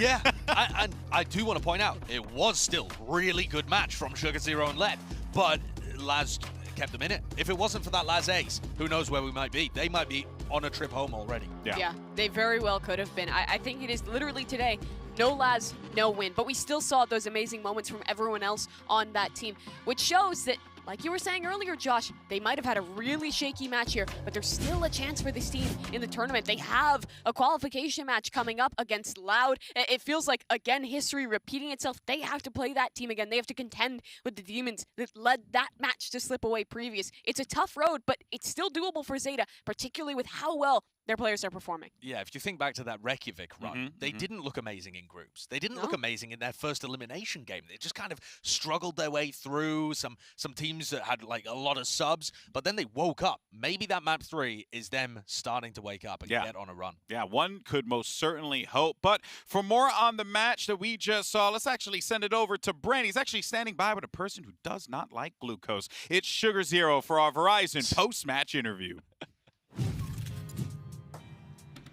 Thank you very much, Golden Boy. Yes, I'm joined here by Sugar Zero, fresh off the win, fresh off the dub as well here in the elimination games, but looking all so clean, I think, across the board as well. And I want to open this one up with a question that's pretty big picture, I think, as well. I want to know what you learned from your loss versus Loud initially, your first game, and what you carried into this one here today. まず最初にお伺いしたいのが、最初のラウド戦での負けの後、この試合に向けてどんな準備をしてきて、どんな改善をしてきたんでしょうか。特別なんかやってるわけではなくて、いつも通りの大会でその試合で起きたミスを修正して、次は対戦相手の対策を練るって感じで、いつも通り大会の動きをやってました。We didn't do anything special particularly. All we did is, as usual, to look back at our mistakes from the Loud match, and we try to fix it and try to prepare for the this match, this opponent. Okay, just another day in the office, I suppose, right? You were moments away from losing this match here, though, 2-0. It was very, very close, but you battled back. You wrangled back control of map 2. Map 3 wasn't even close in the slightest. Talk to me about the team mentality in those hard moments during this series. 今回、第2マップ目、もう少しで 2-0 で負けてしまうところで、見事そこから逆転、そして、3マップ目に関しては、敵の追随を許さないような見事な快進撃でした。この2マップ目での、逆転に際してチームでのマインドセットというか、どんな状況だったんでしょうか。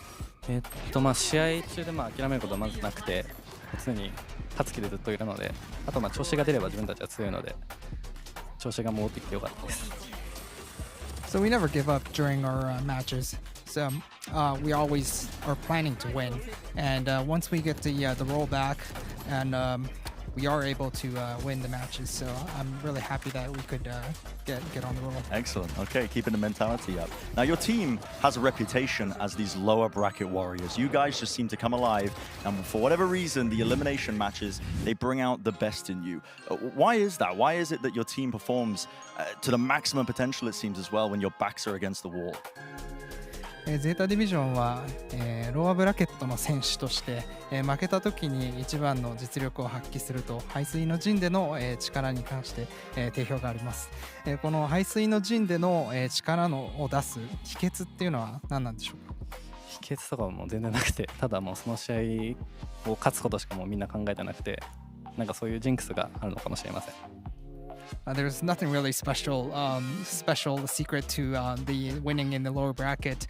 We're just all thinking about the wins, and yes, we're thinking about the wins. Okay, wonderful stuff. Thank you very much for the time, Sugar Zero. Congratulations again on the win. Thank you for the translation as well. And that's going to do it for this post-match interview. We're going to be going to a short break, but on the other side of things, another elimination match. You know you're not going to want to miss it. Edward Gaming versus Team Liquid. It's going to be a banger, so we'll see you in just a few minutes.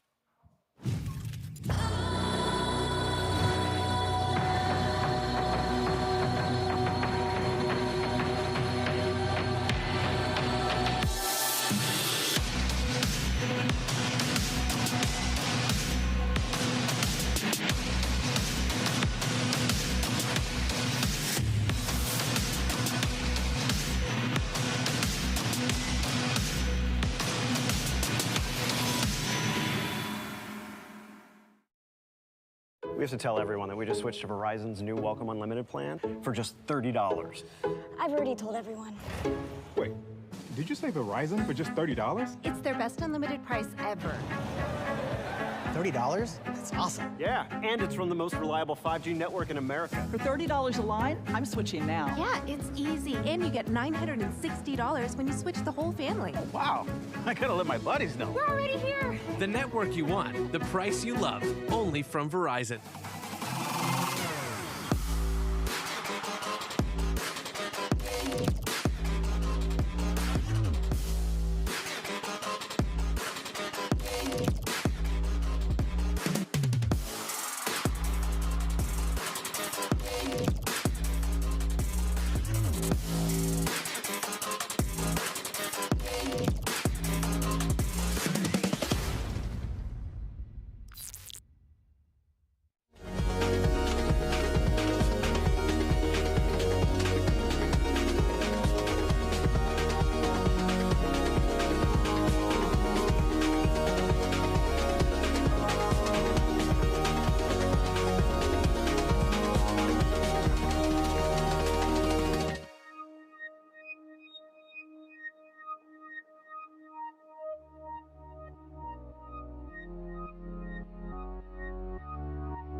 Welcome back to VALORANT Champions. We started with 16 teams in this tournament, and we're about to go down to 14. Unfortunately, we had to say goodbye to Boom, and it's time to say goodbye to potentially to another team. I got Jess and Ryan with me on this. I feel like a somber occasion. It is. Yeah. Every time you get me on the elimination desk, which, by the way, right, I see you. You always put me on these elimination desks. I go home and I cry after this, just so you know. It seems like an APAC elimination day, you know what I mean? It's just one of those days where I'm like, oh no, I hope we can rise above it, and well, we'll see what comes out of this game today. I fight for the chaos, honestly. Like I think as well, like you look at it from Boom, it was like a good showing for the first time, right? So there is an element of like, it sucks that you've gone, but you showed an awful lot, and with any luck, we see more of them in the future. Yeah, I hope so too, but I'm talking about Team Liquid versus EDG here. Let's start with Team Liquid, a team of TL's caliber. At this point, Ryan, they should not be getting eliminated this early on. Not at all, and it's never happened to them either. I think the pre-show touched on this, that they've never gone out of groups international events, but there have been a lot of opportunities where Team Liquid haven't made those international events full stop. You could caveat it with like the LCQ run, they're changing the coach, they're changing the player, but still, the name Team Liquid, it commands a lot of respect. You look at Fnatic, FPX, what they can do. There is an element of like Team Liquid with these kind of players on the roster need to be performing to that level. And they've made just slight changes to the roster here and there. Obviously, the coaching staff, I believe, is a big change. Some people won't, but it, of course, is philosophical with the way and the ideologies in which they play. So I think they've really crafted a roster that they can be proud of, and obviously IGLing from the front now is Scream. So there's changes. I wonder if we're too early into that new life cycle of Team Liquid to see what that kind of change really will come to fruition. I mean, especially with elimination on the line, Jess, Liquid have already had such a hard year. This is like one of the worst years we've seen of this org and this team, and if you were them, you want to make champions like a nice little bow tie, you know, to tie your ear off with. Yeah, I think the man on your screen, when he sat in the press conference, he was pretty adamant that the changes they had made, they had leveled up. I think he used the phrase leveled up, and I agree with that. I think, you know, you've got an IGO, you've got a coaching staff change, you've got different support in the back, as you can see there, and I think long-term, it's the right choice. We're just not yet seeing what that looks like when it's being able to put all those cohesive pieces together. And you're looking at what they've lost as well. Like Sliggy as a coach had such a huge impact. Link quitting. It wasn't a benching. Like he wanted to leave because things weren't the way that he wanted. He wasn't being supported in the way that he was hoping for. So it's a case of Liquid kind of going on the downslopes from a really impressive performance last year at Champions, making the semi-finals. I think Link leaving, like you said, all of the players have expressed at some point that really hit them hard, right? Like they didn't expect him to just walk away in the middle of a tournament, but like Jess said, they've since leveled up a little bit, and one man who keeps leveling up, it feels like, especially after the LCQ performance, is this man on your screen, Ryan, Scream. Look at these stats though. If Scream gets the first kill, Liquid win around 75% of the time. When Scream dies first though, it drops dramatically. He's so good at getting those first kills, but before you say this is Scream and team, Yampi's stats are very simpler, just a bit smaller in scope. Like if Yampi gets the first kill, they're able to sort of build on top of that, but if Scream or Yampi goes down early, it feels a bit GG. It's just these players have so much impact and the rest of the team is built to support them that if Scream or Yampi have a quiet game, it can look really, really tough, as it did against Leviathan. The trouble is, Valorant and its entire global scope has changed and evolved exponentially. You can't just have that star player anymore that pops off and, you know, gets you through the round. Of course, we've got star players like Xiao who are clutching out, but they have such a good, robust roster around them that is able to also do the same. So when we speak about Scream and team, we're more referencing the fact that it does oftentimes rely on these pop-off, these clutches from Yampi, big hitters with the op, for example, Scream hitting amazing shots. That's not something you want to rely on if you're a team. You want to have, you know, rounds where you get the plant and you got a good retake. Fundamentals are there. That's what I'm looking for. The good news is Scream is hitting his shots. So Liquid fans, don't be too worried just yet. Following the loss of Leviathan, we had a chance to catch up with Soulcast about Liquid's struggles for prep and why they're not too worried about this lower bracket. We knew what the match was going to be like, what the maps and the comps were, but unfortunately didn't go our way. And yeah, we'll see what we can do next match.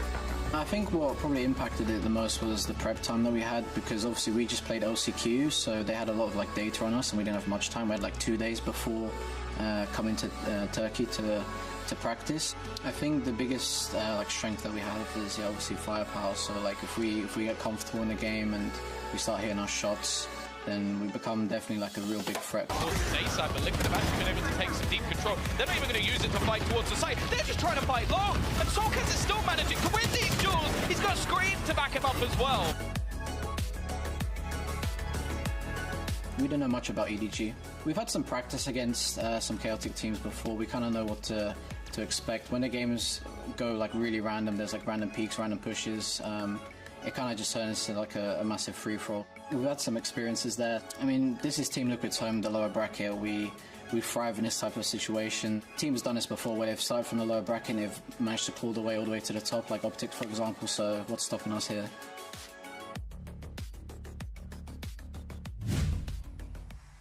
I love the optimism, and it's also very Team Liquid, Ryan. You know, we've seen them in the past when they go up against teams that are lesser known than them. They always seem to dominate, especially in EMEA, so yeah, maybe not too worried. I think also you sort of look at like what Leviathan was able to do afterwards by beating Paper X. It's like maybe we just all underestimated what they can do. Liquid maybe got a bit unlucky overall. Yeah, well, let's talk about the team they're going to be facing today. Solkaz mentioned it already, but it is going to be EDG. And Jess, I don't know how you feel, but I love them so much. I mean, they came out swinging. There were 2 unknown factors from the APAC region, and, you know, I come from the lower part of the APAC region, so I had a little bit of pride, a little bit of hope, and while the hopium didn't even turn into copium anymore, it just was facts on my screen for Edward Gaming. They show that they can perform. Yes, it doesn't necessarily, you know, round out in those match scores and whatnot, but compared to the likes of Boom, for example, this is one that had high expectations, and other APAC teams, like, for example, Xerxia, Cruz was saying in the press conference, some of the most impressive scrims he has ever seen, and they've been here for a while. Are the expectations as high for them, do you think, Ryan? No, I don't think so. I think them just being here in the first place is, like, enough, because they've, like, charmed us, we're playing Pearl and stuff, but seeing, like, a Chinese roster and a Chinese org be in an international event for VALORANT sort of, like, seals the deal, right? Now we actually have, like, an international tournament with a region that has popped off in League of Legends and stuff like that. It's only the beginning, I think, for China as a region in VALORANT, and what a great team to sort of start that run than Edward. I mean, let's talk about the start against Paper X, because it was an explosive start. Oh, yeah. It's also just the way that you sort of look at this team in regards to winning off the bat, right? When it came to the first map on Pearl, they were 5-1 up in 6 rounds. When it came to Icebox, they were 5-1 up in 6 rounds. It's really good because you can get Kung Kung online with the operator pretty early, but also it was something that Team Liquid struggled with massively against Leviathan. Like, they were 0-5 down pretty early on, and they're having to run it back. And especially when it comes to getting that up online with Chambers, with Yampy, if you can't get the up online, it feels that those kind of plays go quiet. So EDG getting a great start kind of puts a nail in the coffin a little bit if they do it against Liquid. I'm wondering whether or not, because you're right, Liquid has already befallen that curse before of going, oh no, the rounds are slipping away, what do we do? But this sort of op head-to-head as well, that's something I'm going to be watching quite carefully. I'm sure there's many people in the world that are going to be wondering, is Kung Kung going to be the upgraded version of Yampy in this particular series? There's a lot of us that are sitting here giving a lot of, you know, I guess thumbs up to the side of Edward here. Yeah, I got to also tell you guys, at home, Life is going to be back in the roster for this game, Jess. We're finally going to see the full strength of EDG. We were sitting back last night, we were discussing, weren't we, Ryan, about whether or not it'd be Life, would it be Smoggy, what would that mean? And you gave me a title for Life in the likes of Kung Kung. What was that again? I can't remember. The dynamic duo, something to that effect? The only thing I see when I see Life is back to life, back to reality. Make it stop. I had to do it for John. Oh my goodness. But overall, oh my goodness. He was just like, the combination, right? We were talking about those deadly duos. Scream and Yampy is one exactly like that. But yeah, Kung Kung and Life fighting together with the Chamber, with Life being on the Jet and the Rays, it completes this roster. I think Smoggy did incredibly well in that first series. I agree. But considering how close it ended up going against Paper X, now that they have that star player back in their roster, it just makes his team look even better, right? I mean, that's the actual phrase, right? It's not like life is coming back in and it's like, oh, maybe they're gonna look a little bit better. Jess, they're expected to look a lot better.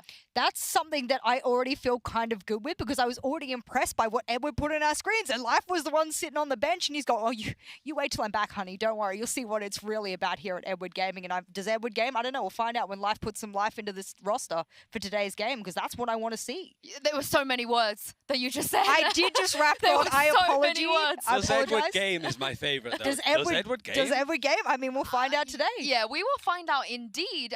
But does this make you guys feel a little bit more scared for Team Liquid? Because like I said, their year has not been great. They didn't qualify for Reykjavik. They kind of got it on a technicality. Copenhagen, they missed it. LCQ, fair enough. It is their home ground. But then they got to face a full-strength EDG in an elimination match here. I think when you look at the roster and the expectations, sure. I do think that some of the moves like ML coming in as a coach is thinking towards next year because, let's be honest, I'd be surprised if we don't see Team Liquid in partnership. So there is elements of it that's like, this is, like you said, the icing on the cake, just being here. But going out against a team that's never been at an international event like this and then comes in and beats you in that fashion, just Twitter in itself is going to be crazy for these players afterwards. I mean, I have to remind everyone about what Scream said in the press conference. I don't know if he's still going to double down on this, but he said it, so I get to repeat it. He said that the best regions in the world are APAC and EMEA, and the last region to knock him out of an international event was the last time they played was Zeta, which is an APAC team. Is there a curse looming? Is APAC really the big old region that Team Liquid can't overcome? I'm saying yes. I'm getting on the train and saying he cursed himself. That's on him. I'm so sorry, but someone just barked behind us. Someone I don't know. barked? I don't know if you Is heard it Team Liquid? But I got a little bit distracted. But before we derail everything, let's stand over to the stage for map select.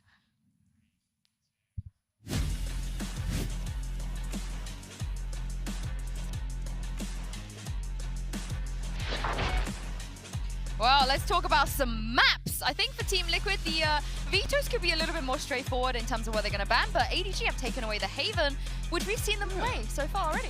Yeah, it was the third map against Paper-X. They did lose it, but also we saw Team Liquid play it against Leviathan, and they also lost it. Yeah. Maybe it's just a case of they typically ban out Bind, which is something they might pick. This isn't expected, right? Team Liquid perma-banning this. Do EDG take them to Pearl, though, like they did I want it again. I mean, parts of me just goes, oh my god, this totally works for them, but there is a similarity in a little bit of the playstyle. This is smart. This is very, very smart. Also, they run super different stylistically, agent composition, wacky from like head-to-head of how this is going to go between their comps. That'd be really interesting to see clash. And Liquid have been pretty trash on this map, to be honest, in LCQ. 0-3 in LCQ alone, but they haven't won since stage 1 against Big of all teams, right? So, and even then, that was a long series overall. So, yeah, Team Liquid need to improve here overall. Where are they going to want to take EDG at this point, realistically? Ooh. Like, do they go Pearl? Do they try and sort of have something lined up? Because if they lose this series, we won't even get a chance to see what Liquid could do on a new map. I wonder if we get a newbie from the side. Like, do we get a new map implemented here? Something that maybe Edward hasn't played at the international. There you go. The opping battles like you were talking about, Jess. This is going to be a feast. Yes, Scream. Feast or famine, rather. I really feel like someone's going to pop off here, and whoever does is just going to take the lead by storm. Maybe your whole Pearl, prophecy about them taking off at the start of the round or the start of the half might kick off there on Breeze, but Pearl is still open here. We could get that for map 3. I want to see Pearl. I want to see Pearl between these two teams. I think overall, I'd just like to see a free mapper because I think these two maps are, Bind leaning strongly towards EDG, Breeze leaning strongly towards Liquid. They beat Mech twice, and LCQ and Mech are a very good team on this map. But Ascent's been taken out, so it's still there. I'm quite surprised that Ascent was left open, considering EDG are on an insane run at the moment. Liquid, they were trying the Phoenix, it worked, but it didn't really work up against Leviathan beforehand. Interesting. This might push an Icebox, and we know that Team Liquid, I mean... That whole gonna get Icebox. Yeah, I feel like Team Liquid, not that they've made a mistake by letting that through, but given the scoreline of Edward Gaming against Paper-X on that map, you would have thought maybe it's one of those maps that you put away and say if we had to go to a decider, maybe not one you've shown to be quite proficient on. It is also Liquid. It was the main pick at LCQ. They picked it 3 times, and again, decent results. The raise of Scream on this map is certainly like interesting, but when you go back to that grand final, how much impact he had alone, It feels a typical Liquid fashion. We're going to get to map 3 and it's going to be like a 1917 overtime, like they always have against Mech. I think the Ascent ban in the second round for EDG was really, really smart. They forced Liquid to choose Icebox or Pearl, and Liquid, they just don't fancy going to Pearl, which means they have to play Icebox here. They don't have maybe the luxury of being able to go to Ascent, so I'm really excited, you guys. I'm very, very, very excited after seeing the map picks. I also think, and part of me worries that like map 1 will go a particular way. Let's say it's in EDG's favor and Team Liquid's favor, and we're going to like, wow, they're running away with it, and it's just map number 2 is just going to show us something completely different. It's going to be a mirror comp on map number 2 for Breeze, almost certainly. So I wonder whether or not the tables will flip and we just get back on the desk and we go, oh, yeah, sorry about that. We thought that was going a certain way. Yeah, you know how I said yesterday, like, we're going to be here forever? I don't think that's going to happen Oh, you think a 2-0? Yeah.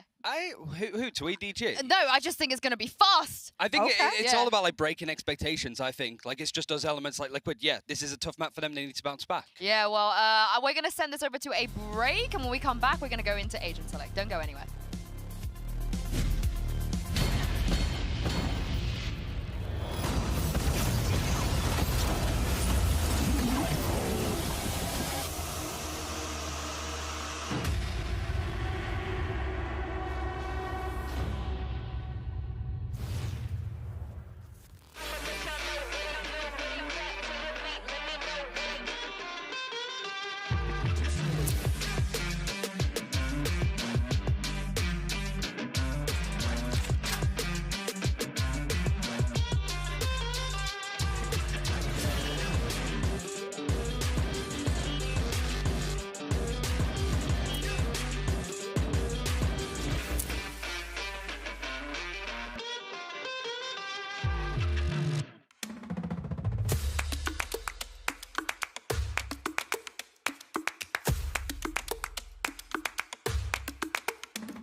Welcome back, everybody. Let's bring out our next 2 teams to the stage. It's EDG and Team Liquid.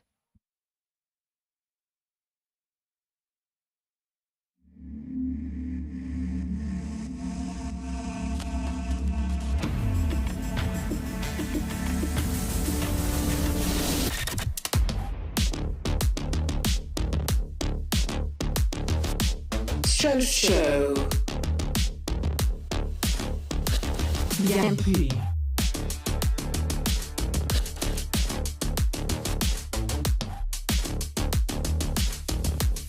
Hong Kong.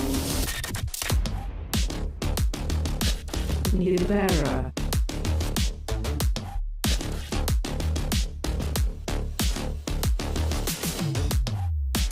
Howdong. Green.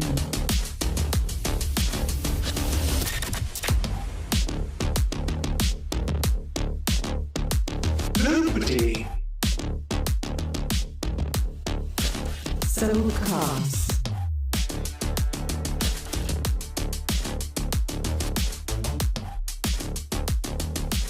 Live. Domestic.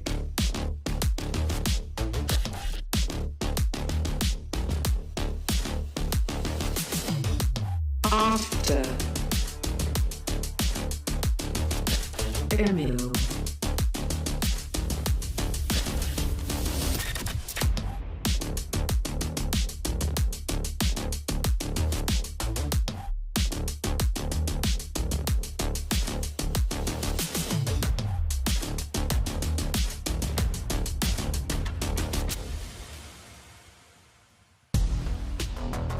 Well, it's all smiles on stage right now, but let's not forget, both teams are fighting for survival. You don't want to be eliminated from champions, you guys, this early. So Especially not if you're Team Liquid. I mean, they were backing on stage. It's a good chance to see if their back's worse than their bite at this point. Like, this should be a team that scares anybody that plays up against them, and they could be upset by a squad that is coming in with a good amount of whimsy. They're coming in, they're enjoying themselves from what we saw against Piprex, but there is something about this squad for EDG that can go and do damage. If they get an early start, get up the pistols, get up the bonuses, they can really get into the heads of some of the most seasoned players in tactical shooters. There is one theme I saw at the press conference between the players. It was that you should not underestimate any team in this tournament. I think it was, you know, the XSET team. They were turning around and cries like they're a champions for a reason. They're a world championship level team. We cannot let anyone take the better of us mentally and of course in the server. So that's something that I'm sure Team Liquid's aware of, but how many of those rounds will get ahead of them before they can really grasp onto it? I mean, I'm glad they're all fired up and barking because they got to start on bind, and this has not been very good for them.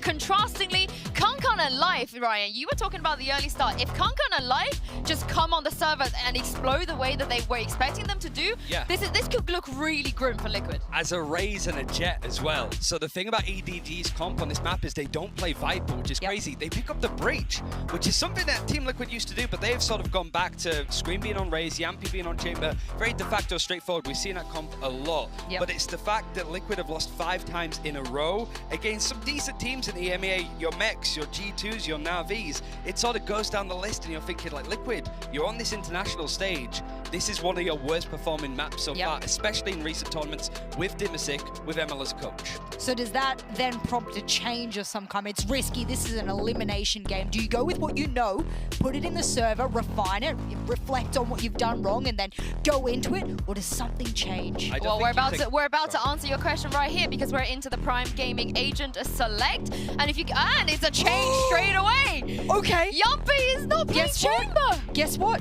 He's never played this agent competitively ever. Ever in his career, he's never played Sage. He hasn't played many agents, to be fair. Well, if I go down the list, I mean, he's at least played Sky a few times, Brim once in his competitive career, but never. Every time Team Liquid have run a Sage, it has always been Scream 9 times out of 10. And now, Yampy, this is the change I wasn't expecting. I was expecting a change of some kind, but an agent you've never played? I mean, the one thing I was going to say is just like, I like Yampy on the Chamber. It still makes sense now overall. So yeah, it's a big change overall. For this, it's a crazy composition when you look at it, but it is sort of expected of what we've seen before. Life now back in the roster. He's on that Jet. He's going to be fighting for those extremities as it is EDG attacking first. They have to sort of come out swinging. And without a Viper, it can be a bit scary on the defense, but we'll get there when we get there. Yeah, we will indeed. I mean, I feel like the only thing I'm not too worried about when it comes to Yampy being on the stage is that we've seen aggressive players like CNED play Sage on this map, and it's worked. And maybe, Jess, this is the change that they need to make. Maybe it's more about a little bit of control. I mean, you know, Kang's not going to necessarily be rocking that operator a lot on the Raze, so maybe he goes, you know what, there's no need to be op because I'm not really going to get that a lot across the map. So maybe if I stint him, I get the wall up, I get the slows, maybe I understand Shower's control is going to be hotly contested. I can sit there and I can really make a difference rather than waiting for them to get on site. And by that point, sometimes with EDG, it's too far gone. You mentioned CNED with the Sage. It's Team Liquid that have gone to that Ascend comp that helped them win Champions last year. They went on a crazy run on bind with playing the Sage and stuff like this. So it is something going full circle, but it is a risky time to bring it out. Maybe GG weren't expecting it, but considering what they're playing, I don't think they care whatever Team Liquid are playing comp-wise. You got to stop Kankan and Life in one way or another, right? We shall see it. We're going to jump into map right now, and I'm going to hand this over to your casters for this series. It's Bren and Sideshow.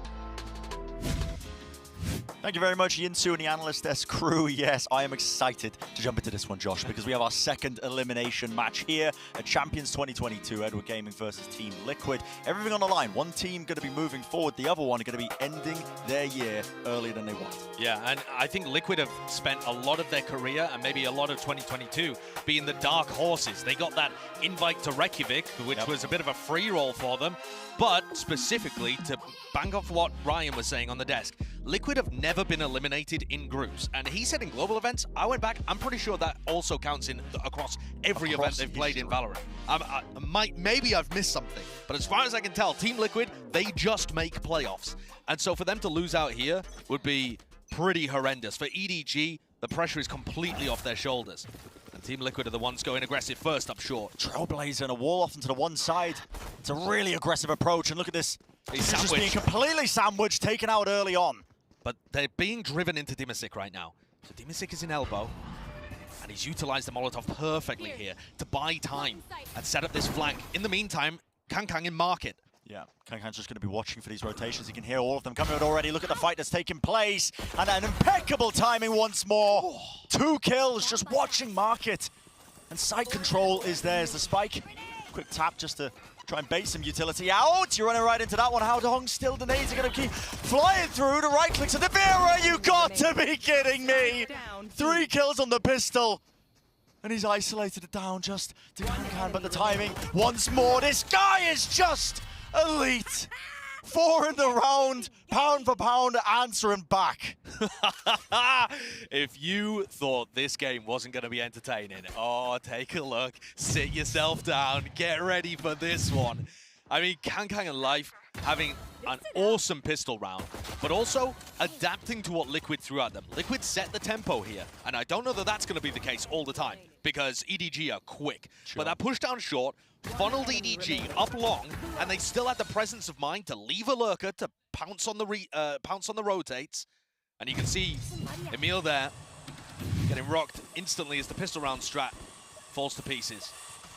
And also, Brent, just the fact that we're here on Bind, you are going to see these all-in pushes from EDG constantly as Countdown finds that opening kill. But with a double duelist comp, they don't play the map. They don't spread out and default very often. They go for these kind of hits all the time. Yeah, big where they're just wholesale executes. Bursting into B. Absolutely. It is intriguing as well, the fact that this is Edward Gaming's pick on Bind. It's a map that they have opted into. It does make some level of sense when you consider Team Liquid's history with the map, but even still, in my eyes, when I've been watching this team, you know, through the eye test, just watching them, I wouldn't have considered it one of their stronger maps. No, I can agree with you there, and I think also the double duelist composition on Bind has just not worked. No, it's gone out of favor a lot. At the global level, there haven't really been any teams that have made double duelist function. But the question is whether Liquid is good enough to punish them for that, or whether the double duelist comp just allows Kankan and Life to go crazy. It was so interesting listening to the Soulcast interview that was played before this, where he's talking about, you know, we've played against chaotic teams before. We know how to, you know, play against them. But I don't think anybody's ready for a team like Edward Gaming. The way that they play in terms of their chaos, I mean, it's almost like they invented it. Well, EDG have managed to keep all of their rifles, everything, heading into the next round. So it's still going to be pretty dangerous here. Kankan with a Phantom, and Team Liquid a couple of players on light armor on the anti-bonus. Like I said, EDG are going to group up and go for 5-man execs a lot of the time. And Liquid know this. This is why they've changed their composition, I think. Because having Yampi just hold B long for the whole round as chamber, that's not as useful as Yampi getting the wall down and being able to stack the other site off the first hint of info. So here you see dash into shower, lands inside a slow orb, and immediately calling for the rotates. Look how fast Scream is through. So much util already being used to just try and take that shower's control. And yeah, the rotation is going to be called. Again, space to be gained onto the site. Not quite getting too much done. In fact, Yampi's just at the back there, behind Triple, making sure he puts the shots in, but he opens himself up just a little bit too wide. Luckily, the trade is there, though. Scream still online. Team 6 swinging from heaven. And this has been a brutal round for EDG. The Showers player got walled off instantly, so that stops it even being an A split. Did you see the amount of utility they used there? The pull, the seize, the stun. Yeah, the Team Liquid game plan for Bind is going to be to rotate extremely quickly. I mean, you could even call it over-rotating, but using Yampi's wall and slow up to either slow the hit, or if Yampi's on the wrong side, to just wall an area off so that you can't get any lurkers coming through, and stopping a rotate back to that side. I think the adjustment here is a really good anti-strat coming from Emil. The question is whether the execution is good enough, and Team Liquid able to secure the anti-bonus. And now EDG are playing a little bit spread, looking to fight for B long, while there's still 2 players monitoring the rest of the map. But here's that wall, and it's such a pest, because Yampi continues to control showers just off the back of passive utility. That fault line did connect prior. It's forced out the Trailblazer, but again, that map control just going over to the side of EDG, but it looks like a fight taking place once more. Team Liquid trying to take it to them and regain control of the Octagon position. A lovely deep nade. That is going to be pushing life just back for but a moment. And Nevera spotted at least 1, perhaps 2 over by short. And so Liquid are going to keep their players in position, spread 2 and 2. And EDG have been smart about this. You know, how long is their IGL? And we've seen in that opening game against PaperX, he wasn't afraid to pump the brakes. And now, silently, setting up for a B split, controlling that area that they got at the beginning of the round with B long. And this is all going to be on Soulcast and Scream to hold it off. Boombox going to be destroyed there. That's going to be, again, another boatload of utility. Nade into the back of the side. The execute's coming online, but that off-angle by Scream. Just elite, and he's got the crossfire setup. Another satchel. Just clinical. But at the end of the day, there is still 1 player left standing for Edward Gaming to try and carry this round home for them. But it is the 1v2. Chichu just tapping the spike, trying to force an isolator 1v1. The Liquid players have split up. Going to be able to get the plan down here. Unfortunately, lost all information on where Team Liquid might be, so he's got to be paranoid. They could be around any corner. I think he just spotted a glimpse of Nevera. Snake bite into the corner. It's all about this first fight, the angle. Patience is the name of the game of 3 kills online. Yampi's going to cover it. Instantly with the trade, that's going to be the round secured as well. And that's a huge one for Team Liquid to get online.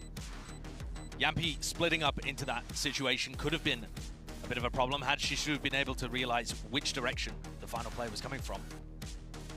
But it's nice control at the end of the day. Scream, by the way, having a monstrously good anchor from that position. This position here. Picking off 2 players from essentially a one-and-done spot against a team that has good trading. Yeah. That's just Scream things. And the Des was talking about how well he's been playing. In the loss to Leviathan, he still had 150 ADR. So he's always going to be doing damage. You can always rely on Scream. But he didn't take over the game. No. And that is something that he can do at any point. Very intelligent player when it comes to the mechanics. And he's been, tasked with a lot of the IGLing, which, not going to lie as well, when I've been trying to grab scraps of interviews to find out exactly what's going on inside the Liquid camp, it's, messy at the best of times. Sometimes is what it feels like, but... Okay, Dimmersic's been traded out. That's pressure up B long. Soulcast grabs one on the other side of the map. It seems like EDG are going for this kind of, B long aggression with a couple of players watching over by short and showers. Just testing, limit testing the defense of Liquid. Yeah. Smoke dissipating just at the wrong time. There's nobody's trying to punish that res. Head over the angle. Out on Will, claim the kill. Going for the repeats once more. Of course, you're going to be taking these risks. Only on the half buy, why not? But overall, I mean, Liquid know where both of these players are. Yeah. And they have great ultimates for the next round, as long as they can close this out. Spike down, B. Closing it out. Easily done, it seems. Yeah, not too much pressure in that round. They did force the Resurrect coming out from Yampi, which is decent respect that Team Liquid are showing. But there are just so many good ults on both sides, honestly, to be used here. But remember, the way that Bind tends to play out, if the defenders are able to use big ultimates like the Showstopper to stop a push coming through, it can be difficult to reset with your double duelist composition. Yeah, there's definitive weaknesses, I think, when you do see the double duelist being ran. When you're all in with the initial push and it just gets absolutely bogged down, it can be, like you said, really difficult to reset, I think. And that's part of the reason why it's so interesting that EDG went to Bind first. Yeah. They had their options. They are on a, I believe, 7-map win streak on Ascent right now. Yeah. And yeah, Liquid are a great Ascent team too, but you could be the ones anti-stratting their Phoenix instead of Liquid being the ones anti-stratting the double duelist. So there certainly were different directions that the map veto could have gone. And EDG are really trying to flex their muscles of Life and Kangan early on in this game to see whether they can get value out of the star power on the team. And Kangan has been good so far. He's been a menace, man. I pulled up at the top 5 chambers at the event. Yeah. He's on that top 5. He's on the list. After his first performance against the grand finalists from Copenhagen. He's one of those players that, I mean, he just plays possessed. In their last matchup as well, he had 44% of his team's first kills. 44% of his team's first kills was coming from Kangan. I mean, the guy is just absurd. He is nuts. He is nuts at this game. But if there was any player and talent, I think, to try and shut that kind of chaotic style down, it would be Liquid. They've got it in them. Yampi only has a classic? That's, yeah, that's interesting. Yampi only has a classic. Definitely money online to get the buy. Yeah, I wonder if I'm missing something and he's got a gun on the floor, but it doesn't look like it. Okay. Little mistake coming into this one, maybe. Just drop not coming online, but... See if that ends up punishing them. They're not heading into the Sage player from Team Liquid. It's very cautious so far. Now they are. It's a complete rotation. Paused. Now they are. And this is where the trouble lies. The wall will get broken from that TP rotation. Remember, there's still about a minute on the clock here, so Edward Gaming do have a lot of time to work with. That's a minute where Yampi is sweating bullets. In a situation like this where you realize you've made a mistake and you're just waiting for the consequences, it just gets so much worse. Now, EDG have cut noise again, going through the teleporter, and that has prompted out the Seekers from Soulcast. Perfect time in the round to use them. 50 seconds. If Chichu can break all 3 of them, that might be useful, but there's still 2 heading towards B and informing the rotates that should be coming here. Yeah, Liquid should have complete information. This hit's coming through now to Nightfall, scattered into the corner. Prowler sent back as well. There is a lot of ultimates online for either side to try and offset this one, but it's going to be the B side giving up for the time being. Now the orbital strike. Let's just try and deny that space in the plan once more, but there's 20 seconds remaining. Showstopper as well, out here for Scream, who's in elbow right now. Does he want to try and go for this one? They're letting them get the plant down. They're letting them get the plant down. Going for that full retake. There's Team Liquid setting this one up. Players in position, but same again for Edward Gaming. Now the Trailblazer into the back. That's going to be that Rolling Thunder pushing them all the way into the corner. Nice little shot from Dimisic. Connects onto that one. Showstopper first. Showstopper is that 1-for-1. As Kanan will fall. The players just can't quite get into the back. Still the duel is going to be won by the off angle. Nobody going absolutely insane. Yampi now has a rifle. Picks up 2 and the rifle in the hands of Yampi. He does collect the kill, but time running low once more. The defuse, the pull, that disrupts it. Time is running low, and it is a spammable angle. It needs to be covered. Time's running low, they just call it. And Scream just gets out of there in time. It's a Red Bull clutch there as EDG hold on in the post plan. B on Bind is the worst site in the game to retake. And I'm a little bit befuddled as to why Liquid played it in this way. Perhaps it was because they didn't have 5 rifles online, but they didn't play to deny the plant with the Showstopper. They weren't able to make space off the back of Scream's Showstopper either. And the rotates were far too slow, considering that there were Seekers at play. I think that is a missed opportunity there for Liquid in multiple ways. But at least Yampi comes out richer than he went in. Sure. Walked away with a rifle, I suppose. It was a costly, costly round for Edward Gaming. Obviously, with all of them dying in the end. A couple of them are on half-armor rifle buys. Assure you. I mean, they'd be buying full armor if they could. You can't say that about every team in the tournament, though, Bren. So look at this. There's a little bit of pressure over towards Showers, which is the area of the map that Navera's got his Viper's Pit. And already, Dimisic is thinking about playing rotate. If Team Liquid think EDG are going to be readable every single round, they're going to be in for a nasty surprise. But the tendency to over-rotate, I think, is still going to be useful for them. Just got to make sure you don't do it too much. Trailblazer finds the jet on the other side. And that lets you know that Life is not a position to immediately engage. You know you've got a few seconds before that would happen. They do have a good crossfire right now to set up. Scream just playing on top of triple. There's going to be a dash engage into the cloud burst, and Life does fall at the end of the day. The pull, though, is locking down these players, and the aftershock is just a bit delayed, but the bullets are not. Kangan just opens it up, taking down 2 of the anchoring players on Team Liquid. Fantastic entry. 30 seconds left. Life getting spammed into his smoke was a bit unfortunate, but Kankan's bullets are just so accurate. Meanwhile, Nevera just stays alive, and they're going for the pivot with 20 seconds. 20 seconds. They don't know that Yampi's here. Yep, Yampy, he could just be a miracle worker. Down onto the floor, the spike, it drops, there needs to be a trade, and eventually it comes through. But at what cost? 10 seconds remaining. They know they can deny this one, but no! Kankan, you absolute maniac. He takes the fight, and 4 kills for him. He's hunting for the ace now. He's doing everything right now for EDG. He's a one-man army. But he is low, but the crossfire is quite good. If Nevera chooses to try and take the fight by pushing into the back now, he's going to be going to the opposite side. This isn't really being watched by any of the Edward Gaming players. Nevera's got a weak player, but a crossfire that he's going to find it difficult to break. And there it is. That's the ace in the round. Absolutely sublime stuff. The precision that this guy comes out with.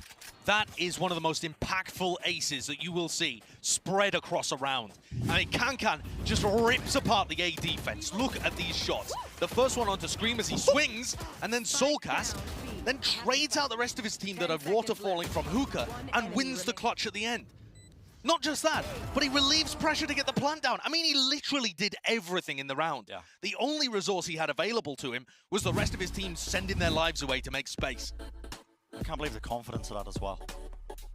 A tap, a swing when, honestly, his teammate wasn't even ready, I don't think, to trade it out. No, I mean, the normal play there would be to have Kankan plant and the other player try to hold it. Yeah. But when you're a superstar, you've got that level of confidence, and that, I think, is an accurate label for Kankan. I know we haven't seen him very much on the global stage, but so far, in his team and in the matches he's played against good, great competition so far, he has been dominant. And you wouldn't think that this is his first big tournament on a global stage.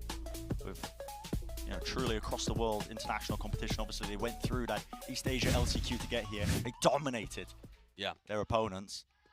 And as EDG take a small lead here in the map, I just want to talk about their opening game against Paper Rex. On the 2 maps that they lost, so I'm excluding Icebox, they still won 60% of the first kills.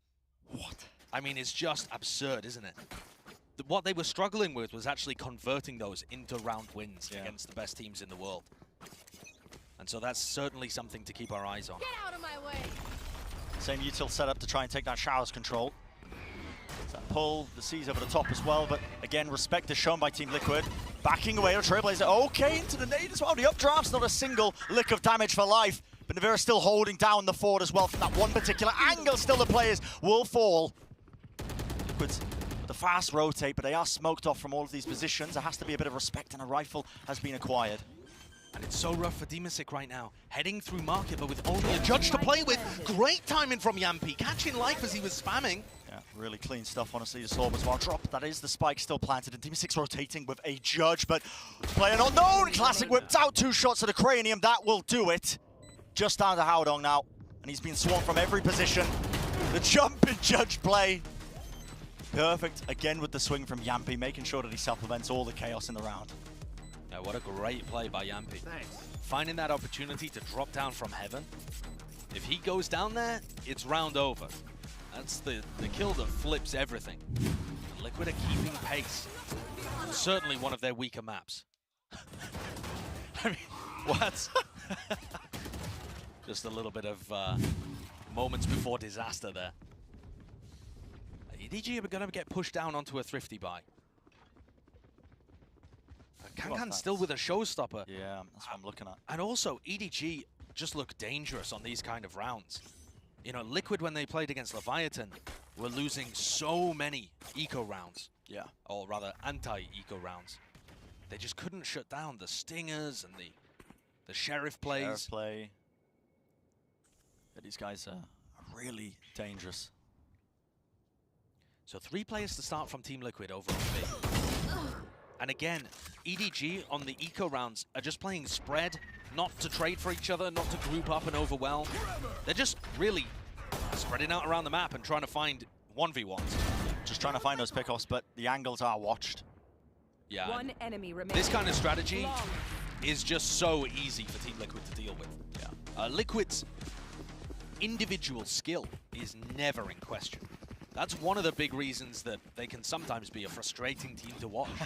Because the talent on this roster is absurd. You expect great, things coming out from a team like this. Yeah, I think Liquid talent pound for pound really, really up there. Liquid have been around for so long at this point that they should have some kind of Masters trophy. I don't think that's unreasonable, but 2022 has been a bit of a story of wasted potential, I would say. Maybe that's the whole story of Team Liquid, and this is their opportunity to turn that around. This tournament. Here at Champions, the backs against the wall. So EDG taking B long control again here. This has been their game plan, but it's almost always pivoted into a B exec. And there are 3 Team Liquid players waiting for it. They can go for 4 players pushing through B long. They're biding their time though. Just waiting around. Sorry, 3 players at B long. Nate is really good at pushing back a lot of these at common angles, but it's going to be another smoke drop down into Hookah just to push back the players. Life got on the line and then decided to drop off it, and that gives the advantage to Soulcast. Bit of a mistake there. And they're going to go for the re-clear, but it's a team flash. Yeah, it's a team flash. Never ideal. Falling Thunder though into this one, but there is going to be a showstopper to try and play into this one. It's a pre-fire into the corner, right inside the tube. Damage is being done, certainly, but Scream locking it down again at the back of the site. The satchel to disrupt the movement. He's always going to be favored in that fight. To me, the impressive one, though, from Scream is the kill onto Haodong to avoid being traded. You have to throw more than 2 people at Scream in order to take him down. 30 seconds left. And EDG find themselves in a situation that is simply unwinnable. Liquid have a great idea of how to deal with these B hits. And that was against a Rolling Thunder and a Showstopper. Yeah, they were more than ready for it. And Liquid still held on. Admittedly, there was very little value from the Edward Gaming Showstopper. Kankan just kind of pre-fired it into the corner. Could have been dangerous, but I think when it does get scrappy like that, I mean, I'm just, again, thinking back to the words that Soulcast was saying. They played against chaotic teams before. And I think a team like Liquid as well, sometimes they'll relish the opportunity for the rounds to devolve a little bit more into those just fights being taken back and forth, especially Scream. Man can close his eyes and take him back to the good old days, just click a couple of heads once or twice. Yeah. Soulcast had actually been pushed off that angle. That's the frustrating thing to me. Look at this second kill as Haodong nasty. Gets up top. Nasty. Scream's a demon. And he's been in such unreal form throughout the LCQ run. Red hot, man. I said it at the time, he looked like the best player in the world. It's just about keeping that up. Yeah. But at minimum, you get a great performance from Scream. So a round being taken here. Edward Gaming not going for that set play that we were seeing where they take control of Showers. The util dump, and Liquid happy to disrespect them. Now on top of the wall, Yampy okay. Slight off angle gives them a favored approach there in that fight against Life, and they know that the players obviously are pushed up here into Octagon.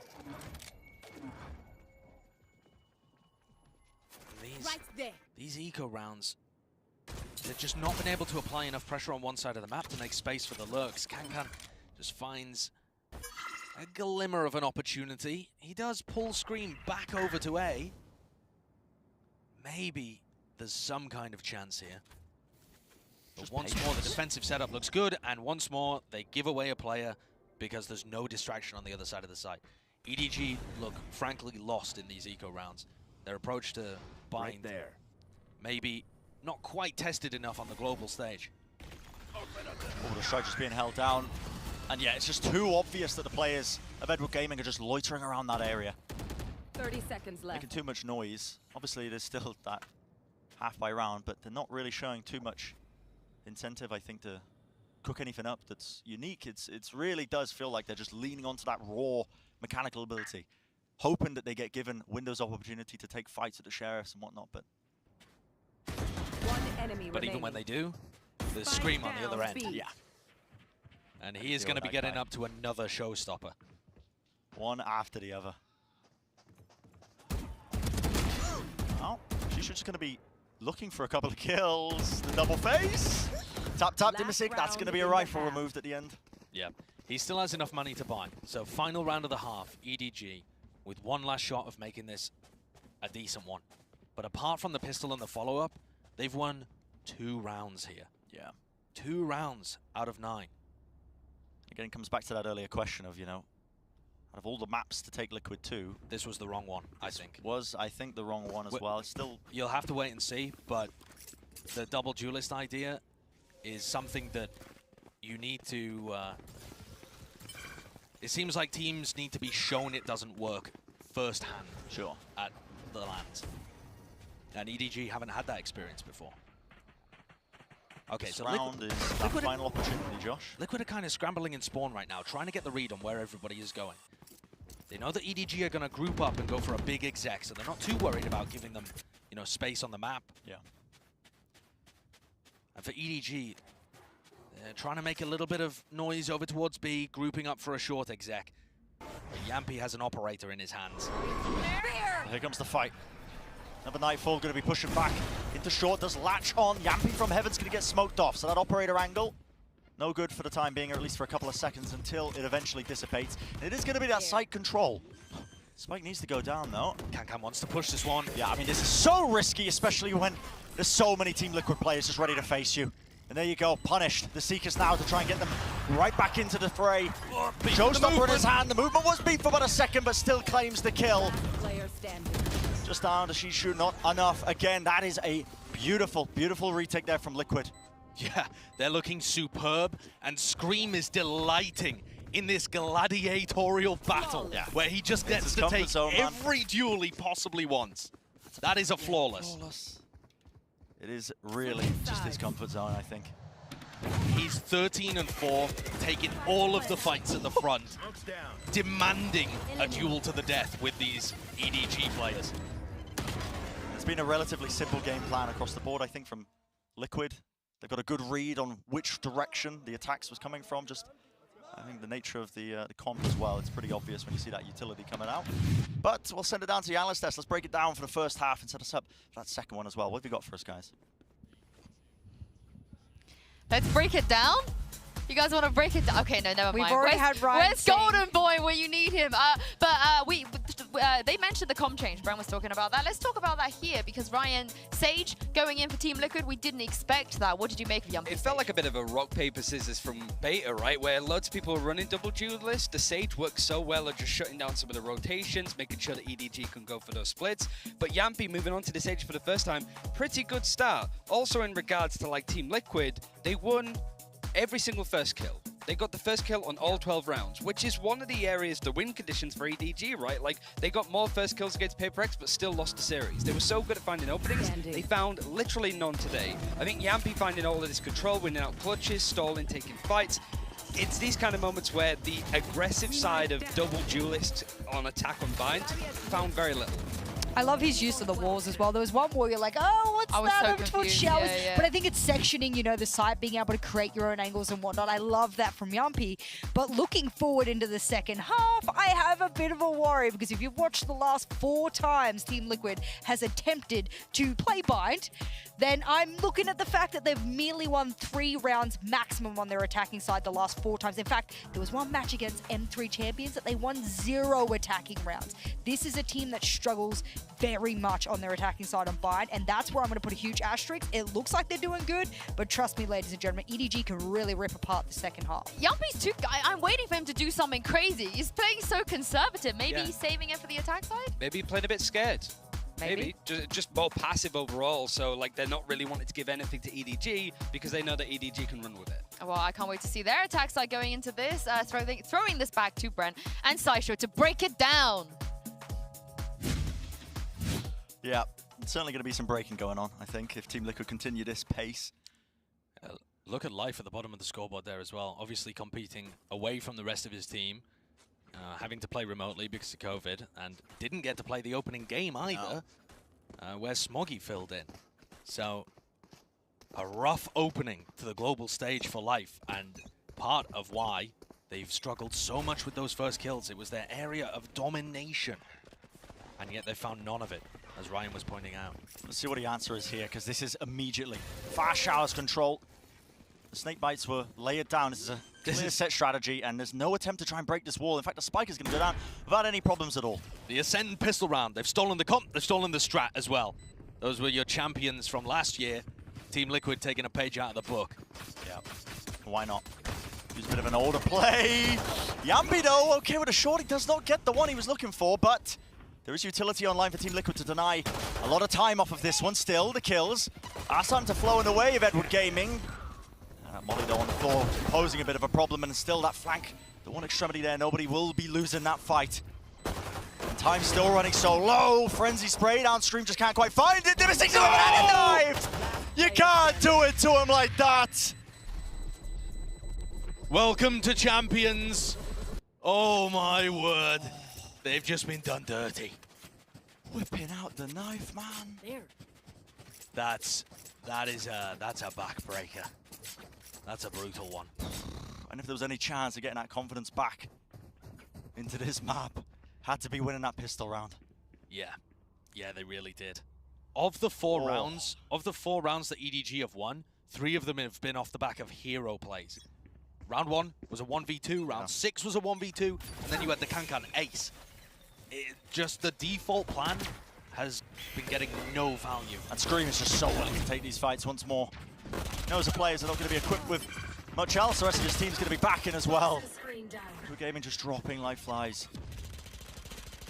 And Team Liquid get into the site very quickly. Navera might get challenged a little bit on the flank here, but Shishu only with classic. Oh, it's dangerous. Maybe I shouldn't have said only a classic. One enemy remaining. Calls for Reno. Done. He does indeed. Spectre was given over in the midst of all of that, but not enough. 10-4 lead for Team Liquid.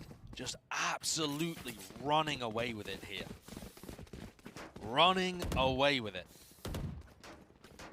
And we're looking at life at the bottom of the scoreboard there, 2 and 13. And I was curious as well at the impact that this guy was going to have when he would be back in the roster, because it felt like, you know, with Smoggy playing, Smoggy was a fantastic player for them in their game versus PaperX. He was. The numbers the guy was putting up were pretty crazy. Yeah. And they still had fairly good trading as well. They were about average in terms of trading. Yeah. Team Liquid, pretty excellent in these bonus situations. And EDG are looking like they're almost out of this map. They should be favored to win this round, though. And anything is possible. We've seen some crazy comebacks. But you need to be winning these rounds where you're favored economically. Yeah. I love this slow spread defo here by Team Liquid, just waiting for Edward Gaming to make the mistakes first. You've got a bit of a trap play set up here. Life to take contact, fault line that comes down B long. I suppose they could throw a flash in there as well, but it is a fault line that Hardong is holding. Isn't this intriguing? Like on A, Edward Gaming, again, they've just given up showers early.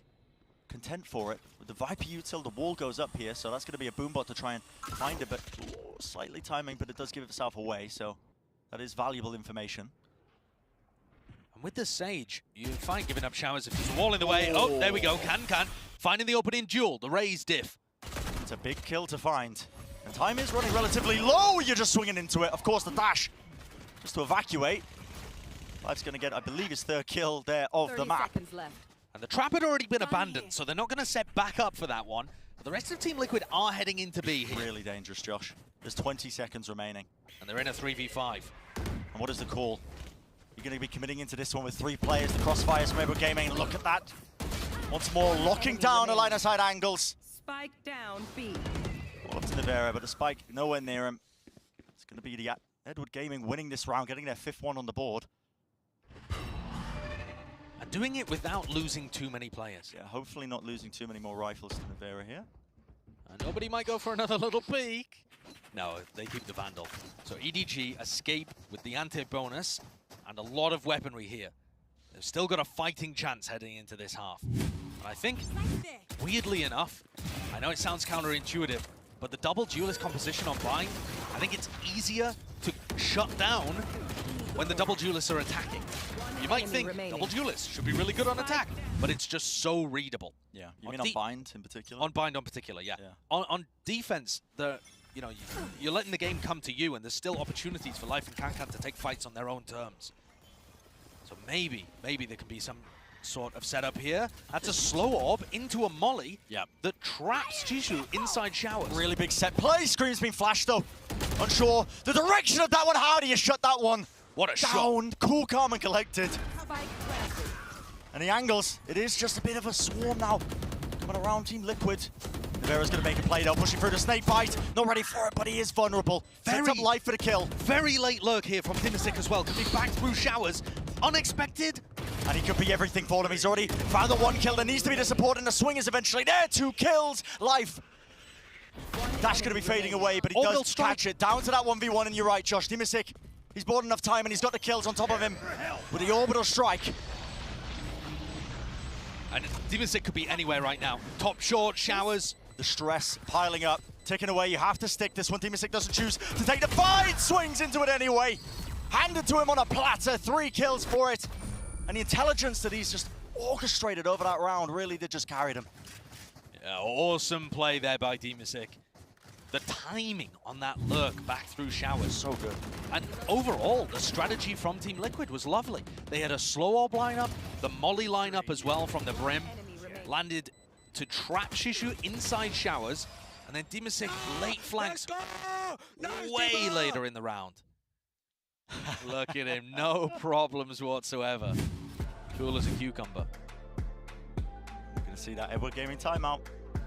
At this point, you don't have many rounds as a buffer. 11 rounds online for Liquid. They are so close to taking away this map.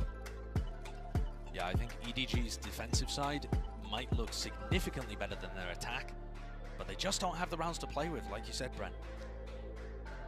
And part of the gamble of playing the double duelist is hoping that your duelists are able to carry, are able to find the fights. Yeah, put up those numbers. And Life's been doing a much better job on the defense side.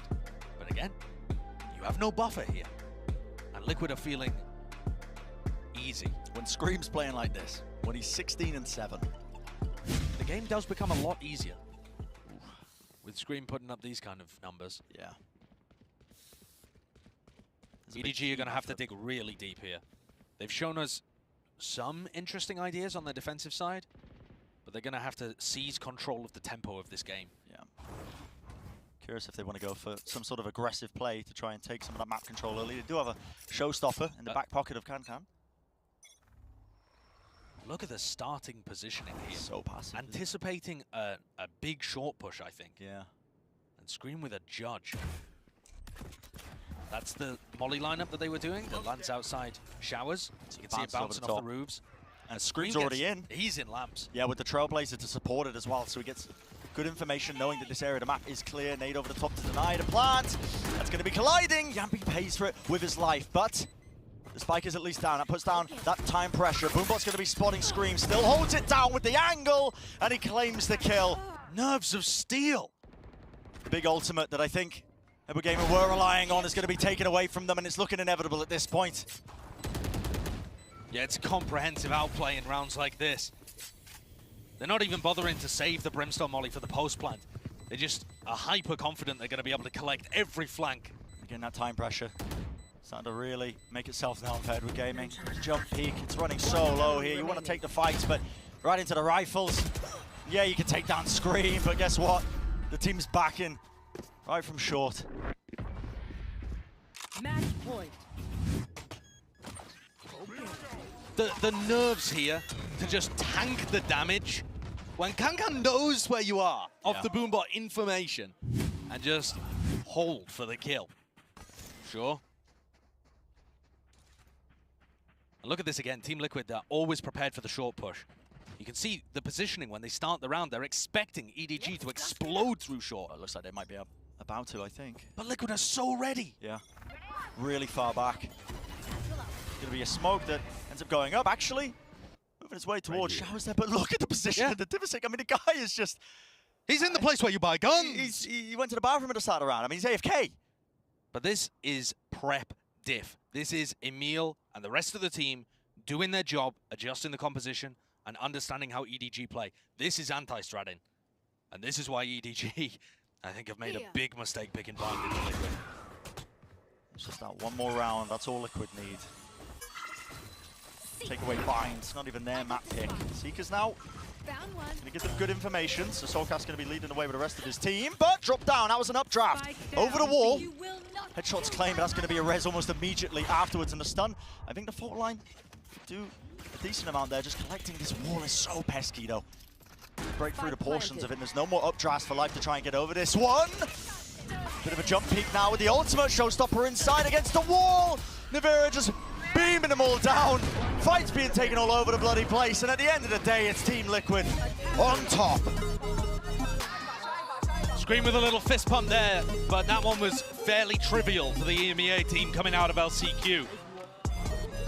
Liquid weren't able to win a single pistol in their game against Leviathan, got tested, got pushed, and ended up dropping down into an elimination game. But they have come back with fire here, and Liquid seem to always play their best Valorant with their backs pushed up against the wall. Yeah, no strangers to it. Plenty of experienced players on this roster.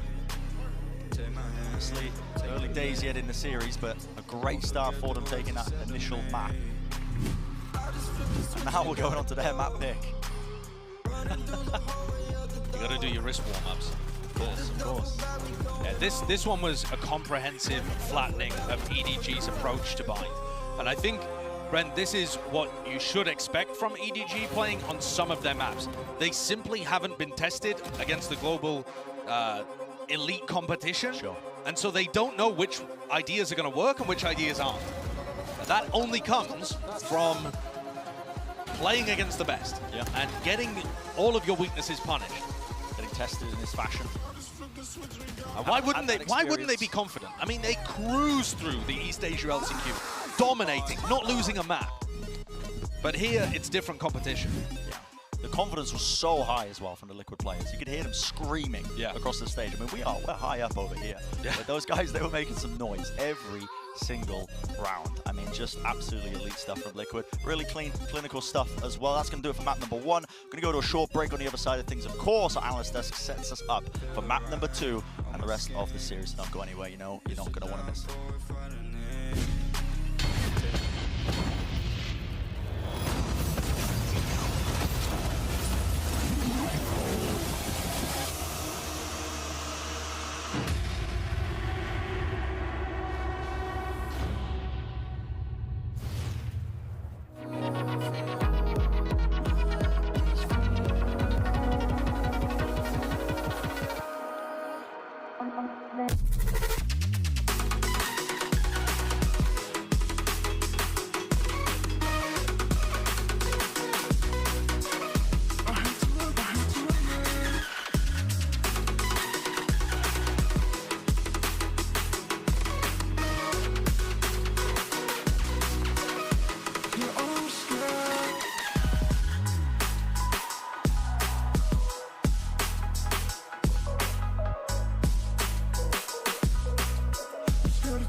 What a fantastic start from Team Liquid as they take down EDG on map 1. I'm your host, Youngsu, and I'm back here with Ryan and Jess, restoring some EMEA pride, I feel like. I think EMEA fans were getting a little bit worried. Yeah, especially after that Team Liquid loss. We're like, we just have to put them as, you know, sort of the last seed team out of EMEA. We'll just put them in the corner. We'll put our hopes on everyone else. But there was so much upgrade. You know, you play those little games where you upgrade everything. I kind of felt that from the Team Liquid boys. I was looking down, I was like, they've upgraded their first kill percentage. They've upgraded the attacking rounds they put on bind exponentially in the way they're able to convert them. There was a huge sharing of the first kills across the team. In fact, there's not a singular person that was overwhelming in the first kill engagements in the team. So that goes to show it's not Screamin' team anymore as you coined it before, Ryan. Everyone's taking the load. I mean, it's just the fact that like Team Liquid on bind were like pretty poor, and it's their first win on this map since the 13th of March. Yeah, they a while ago. Yeah. Also, when you look at like EDG, they were like 4 wins in a row. But Sacha put it perfectly, like that isn't a against international teams. Like, it hasn't been tested overall. And there were some good performances, like Hong Kong was really sort of going head-to-head against Scream, which is nice to see. But overall, it seemed the Team Liquid had the read. There was a really good timeout from ML, like round 8, and they won every round since. So it was clear the Team Liquid had an idea on how to approach this. And they did a nice little read. Speaking of ML, they did a nice little read on the defensive aggression that they were expecting in those rounds from EDG as well. So it's not just we have great mechanical skill, we also have the ability to read. And speaking of Scream, who was also letting out a lot of screams, both sides of the room were echoing. They were bellowing after every round, and it was just incredible energy. Yeah, I want you to guys just hear some of what is going on. This is a team that was losing pretty hard.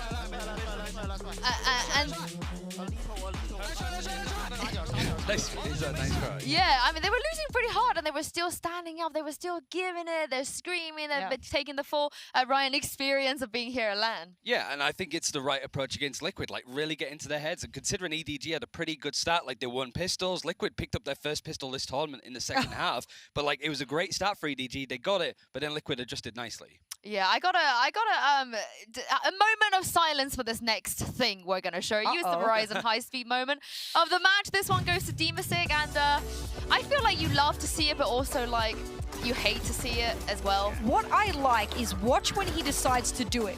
He runs out of bullets, and you, in that moment, you have a split-second decision. You either go back and reload, or you commit to the knife. And the man didn't hesitate once. He just went for it. Yeah, he launched himself there as well. Like, Dima, especially in that second half, was just doing crazy things. The clutch that he had, like a couple of rounds in as well. Like, considering he's like, we see him as like a stand-in, but like the recent sort of addition to the team, it's nice to see that he can also perform on LAN for any other teams, whether he stays with Liquid or whether he goes somewhere else for franchising. I bet you SoCast was like, do it to him. Yeah. Do it to him at that moment. Yeah. But before we hop into map 2, let's take a look at the AIM Lab shoot around with Kangkang here. Jess, despite them losing pretty hard, he could not have done more than he did everything. Hold on a second. This guy's moving so fast. I feel like I'm on a roller coaster. I wonder what his top score is. It's got to be 120 or something, because that's incredible. But either way, whilst I work out exactly how I would ever move that fast or even be able to gauge that, I think when we talk about win conditions, we spent a long time talking about like Scream and how he's mechanically, you know, gifted, and sometimes he carries a team or sometimes it's Yumpy. I actually feel like it's worth having a conversation whether or not, you know, the team of EDG relies a little bit on the side of Kangkang, like especially in opening kills rates and whatnot. He was one that was propelling them into win conditions. Is it worth having that conversation saying, well, actually, conversely, it's not Team Liquid's problem anymore, it's EDG's problem? Especially when life, it just felt like there wasn't much life in that first half. Yeah. Well done, Yinsu. Respect that one. I mean, the caster said as well, like, you got better on the defense, but I mean, when you're a team that loses 13-5 and you almost have 300 ACS, that's wild. It's just a crazy performance from him. And going to Breeze, now he's going to be moving over back to the chamber, likely. But who knows? They might change up some, because we haven't seen him play this map in 2 months. I got to see something from Life. I feel like Smoggy was so good in that first game. Right. And Jess, we're kind of expecting Life to be better than Smoggy. I mean, when you compare the two, I feel like Life has so much pressure on his shoulders because you had a stand-in come in and is currently performing better than you when you come back into the roster. That must be heart-wrenching. Also, his debut, so it's double trouble for him, and he must be feeling really awful. Coming into Breeze, 1, not their map pick. 2, mirror comp, so if you want to read someone who already knows you, well, Team Liquid is going to absolutely know what you're up to across the map.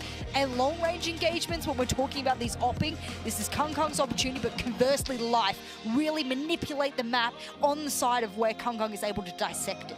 They got to push ahead as well. Like, they chose to attack first as well. Like, it's sort of that pick, being able to sort of go there and start on a side that's a bit rougher. Life, we expect him to sort of still be on the jet. It's still a very meta pick overall. But considering the whimsical nature of this tournament, you just never know, because we haven't seen EDG play it in LCQ. It was like 2 months ago, like July, the last time that we saw EDG play on Breeze.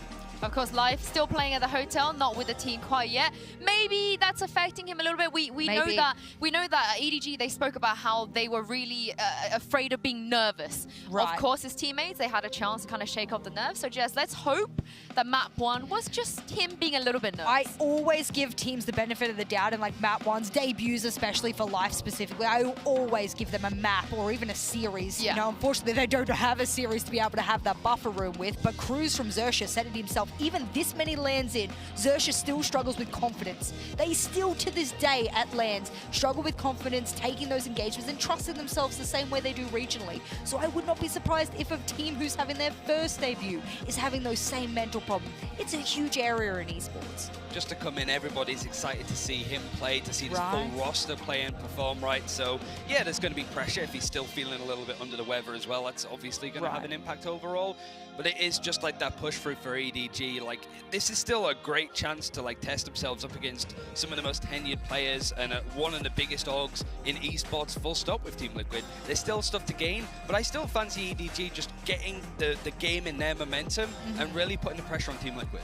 I mean, it's great if you're a Liquid fan right now. You just managed to overcome the one thing they couldn't do this year. And again, to reiterate, after the year they've had, maybe this is a sign. Maybe this is the turning point for some brighter things. We're going to head into the Prime Gaming Agent Select soon. We've seen a change already on the side of Liquid. Surely this is where, you know, we stick to what we know. I mean, on a map like Breeze, how much can you really change up? I mean, we're not talking FPX Yoru levels of like crazy compositions and It would be fun. That would be crazy. I think that's the most exciting thing I would have seen all year, but I definitely think that they just stick, you know, the Chamber, the Jet, the whatnots. You got Sky Sova, Viper. Do you really need to change things up? It's the best way to go about, right? Yeah. It makes sense. If it ain't broke, don't fix it. Yeah. Like, you compared it to like Mech, who I think was, even though we've not seen them internationally, were one of the best teams in the world on Breeze. They were so good on that map, and not only did Team Liquid beat them in LCQ, they beat them twice. And I think one of those big things as well, if you're looking at win conditions, is Navira. He was clutching out insanely, and he looked so much better on the Viper that we saw on Bind in comparison to the Breach and the KO that we saw against Leviathan. Yeah, I think especially going to this one, I know we didn't see a Viper on the side of EDG before, but I mean, they're not going to troll that hard on Breeze. They can't. Yeah. They're surely not. I mean, look, this is their elimination map. If you're sitting there, you're making choices, you got your coach after sitting there, and I love the fact that they've got coach after and then a player life. Throw that together and then you got yourself, then you got yourself a nice little afterlife there. But speaking of, they don't want to go to the afterlife. Elimination match, we really have to put this down to the fact that play what you know. Oh my God, Adil. Scream has brought out the, what is a Benkai cosplay right here? What is happening? What is going on? What is happening? And the KO? KO? Yeah, but like, Phoenix! No, stop. Yinsu. Okay, all I'm going to say is that Boaster and Mini said this year earlier, before the buff, that they believed that Phoenix was a good pick on Breeze. You know what? And they weren't trolling. You know what? Scream refused to answer a question about Phoenix in the press conference. He said, you will see. And I'm like, okay, what does that mean? That's very ominous. That's very vague. Well, yes, Scream, now I see. Oh, do you like this? He's gone off the deep end. He's gone wild. Like, there's some areas of the map I can see, like, I think it is going to be like Liquid defending first overall. But even then, on the side of like EDG, I think they're changed it up just a little bit as well. Like, you've still got the double duelist sort of working for it. So no, this is actually that's the straightforward, expected stuff. I was expecting EDG to be making the chaotic moves. Yeah. I'm very curious as to why Team Liquid have decided to go against a comp that was working so well for them at LCQ. EDG won't have known. There's no way they could have prepared for this. Unless you had some Scrim bucks somewhere floating around, you've snagged You wouldn't believe it. You wouldn't believe and you're exactly right. So now, I mean, this is a surprise. If it works, I'm all for it. However, last time we watched Scream play Phoenix, it wasn't so much about his utility usage. It was more about his map presence and the scariness of Phoenix could be there. So we'll see how he manipulates the map on Breeze specifically. Oh, things have just gotten interesting for this one. I can't wait to see what Brandon Sideshow make of this. Are you there, God? I might need you right now. I'm not going to lie. Scream's doing it again. Liquid's doing it again. Oh, it's painful. They're doing it again, Josh. They're doing it again. Oh, they're doing it again. They're playing Phoenix on Breeze. The Liquid moment. Okay. The desk was saying that Scream played well the last time he played on Breeze, right? Yeah. He played Jet. He had 240 ADR. Yep. He had 370 ACS. He ran around the map and he deleted Mech. Dominated. Wherever they were. And now he's going to be tethered to Phoenix. The trouble is, the frustrating thing about Liquid They is, could Josh, make it work. They can make it work. Oh, it's the caliber of players that Liquid have, they make stuff like this work. Well, let's speak a little bit about how it might function. I think a lot of it is going to be based on the wall on the attacker's side, but Scream currently defending over by Yellow, double doors, not looking to get too aggressive early on. They have a lot of flashes to go for cheeky individual plays, but EDG have taken Nest away very early on. It's contained though, look. An attempt maybe to reclear, but it looks like they are aware of this deep mid push. Life is going to evacuate out of there. Quick dash to disengage, but the rest of his team nowhere in sight. At the same time of things, all that horse control being taken at the bottom of the map, that was Nevera. He goes down in the kill feed, you can see it there. He was watching for that A angle, and it's going to be a complete rotation from Liquid. Scream. It's just absurd. He's got his Sheriff on the pistol round as well. They're not even getting into this. They're just skipping and hopping, just stuck in a choke point. Where's Life getting kills in the middle of all of this? He had the lurk. He stayed in the exact same position and cut off Yampy on the rotate. That means that everybody else can try and go back over to B. But they've been spotted. Do they try to go back to A? Who knows? What's going on here? I mean, mid control gained. Dimis is going to try and cut them off an elbow here, but the spike is still... There's no... There's a decision being made. You're going to be dropping the spike here. Long term. Oh, you have to hit the shots, Dimisic. Oh, that could have been the whole round right there. And meanwhile, they've got double lurks. No way. Double lurk. Double lurks to contain all of this, and now just down to Dimisic. They know where he is. And just taking a fight to the right time, right place for it. Pistol round goes the way of Edward Gaming. Exactly to plan. Oh my god. EDG setting up for a fake B hit. So they're faking the mid to B push so that they can get Life in a lurk position and go back over to A. They get the perfect timing on Nevera to take him out. And value from Life, who got headshot instantly by Soulcast and almost pushed away. Yeah. That is a great opening, but EDG, they got the pistol on bind and it went south after round 2. I can't help but put my eyes on where Scream is playing though, but once again he's away from the action to start early. What a shot from Yampy, man. Okay. He's going to get out 1 for 1. Was traded as well. He didn't manage to just rendezvous away back to safety. The dart's going to be dealt with. But front of the site. Control gained here for Edward Gaming. Should be able to get that spike planted. Gotta be worried about this one though, even still with Liquid. You never know when they'll rip your head off with a Sheriff bullet. And in fact, Kankan going down means that Screamer's got the flank going here. Yep. Making his way all the way through into Cave, and timing again. So important for him. He needs to be able to find these good clean shots. It was watched, and that's a flick of the wrist. Still, is it going to be that double face? You can see the Gaming players. They want to try and take the fight. How long eventually will man up a little bit. The minerals are there, but again, they're just a lot of damage being dealt, and still the Vera just trying to save away his life. Dimisic looks to try and take away a couple of guns, but inevitably another round here for Edward Gaming. Was expensive for them though. Yep, a fairly expensive round 2 means not a particularly great bonus for EDG heading into the next. Oh, I mean, I say that, and then Kankan just decides to buy up an op. So EDG are going to be, it looks like, investing into that one. Yep. You can see there, Team Liquid has 1 loss on Breeze in 2022. That was against Mech. Mech long considered to be one of the best teams in the world on this map as well. And that's who Team Liquid beat in that final map of EMEA LCQ to get their spot right here, with Scream dropping 29 kills on Jet, though, not Phoenix. And so, yeah, the buy actually coming out from EDG is expensive and not what Dimisic was expecting. You just don't expect that. You don't expect that. You've done so much economic damage to them round 2. Why would you buy an operator? Why would they have an op and a Vandal? Yampy with a spray down, and he's going to punish that cloud burst. Taking a ton of damage in the mix of things. That's Soulcast again, just trying to lock it down. He's being lit up by that recon dart. A lot of damage being done. To nobody onto 17 health, and still he's just rattling it off one after the other with the help of his team. Just down to nobody. And he is far too weak, surely, to get too much more done. Spotted out the positioning of Scream there, actually. Dodges the hot hands. The spike, though, is just down at double door here. Horrible situation and position for it. That's Nevera just taking the fight with a classic. And they've gifted an op to Nevera. Both Nevera and Yampy are fantastic op players. That one's going to go straight into the hands of Yampy. A kind donation to the Team Liquid economy. That's one of those decisions that you're going to be looking at, potentially snowballing the course of this first half.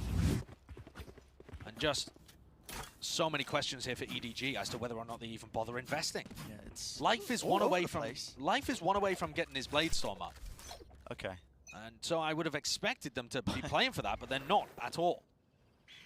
I mean, they've just opted to buy into this one. Yeah, he's going to be using his headhunter bullets. Yeah, he's got the headhunter. A couple of kills online could get the tour de force out. They're still going to be dangerous. It's that same approach that we saw on the initial round. Cloudburster cut across. This time, though, Life is going to be taking space into tunnel. He is in a really dangerous position. He's going to get spammed. One shot does connect. Brought down to 55 health. It's a huge amount of damage, but honestly, lucky to get away with his life there. No pun intended. Shots are feeling crispy. Don't want to be on the receiving end of Team Liquid right now. Nevera saving his wall as well, choosing not to play it at the beginning of the round. Maybe looking to use it for retakes, but you would imagine that the Phoenix flash through the Viper wall would be a key component of how they're defending B, but it just simply isn't. EDG are slowing the game down so much here. There is 40 seconds left. Their spike is committed. This is a fake onto A. Only one player tagged with the knife. I don't think it's going to be enough to pull players of Team Liquid to rotate. That was the goal of Edward Gaming, but no one's taking bait. In fact, the jumping in Nevera knows exactly where they are. He's going to be putting up his own Viper order. He's going to be stopping them in their tracks. How long for Solo? There's 20 seconds left. How long? He went down to the molly, man. An indecision is killing Edward Gaming right now. It's being picked apart. At what point do you just call it here? Scream wants to try and take the fight. Why not? Buckets of confidence still wrap around, but there's no time to even get the spike in a position to make it a winnable round. And this has got to be one of the most bizarre Breeze games I've ever seen. All over the place. EDG just can't find an opening, but they're not actually trying to take space until about 40 seconds left. Yeah, it's odd. Halls is an area of the map that EDG have not tried to explore whatsoever. And they're also not committing the Viper wall over towards A to deny information effectively. And so they just end up being stuck in these weird situations. Now, Scream going and hunting for those kills towards the end of the round. He has his ultimate online. And EDG are going to take a little time out there, I think. Makes perfect sense from After's POV. The coach from Edward Gaming must be losing his mind at what had gone wrong towards the end of that round. There's a lot to work on, I think, into these subsequent rounds. I think Edward Gaming will be going down to a half buy, I believe. Well, who knows, honestly. Yeah, the economy's kind of all over the place. The economy really is all over the place. Kankan has his tour de force to work with. Life could play for an orb and get Bladestorm online. There is definitely a chance that this next round is guns on both sides as well. Investment. Yeah. Probably what they're discussing right now. I would imagine so. Yeah. But Team Liquid's Phoenix comp has not even been tested yet. No. There hasn't even been particularly a single exec into a site, that kind of stuff. I haven't really seen the elements of it. But if we're thinking about some of the advantages that Phoenix has, well, you could use your wall to try and fast flank and get past trademarks, similar to the Cloud Burst. But that's not an advantage over the Jet, that's just a different way of doing it. I think once we get onto the attack side, you'll see Scream using his wall to get into sites, especially on B if they just commit Viper Wall on A every time, but that's a whole half away. As of yet, it feels like he's just happy playing anchor positions and allowing EDG to lose. Yeah, he's got to run it back now. You want to It is an aggressive play over towards just the orb, making sure that they fight over this one. Yampi. There goes the tour de force. He's got that line of sight angle locked. Still wants to try and hold this down. 2 flashes, that's all it will take. Hard to dodge that one. There was an attempt here from Life. Players have worked their way into the A site, but again, it is being contained. A perfect read from Team Liquid as well. Knowing that EDG were likely to play for the ult orb at A, they play aggressively, and Dimasic's going to finish off the final player from EDG for another extremely clean anti-eco. Edward Gaming are not applying any pressure in these eco rounds at all, but if you can win the gun rounds, maybe that'll be enough. What an angle. That is a bit of a Phoenix moment. It does allow you to do that, the aggressive push. Sure. Onto the opposition. So does the KO, but sure. But yes, it does give them that extra piece to play with. Bit of aggression. And Scream has saved the run it back for this round. Get out of my way. Does still have it. Ults though, you see that buy coming through. Life does have the Bladestorm, so he's going to be able to help the rest of his team. That's a Trailblazer being used. Goes down super early. Scream might look to try and ult in and trap these players in elbow. But actually, no, now his help is removed. Dimasic moving away from that nest position. I am so confused at this. Edward Gaming, what is the play really there to try and contact him when you know they have an operator? Yeah, it's kind of madness. The way in which EDG are using their Viper Wall just allows these A players to chill. Just get all the way in, and there's an instant trade. I mean, Scream, he offloads the ult, but he's going to be safe and sound. Obviously, returns back. He's got that armor as well on top of it. Yeah, the Phoenix ult much buffed recently, and Nivera trading out his brother perfectly there. I am just bewildered, I think, at this approach, because it's so obvious which direction the Edward Gaming players are coming from. What do they have to try and push Yampi off of this angle? I mean, Soulcast is having a field day right now. Players just wandering into his field division. 30 seconds remaining. You've got 2 rifles. You board into this one. It has to be a save, right? It does, 30 seconds left. And this is a flawed game plan or a crumbling IGL performance here from Edward Gaming. That, if we want to talk a bit about how they're approaching the rounds, the Viper Wall that they're running as a default here from Shishu is good for A splits or hall splits into A. Yeah. And yet they are not A splitting or hall splitting. No. They are going up and taking mid control past their own Viper Wall and then trying to walk onto the A angles before their mid players have done anything. There's a massive problem with the coordination and the understanding of how to distract the site anchors here. That's really quite confusing. This is not the same Edward Gaming that was playing against Paper Rex. This team looks lost right now. Just an element missing, and that was a great trade from Nivera, but you'll remember as well, elimination match for both of these teams here. Both of them knocked down. They are playing for their tournament lives. They're playing, essentially, to continue their run of 2022. I'm coming for you, Sabine. It's the biggest event of the year, champs. And Edward Gaming have done a great job of getting here to start with. But we've seen 2 teams debuting for the first time here at Champions. One we've already had to send home this morning. EDG are going to be desperate not to suffer the same fate. But it is another very slow start to the round. This time, though, Shishu not committing the Viper Wall early for that mid kind of denial of information. Yeah. And timing of the drone is going to be giving a bit of false information as well. Nothing's really spotted there. Meanwhile, a flash out through the Viper's pit. Scream already with none in the round. Yep. But they've got good info. It's not a cave. Hunter's Fury, that is going to latch onto at least one of the players. Yampi tries to take the shot. Life, he wins it out. It is incredibly weathered, I think, in terms of the way he was taking that duel. Not too easy at all. Now the shock darts to try and deny at least something, but that spike is still going to go down, and now you can see that post plant starting to get played now by Edward Gaming. The fast flank here from Scream and Soulcast could be really good. It's a power position that they find themselves in. With that? That's fine. Can gets the kill in the end, but he's not going to expect Scream. Yeah. That guy's ready and waiting. A couple of shots, that's all it takes right now. They have to be aware of that choke bomb, but this is a crossfire setup that they've got through here. Scream shouldn't be able to get through easily enough, but that snake bite, it really does stop him in his tracks, and it is still the 2v4. Good flash catches onto Demasik. His kills are making it look incredibly dangerous, but I think that the way that the spike is ticking, it should still be an easy one for Edward Gaming. It should be too late, but extremely expensive. Scream seeing if he can grab anything towards the end of that. And just about manages to keep his Vandal and full armor in the round as well. Backed up into a corner. But that's the first time that we've seen real success from Edward Gaming. They faked a little bit of A pressure at the beginning of the round, immediately grouped up on B, and just ran a standard B exec. These are the strats that have just simply been missing from Edward Gaming in the first 6 rounds. And it's looking mighty familiar to Bind, where the pistol round, follow-up, and then not much in the next half. We're past the first quarter at this point. Edward Gaming need to make the adaptations. Perhaps round 7 gives them an idea of how to progress. That's quite good, because they've been doing a lot of plays like this. It's a lot of utility being dumped in the Trailblazer as well, but look, immediately dealt with. And Yampi, the Tour de Force, is perfectly happy to sit there. Safe and sound, teleports now back. As the Seekers come through, it's going to be an attempt onto the B side. They're going to be able to get the Viper's Pit, so this good looks setup like here. A very good setup for EDG. Meanwhile, Can is deep in spawn, looking for that fast flank again. But this time it's not coming. This is a serious test of the post plants. Yep, how are they going to be able to hold against this one? Life's angle is just offset by Smidge, but Soulcast is just running out into the open here. He went fast before the Phoenix Wall could come down. Yeah. Big mistake. Drop to his knees. Would there be an opportunity for the res? It is being covered, the spray down.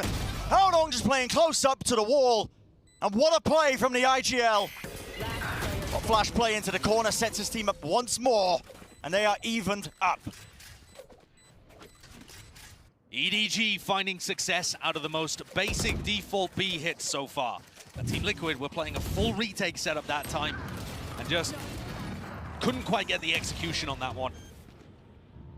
Not quite as practiced perhaps with this Phoenix pick, maybe just a last-minute addition. You could see Soulcast there just slightly overstepping the mark, getting knocked down to his feet. But the idea was there from Scream with the wall. And EDG in a flash have tied this up and are actually starting to test things now. Maybe the goal for EDG is to try and make it a bit more simple. What an aggressive angle. The play from Yampi pushes straight down. Yeah, but a moment to find that shot into Howdong. And you have to be fearful when Yampi's playing Chamber. Not something we saw in map 1, but he's been essentially playing Chamber perma ever since the start of LCQ, and he gets on every angle. He could be anywhere. Oh, drone's going to get cancelled out. Look at all that utility as well. Liquid are really quite measured, I think, in their approach to try and push back this push. Kankan so close to being delivered a pick. The angle that he's watching, though, that's not ideal. Yampi Spike down. above the wall there onto yellow, and a flash peek from Soulcast. He knows what a second is. Make it a third. One after the other. The prime game in Flawless. That's going to be secured. Liquid get to build that bank up a little bit more. A round that demonstrates exactly why Yampi is such a great Chamber player and great offer on defense. He's in so many unexpected positions. Finding people who think they're safe, and then Soulcast with a beautiful counterplay to that normal A hit. For EDG, the only thing that has worked are the B execs. Yeah. I think it's just that there's not particularly well drilled, I think, as well against teams that are going to punish. You know, when you drone, it's going to get cancelled if you don't bait out a utility prior. Halls for the first time from EDG. This is new.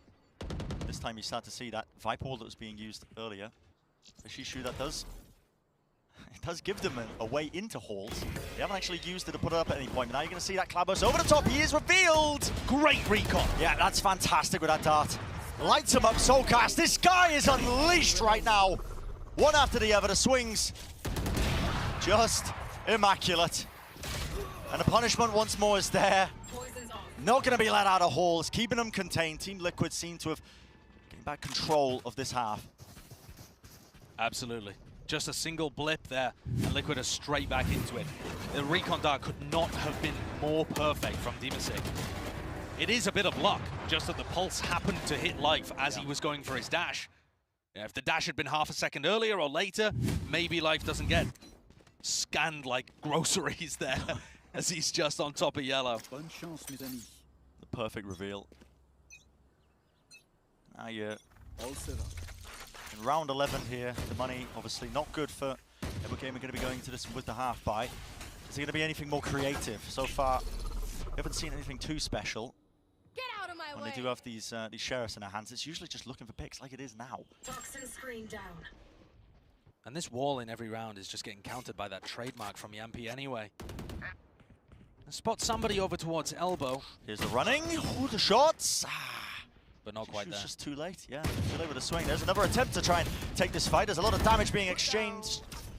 Scream is willing to fight further. Wants to push it through. Knows he's in the corner. Bit of spam though. Does he know he's still there? Okay, flash. Turned away for about a moment. Oh, the kill's now starting to flow in a different direction. And EDG have control of the B site. This has gathered so many people towards Halls, and they still can't take down Shishu. They've given up B. Overeager there to try and take another fight, but he does get good information. He knows that the rest of these Liquid players are working their way into mid, into elbow. Life's gonna, again, contain that. Over the top into the right click. And finally, a thrifty round converted for Edward Gaming. They've been trying the same kind of thing all series so far. First one that they managed to obtain. Yeah, and that's the first one because there was such a distraction here. The dodge on the Phoenix flash, Scream with a bit of a fumble, and there were two other players that decided to come and help out. And it just opened the way for Kankan to find a pick on B and waltz in.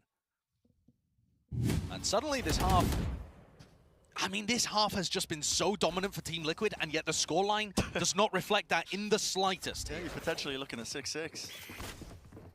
Depends which way this one goes. Tons of ultimates online for Team Liquid, though. I do want to remind it, but this looks like, yeah, you're seeing the pace once more injected into it. There was no utility to push them back. This time the wall is going to get dropped down there by Nevera 4. This post-plant retake, running back going to be activated. Shut down though, Scream not going to be rewarded with any kills. And no trade. Normally Team Liquid are very good at trading those, but they do catch life on the way out. And Kankan is incredibly weak, hurt by the shock darts earlier in the round. How are they playing this round? A lot of the players just... It's just post-plant lineups. Yeah, it's post-plant lineups is the name of the game here for EDG. This could really backfire, honestly. Depends how they play this one. A flash into the corner, and Liquid just sublime. Taking space, cool, calm and collected. And the late lurk by Shishu's just way too late. You can't rely on a post-plant utility in that fashion. But again, these are all lessons that you only learn after having that experience at the big stage. And that's what this feels like, a bit of an experience diff here from Team Liquid. The Phoenix, honestly, not having the biggest impact upon the game, but Scream still being able to find his spots, pick his moments, and get a ton of kills. Yep. In classic Scream fashion.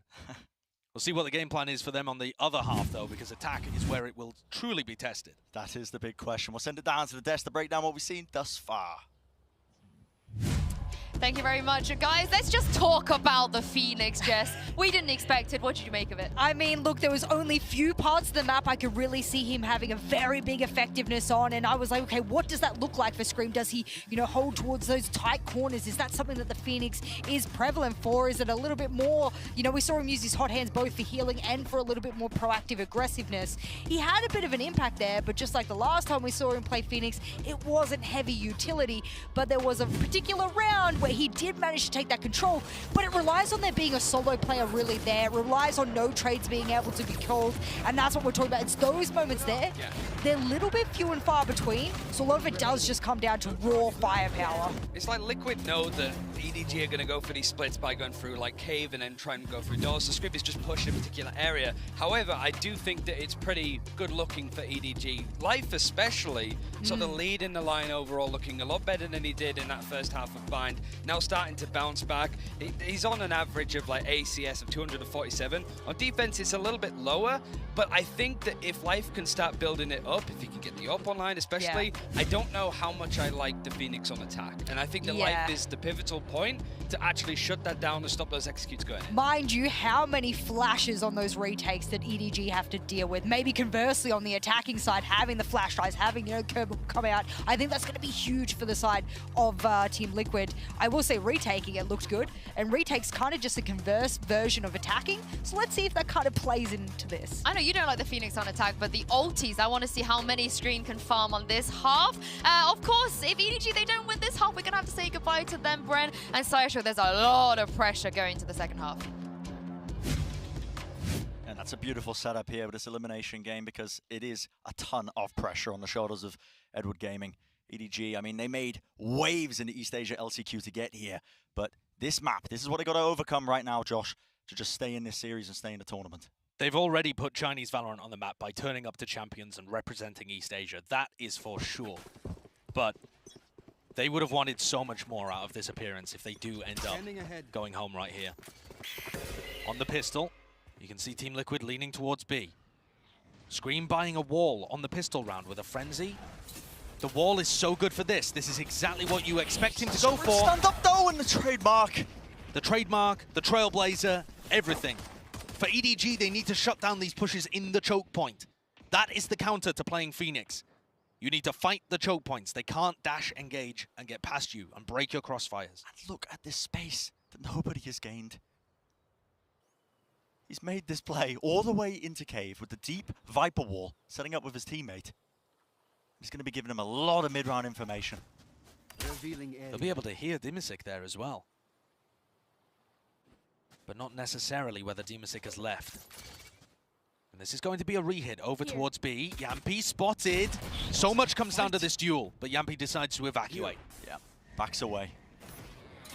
Another knife comes through, and round 2 for this hit. Oh, to no. the B side, playing inside the Viper Orb, though. That's a frenzy in play. Liquid running up on top, though, with the kills. There's that 3v3. 30 seconds They'll be able to get themselves into the site. No spike down yet, though. No Yampi's been spotted again. All nobody needs to do is distract here, and he'll get pinched from both sides, but Yampi aware to it again, choosing the non-risky option, conserving his life. How do they want to take this? Player out, just holding close to the wall. It's Yampy who's managed to find these fights, and he's isolated it down to that 1v1. Life still wins it out. Shishu's got to get a move on now. Needs to play with the rest of his team. So far away. He is super far away and so low as well. However, hey, how did he get that? I don't know. Dimisic falls and Life wins the shot anyway. One to the head with a ghost. That's all it takes. What a round from EDG. What a retake. I have no idea how Shishu was able to get the frenzy kill from long range on a full health target, I believe. But take a look at the replay here. Frenzy, yeah. This is Life able to eventually take out Yampy, and this one's on Shishu. What's the frenzy? What on earth is that? I mean, absolute miracle play. Dimisic is massively favored there. Yeah. But look at the reaction from Edward Gaming. They know they've just won the round that they need. That is 3 out of 4 of the pistol rounds going the way of Edward Gaming. And I was going to say belief returning to a lot of their faces, but I think the confidence and spirit has been high on the side of Edward Gaming the entire time, even despite the fact that Desk was touching on it. They were, compiling all the clips, screaming back and forth between these two teams. And look at how interesting that is. The orb not being loaded onto screen. You would expect, as Yinsi was talking about on the desk, that the Phoenix would be trying to farm up the ult orbs. Oh, Life getting headshot though by a Sheriff. Has to get out of there pretty quickly. Gotta respect it. Has to back away. That's given a lot of space though now in mid because Nest isn't really being watched out. They know exactly where Kankan is. Holding the same angle there is begging to be pre-fired. He's stuck around for a while, but eventually drops off. It's a very measured approach to this half by Liquid. You look at the spike, it is in the middle of nowhere. It reminds me of some of the EDG eco rounds. Oh, and Scream is so unfortunate not to get that one. Just clipped through a wall. Damage done. By Porto, it's going to be stopping them in their tracks again. 40 seconds remaining. Options here for Liquid, honestly, especially with the way that they're grouping up. Definitely cut noise and re-hit now that this Viper was going down. Here's the timing they're looking for, but nobody's really clearing the corner. It's a wide swing from Navira. The trade is in play. They need to deal with these players at the back of stairs and the pyramid. Shishu wants to try and take the fight, but it looks like Liquid are barreling through, just brute force at play. Despite the inferior weaponry, they are making it work. Last player standing. And Life incredibly weak. Damaged by a shot earlier on. And Hado's left down to 49 health. This is a round that they should never have lost. And Navira is the one who seals it. A Team Liquid Thrifty getting themselves in the lead, cementing and maintaining that lead via magic. Yeah. I mean, just some classic Team Liquid magic. But much more purposeful on their half buys, I think, compared to Edward Gaming. An idea was there, just wait for the Viper Wall to come down, put the pressure in. Yeah, well, they did a lot of damage early on while surviving, which is something that EDG had never been able to do. Yeah. But I agree completely. The grouping up and taking of the A site, they were able to trade out and utilize that early damage that they'd done to finish off weak targets. And now the shoe is certainly on the other foot. What is flash? Beautiful. Rendezvous is in play though, so Kankan is safe. Up close though. Timing being taken, that's just with the classic right click. A 1-for-1. Haodong will be happy with that one though, and Kankan's just still in a position to do some significant damage. More than that, still alive. 2 bullets. 2 bullets. Sometimes that's all it takes for him. Re-clear it round the corner. That Scream just a bit of good movement, making sure that he finds his way around the side. The shorty from nobody coming around to clear a trademark out, but he does pick up a Vandal. Really precarious. Could that be the difference maker? Yeah, a tap at a spike. This is Liquid just trying to force out these fights and make it more favorable. Again, a frenzy from long range. No way. Wins out the fight. It is Sokas holding close, but again, look where the spike is. Screamers at the back of the pillar. This time going to be committing to this one, but he's very scared, I think, of being repushed there just through tunnel. Are we going to see back-to-back Thrifty rounds here? Does Chishu know the dark magic? Scanning ahead. It's absurd what he's done with the frenzy. The accuracy, I mean, that... Here he comes again. A weapon just sometimes just looks disgusting. A bit of run and gun, the trade. A good face there by Scream, making sure that they don't lose sight of what should have been an easy round. 9-6 now, the advantage for Team Liquid. Getting close to some big ultimates, and with some large ones online too. The null command is always going to be huge amounts of value heading into the next.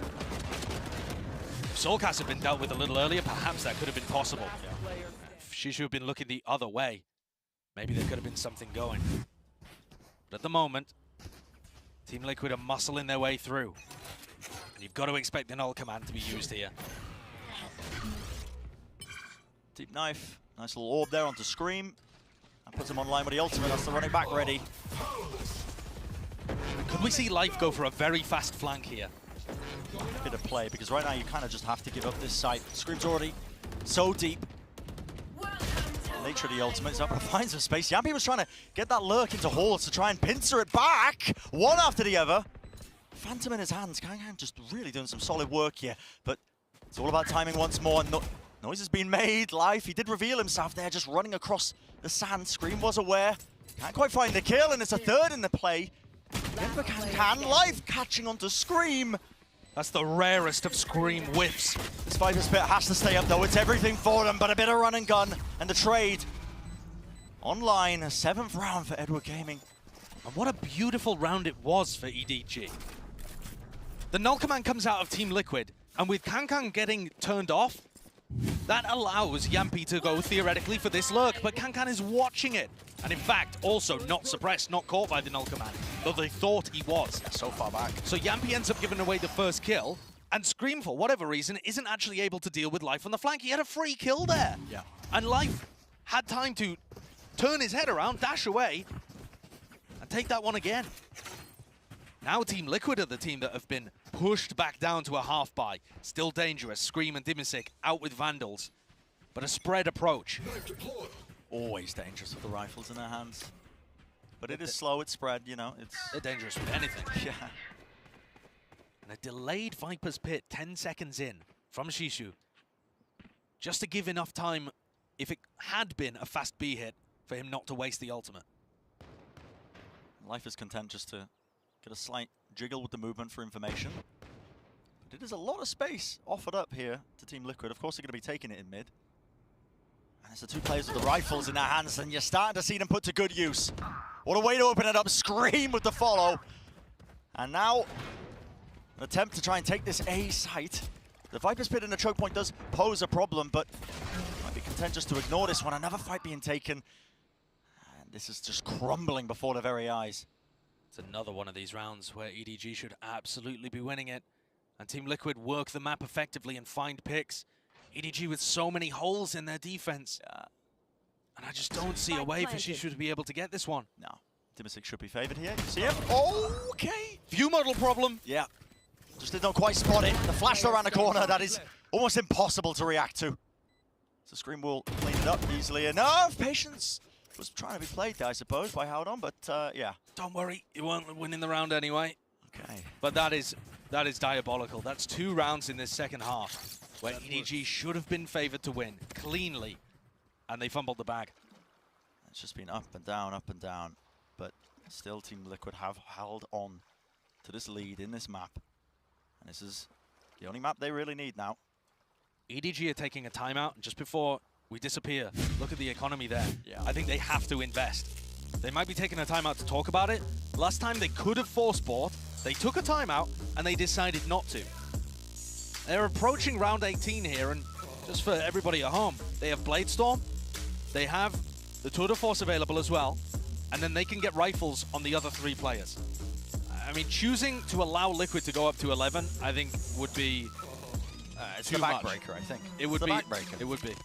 Either way it goes, this next round is going to be pivotal. Yeah. We haven't seen anything too crazy as well from Liquid on their attack side. It hasn't needed to be. They've basically got one interesting idea so far with the Phoenix, which is using the wall to be able to get out into the B site. Yeah. And it's countered quite easily, I think, by using the Trailblazer, trying to fight close to the choke point, and stopping the Phoenix from actually getting out past the wall. So far, the Phoenix, I would argue, isn't really the difference maker. The difference maker is how much better Team Liquid have been at being able to take map control and squeeze EDG into uncomfortable positions. Liquid end up taking much better fights that favor them. And as I said, I think it was necessary for EDG to force buy here. They have 2 big ultimates online. No null command available for Soulcast. This round could decide everything. A dart in mid means that Life's going to be taking a lot of room. Pushing right up to the pillar. Got the Blade Storm, but it's that slow spread default on the attack side by Team Liquid. They don't want to give any edge. They don't want to give over any opportunities for duels to be taken. But crucially this time, there is no possibility for EDG to hold the choke point at B. They've got to play a more passive approach to the B site, which is going to allow Scream in. So this is where the Phoenix should be able to get a very clean entry into the site if they do commit to B. Well, Howdong has got his Trailblazer all the way through. They have to have a read now that this is surely coming on to B. With the wall dropped up, there are no players really in position other than Shishu. Shishu's got to hold this down, got to anchor it. The knife in play, I believe that does tag as well. So all the Viper utility that would have been stopping them in their tracks is gone down, but there's no attempt by Team Liquid to try and push through this. In fact, now the Hunter's Fury offloaded to try and push back into the corner. Every single shot just offloaded. That is not where Shishu is playing. This is so slow. And everything's on Yampy! Yeah, he can feel and hear all the footsteps, but it is shut down. Yampy in mid, not able to get that done. Pop flash play around the corner. Soulcast, he is favored. Sets himself up for that kill. And the flashes have been working. Now it's down to Howdong. A little bit all over the place. He hears the footsteps though, right in front of him. Spray transfer, one after the other. He's done his job now with 10 seconds remaining. Life's managed to work his way across as well. Down A. There is time, but not anymore. That plan is not going to be able to be secured. Yeah. It is the round for EDG. That was scrappy, I think, from Team Liquid. I'm thinking back at that round, Josh. But again, it's the problem was with the Phoenix, Brent. I said to you that there weren't enough people there to stop the Phoenix engage, but actually one is all it took. I was incorrect there in saying that the Scream would be able to get into the site easily. Shishu just put up his poison orb, threw down a snake bite, and that was it. Scream couldn't actually push into the site, and Shishu bought all of the time for the rotates. Even using a Hunter's Fury. They didn't really take too much space off of it. They couldn't take space, and that is where the Jet would be so beneficial. You think about a Jet in that scenario. Just a quick dash engage, you get over the top of all of the Viper utility, and you make space for your team. But now, Scream is going to make space for his team with the ultimate. This is what you're starting to see in play, but no, it's been watched for. And nobody can follow him either because they're defending the choke point. I love this adaptation from EDG. They are punishing the Phoenix pick here. A lot of utility again exchange. You can see the shock dash to try and punish the damage that was done onto Life prior, but it's Liquid who have to go back to the drawing board in this round. Still a minute left, plenty of time. It's a minute, though, where nobody still has his Hunter's Fury online. And that Silver ultimate could be devastating. If Team Liquid let the clock drop down too low, it's amazing for denying plants or stopping site hits from coming through. Here comes the re-hit. Yeah. They've still got the Viper Orb, they've still got the weaponry, and that's a spray down of a lifetime. 3 in a round, and of course you're going to be watching the flanks. You know that late lurk is coming. Edward Gaming slowly crawling their way back to an even scoreline. EDG finding the adaptations, making it work. And what a spray down from Life as well. We saw one in the prior round from Howdong. And this is looking a lot better for Life compared to map 1. Absolutely. Life's debut map. Life's debut map, bottom of the scoreboard. Life's second map, top of the scoreboard. Turn around. The Des were asking questions, and I feel like Life has really responded here, stepping up to the occasion. Liquid are only 3 rounds away from sending EDG home. And what a travesty that would be, honestly, for global Valorant. To only see our Chinese team for 2 matches, it'd be unfair, it'd be cruel. Yeah. But Liquid are certainly the favorites here. I think a timeout here, absolutely necessary for Liquid, just to, I think, come into this with a bit less of a scattered game plan. When the initial play fails, you see them just default usually into these cut noise rehits. Yeah, the cut noise rehits are not working. They're simply not working. And I think at this point, Team Liquid and Emil need to abandon the execs. The B execs with the Phoenix, it's a cute idea, but it's not working right now. EDG have got the read. However, what has been working for Liquid is playing the map, going and trying some A splits, take halls control, or specifically, what has worked really well is taking double doors control and trying to split A like that. They've been able to find so many weaknesses in the defensive protocol of Edward Gaming, just by taking that space. So now the question is, are they going to attempt that? We're starting here on an eco round for Team Liquid. EDG, they are favored to tie this one up at 10-10, but the last couple of times EDG have had an anti-eco, it's not gone well. That's a great start taking out Yampy. Yeah, if there was a player to do it, Yampy would have been one of them on the chamber. Curious, you can see fights. Oh, Life wants to take the fight. Gotta have confidence, I think, when you're playing on the global stage. Elimination. Just swinging out. Free-spirited gameplay.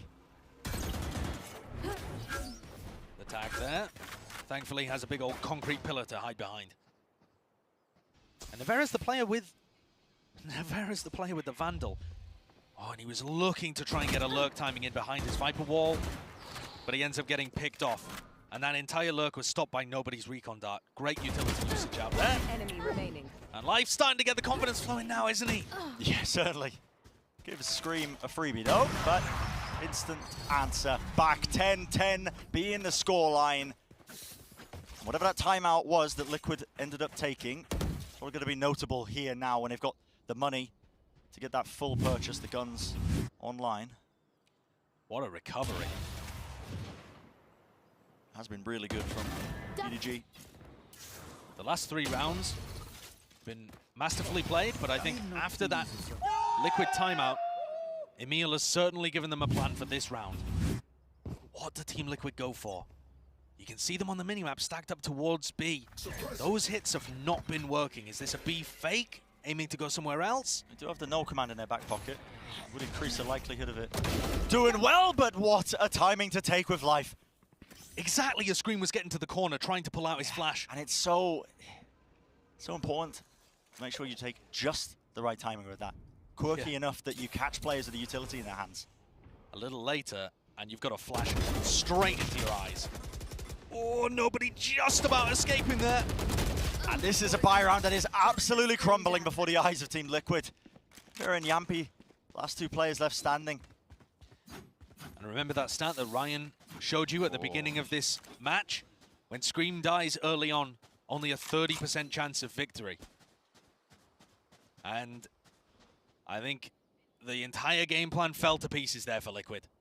They took a timeout for this round, this economic swing round right here, and we didn't even get to see what the plan was. Yeah, it's fell to pieces. With 35 seconds left, there is no information gathering utility really that nobody has here to find out if they are in cave, but they've got their suspicions. They certainly do, especially as Haldong just runs around the rest of the map. And surely this isn't the percentage play. Limited weaponry, Yampy wants to contact in, nobody! It's just tucked. Perfect with it, sprays them down. Little 2K spray down going on. We've seen a bunch of those with the Vandal on this map so far. And this is a devastating position for Team Liquid to be in. That's rough as well, you know, the Viper Poison Orb missing there from Nevera, offering nobody one of those kills in the round and an escape. But think about Liquid's positioning right here. They don't have enough money to commit to this. They have to let EDG get to 12 and try and play for overtime. Their only hope is a young man called Scream. He's got that hero rifle. No armor, by the way. 1 away from his ultimate, though. And they also haven't been loading ult orbs onto Scream this match, particularly. Yeah, he has to get this orb. This could be the opening that they need. He's got it online. It should be an easy read, honestly. All you got to do is hold tab, look at the scoreboard, and you can see that Scream has been playing for that orb, and he's got it online now. Yeah, and the rotate is already starting to come through. They should know that this is likely. As the Viper wall comes down as well, can Scream be the hero that Team Liquid need? No, EDG doing a good job of it. They put their own Viper wall up. Gonna start the fade down now, and that is going to be the go button for Scream. Wants to push forwards right in between pyramids, making waves on the map. He will eventually be dealt with, though, and it's a great timing on top of it. Yampy uses the chaos of the situation, the chaos of the ultimate, to take a great fight. Whoa, got a shot! Shut down Can. Insane 1-2 play from Scream and Yampy. And they've got EDG sweating right now. Yeah, this should have been an easy one for them. How many times have we said that? What is this, the 3rd anti-eco that EDG are about to lose? One enemy remaining. Again, Yampy just knows the right timings to take. Adam's too distracted, and there's your thrifty win. Team Liquid looking like they're on the cusp of potentially having to play for OT, but no. Put your faith in Scream and Yampy. What an ult from Scream. Look at this flick. Perfectly onto Shishu. And then as nobody scrambled to try and get the trade and shut down the ultimate, Yampy's there, and what a shot that one was. It was really good by Yampy. Absolutely perfect with the headhunter. Lovely timing to take. Yeah, just really capitalizing off the chaos of the situation. Team Liquid's so dangerous on it, but now they've bought themselves that lifeline with the guns. Even footing, theoretically, in the round. And EDG. This would be a heartbreaking way for the story to end. Giving up the B site. But how are Team Liquid going to get that read? Oh, flash around the corner here. Yep, no command trying to split their way through. Howdong though, he takes a good angle. In fact, he just pre-fires it, still running their way down, but it's life. He's still locking it down. No one cleared him out in the bottom of mid at that pillar. Nobody with a swing, and this fight has just gone all skew with. Nobody gives away his life though. Nobody gives away his life early on. And Howdong worried that there could be somebody over towards B. Spike is in a dire position. Yampy has managed to gain a lot of space now. He's sitting and making his way at double doors. Make sure he can try and hold for his teammates back, but what can he really do? So difficult. You have to push through there. 50 health. There's the leg shot. Okay. 1 bullet left in the operator. 5 left in the headhunter. Does he go for it? The madman wants to take the timing. Snake Pipe vulnerable up, but it's EDG who are doubled up. They're almost lined up. Yeah, there are no risks really willing to be taken, including the Seekers being used just for the information. And time is running so low here at this point. The players could just survive from EDG. They'd have enough time. But if they go down to the double spray through, Yampy could just seal the deal and secure the round, but no, safe hands at the end of the day. Safe hands, and that's going to be bringing EDG to map point. Match point. The heartbeats on the EDG players must have been through the roof. That was everything for them right there. And what an incredible defensive setup to break exactly what Team Liquid went for. A couple of players in mid, 1 nest, 1 tunnel. They abandoned B completely and focused on crunching in mid. And it was exactly what they needed to ambush Team Liquid. And Liquid, I mean, the gamble they took there. B side was free. They could have done the standard stuff. No commands, exec. I know obviously a lot of their pushes prior were getting shut down. Exactly, it's the conditioning, right? EDG have already showcased to Team Liquid that they cannot run the standard B stuff. And so now EDG on the defense can take liberties with their positioning. They don't need to anchor B anymore because the fear of B is in Team Liquid's head. We now head into our final round of regulation. EDG at map point. They were able to take a map dominantly away from Paper Rex. Yep. But this has been a real slugfest, a struggle here. It's so labored a lot of the rounds. Yeah. Even the ones where EDG should win. Yeah. At a timeout. That's going to be dissipating. Liquid, their last chance to try and bring themselves to OT in this round. And if they don't manage this, we're going to be heading to Icebox, where EDG demolished Paper Rex. They look good there. Both teams have looked good there recently. Team Liquid would love to close it out here, though.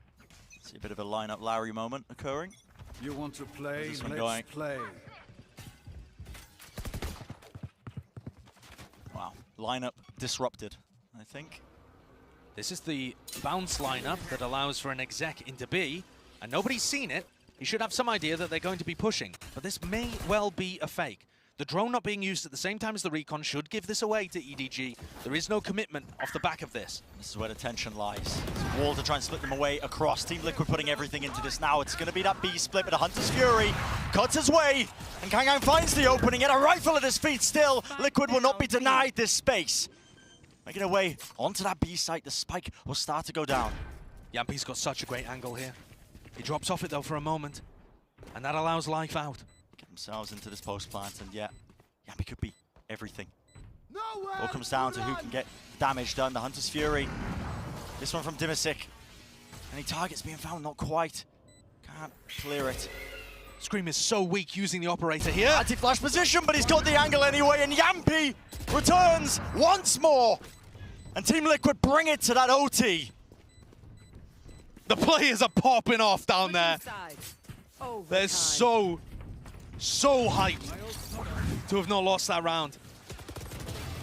It's the B split for the first time. Liquid have not gone for this one at all. Yampy and Scream both with operators that one of them picked up off a body. Yeah. Listen to that Yampy pop off towards the end.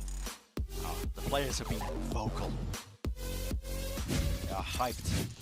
Nebra Gaming fighting tooth and nail to not go home early. Team Liquid, I think, definitely heat and pressure being applied to them over the course of this match. They'd love to just end it right here, right now. Take the series in 2. 3, 4 players for Team Liquid over towards B as Scream makes his moves over at elbow. Life with the what jiggle. An opening. What a shot to find. One after the other. Still wants to take the fight. Howdo not wasting any time though in the mix. It's a decent response, but Nevera got a spam through the Spray smoke. down. Another spam through the smoke. And the players, oh, Team Liquid, all in their sights. They know that Howdo was locked down there. It's down to Kang Hang, and it's just an impossibility. What a rapid round for them. First 10 seconds, you're finding the impact, and Liquid find themselves on map point, on match point. 1 round away from Edward Gaming's story ending almost as soon as it began. EDG have shown us some awesome stuff, but do they have the grit to power back through OT here? Both teams look pretty good on their defense side, but Team Liquid found a strategy that worked. The splits into the site. Their double doors A splits were working. Yeah. The split through mid to B was also pretty effective. You muster that confidence to go one step further now. Trailblazer used instantly at the round. It looked like nobody was going to commit his drone as well. But that would have been every piece of defensive utility, or rather informational utility. Yampy's lurking through halls again, and it's going to be that A split. This has been working for them. Flash to force the rendezvous back. Kang's at the back here of Yellow. He's in a dangerous situation, and look at that, nobody with the rotation. He's gone down. Another fight wants to be taken, but Scream will eventually meet his maker.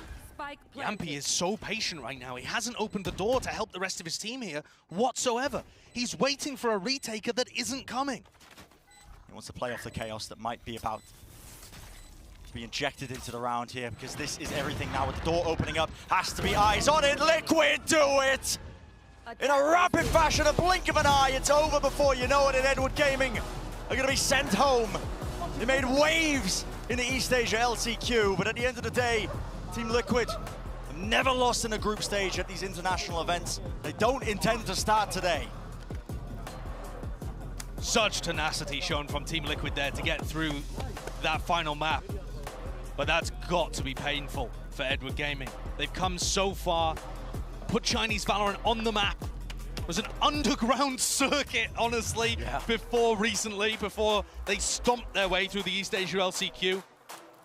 And After's just gonna take part in a team huddle with life absent, unfortunately, as they get eliminated, and Team Liquid move on forwards. And what a game that is going to be. Team Liquid playing against Paper Rex coming up. Absurd match. Correction as well, my earlier statement is Liquid. They've always made playoffs at these big events. Absolutely. They've always made it. So it would be out of the ordinary for them to go out in the group stage. But they buy that lifeline one step further. A tough match ahead of them. Absolutely. And this game, after the first map was a flop from EDG and a flop from Life, I thought we might not get something this entertaining heading into map 2. And yet it delivered, going all the way into overtime, forcing huge stuff out of Team Liquid, who themselves are running a bizarre composition with the Phoenix that almost bit them. It almost bit them. And it would have been incredible to see that map 3, but Liquid deserved it here today. There was a lot of emotion being showcased on every player's face here at Edward Gaming. This was their first international appearance at a big global tournament. Yep. Not counting the East Asia LCQ that got them here. And this has been valuable experience for all the players involved. I'm sure it has, but the day belongs to Liquid. They've sent home the team making their debut in the same way that Zeta Division did right before. How far can Team Liquid go? Are they going to be able to get it out of the groups and through to playoffs as an incredibly dangerous opponent ready to meet them? But Liquid, with their anti-stratting that they demonstrated on map 1, I mean, that's some value that they were getting out of the coaching staff there for sure. I think we saw some good looks, like you mentioned. I think they came into this with a lot of prep. good wholesale executes. Maybe some stuff that definitely needs to be worked on, I think, as they go further into the tournament. But one of those probably the pistol rounds, having won only one of them this entire tournament so far. Yeah. But still able to muscle their way through. Still playing teams close, despite the fact that they've been losing these pistol rounds. Yeah, and I think that just speaks to the incredible quality of the players on this team. The talent. Absolutely. Dripping with talent. Yeah, these guys just absurd, but they buy themselves another day as well. One more match, and they will be through, of course, into the playoffs, but it's going to be a tough road ahead. And of course, we've got our MVP, our in-zone MVP discussion. A little QR code below us. You can take your pick as well of who you think might be the MVP. Scream Soulcast, Team Sick. I think it might be going in one direction, Josh, there. I mean, there's one name there that might just be outweighing the others. The Scream's definitely got the big name value for sure, but I think both of those other two guys had big moments, excellent utility value from them on both of the maps that we saw too. But I mean, we'll see who the We'll see. Select. Maybe clout will prevail. I don't know. Maybe clout will prevail. I mean, we'll Soulcast did have some good moments in that one. But yeah, that is going to do it for the day of matches. But the show doesn't end just yet. I'm going to send it down to our analyst desk just after this break to break down the day that we've just seen. So we'll see you in just a few.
Well, it's all smiles on stage right now, but let's not forget, both teams are fighting this early. But the timing, once more, this guy is just elite. Welcome to Champions. Oh my word. Who trained you? One enemy remaining. No! You can't do it to him like that. And at the end of the day, it's Team Liquid on top. That one was fairly trivial for the EMEA team coming out of LCQ. Are you there, God? I might need you right now. I'm not gonna lie. Scream's doing it again. Liquid's doing it again. On a flash peek from Soulcast, he knows what a second is. Make it a third. Fabulous over the top, he is revealed. Yeah, that's fantastic with that dart. Lights him up, Soulcast. This guy is unleashed right now.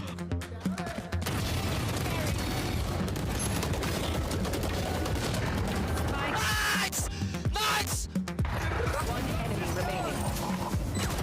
Nice, boys, let's go! In a rapid fashion, a blink of an eye, it's over before you know it, and Edward Gaming are gonna be sent home. They made waves in the East Asia LCQ, but at the end of the day, Team Liquid have never lost in a group stage at these international events. They don't intend to start today. Welcome back, everyone. That was the Prime Gaming post-match highlights. I'm Yingsu, and I'm back here with Jess and Ryan. We spoke about in the pre-match, Team Liquid, they cannot go out this early. It would not be good for this team, given the year they have had. Ryan, LCQ turning point, bit of a dip against Lev, but this is it, you know, they're doing better. This could be that little cherry they need on the top of their cake. There's definitely areas of concern, sure, like the pistol win rate still only picking up 1 out of 8 total, I think. But overall, like, they had that star performance. They were winning out some of the thrifties as well in that second half, which is what we've seen a lot from LCQ in particular. And this is what you sort of expect when you have like these kind of names on your roster for Team Liquid. But saying that, considering how Liquid started, they were like 10-7 up. The fact they went to overtime is a little bit concerning, but a nice little bright spot for EDG, I guess, Jess. I mean, if you want to be a household name in the Valorant world, you need to be putting these wins up without even a little bit of a lick of doubt. Doing it in a 2-0 fashion, whilst a little sloppy, yes, that is something that they need to be able to do. It's not something that we expect here and there. And you heard the casters point out, they don't struggle in groups. That's not something Team Liquid is known for. So they're not about to start doing that today. And for EDG, they just happen to be the victim on that other side. Yeah, and also the Phoenix, I will say, we're coming up to the 1-year anniversary of the last Phoenix win, held by Sick, of course. And Scream has overtaken that this time. Ryan, he's finally got a Phoenix win on the board. Yeah, and it worked so well on the defense. Like Scream sort of pushing these angles on Cave, taking close quarters fights, which is what you want to be doing with the Phoenix. But Soulcast as well on the KO, doing similar stuff, watching for some of these angles, going for a lot of these fights, getting multi-kills as EDG were going on the executes. It was a good showing from him, considering he's able to have these kind of performances, and he's still got flashes half the time. He knows that like the Phoenix could go in ahead, use that utility, and then here, now he's still got 2 flashes left, so it's always taking those duels and winning out against a mechanically gifted team in EDG. Big thing as well, I felt like I was in a disco party, the amount of flashes on the defensive side. It was like, oh no, Phoenix flash, and then a KO flash, and I'm like, oh my goodness, like this is one of those strobe light parties that I've been in before, and I thought to myself, that's great if you want to be hyper oppressive, especially defensively, and I think it worked with Team Liquid, just a little bit more refinement, and I think that will turn out really good for them into the future. Yeah, Dom is playing like pre-Sky Nerf Dom, which was like one of the best initiator flashes we saw in EMEA. Sadly, we've had to say goodbye to EDG. We've had to say goodbye to the 2 new I teams hate these days, Yinsu. here at Champions, Jess. But it bodes really well for their future. That's the bright side. They have come out and made a spectacular debut. There's not a lot of teams that get that kind of debut, and there's also not a lot of players in the world that get this kind of debut, because coming into today, there was a singular player that was the highest rated player in the world. This is top 5 ACS stats in the world for 2022. Kung second in place right now after that particular matchup, but coming up against Team Liquid, he was the highest rated player in the world. There is not a debut where you can come in against some of the most seasoned players and be able to do top 10 in Champions. That's where he sits right now after that matchup against Team Liquid. We need to celebrate players that are this good, that come in who are already good, obviously the top rated player in the world, but are able to show on an international stage that can fly, that can hang. And well, Kung, yeah, he definitely hung around with the best. It was one of those ones as well where, like, it's one to watch for the future, for sure, overall. And also, like, the reason why it ended up being so close in the end on Breeze is because Kun could get the op online, and on that defense, he was farming multi-kills. We're sort of looking at it and going, like, he's one of the reasons why EDG are coming back into it. Life also showed a lot more in that second half, especially on the defense. It just felt a little bit like too little too late. I don't know why I forgot that phrase of all of them, but yeah. Also, they had to play Paper X and Team Liquid on their debut. It's not easy. And speaking of Team Liquid, before the break, we asked you guys to vote for the in-zone player of the match. The votes are in. You guys, what a surprise. Wow. Could have never called that one. Pretty dominant win there. I think everyone's excited that Phoenix finally has that map win, you know what I mean? Comes in and is like, yes, Phoenix can work. Ladies and gentlemen, it's Scream. He can make pretty much anything work. Please don't get into my ranked games and start running Phoenix on every map. I beg you. Maybe not the KO. Maybe that's the one that I mean, even from Liquid, I don't want to see it again. Like, on the defense, it made a lot of sense pushing in cave, but like when you're playing up against an op that's like in Nest and you're trying to flash mid, it just doesn't reach. It's close quarters, and that was one of the reasons why EDG were able to make it so close. Well, Scream, he is the man of the hour. He's standing by with another man of the hour, Golden Boy, right now for the Verizon post-match interview. Thank you so much, Intu. I always feel like with this jacket, you know, I just stand out so much. I'm here, of course, with the icon Scream. How you feeling, man, after that game? Icon, yeah, man, you were so nice. What can I say, you know? I'm feeling great, man. I'm feeling great, you know? Yeah. First game in, like, first win in, like, it feels good, but that's what we needed, I feel like, you know, coming into this tournament, you know? Yeah. To get that momentum going. Yeah, of course, of course. I mean, hey, well, speaking of momentum, you decided to bust out the Phoenix again, which is always fun to watch.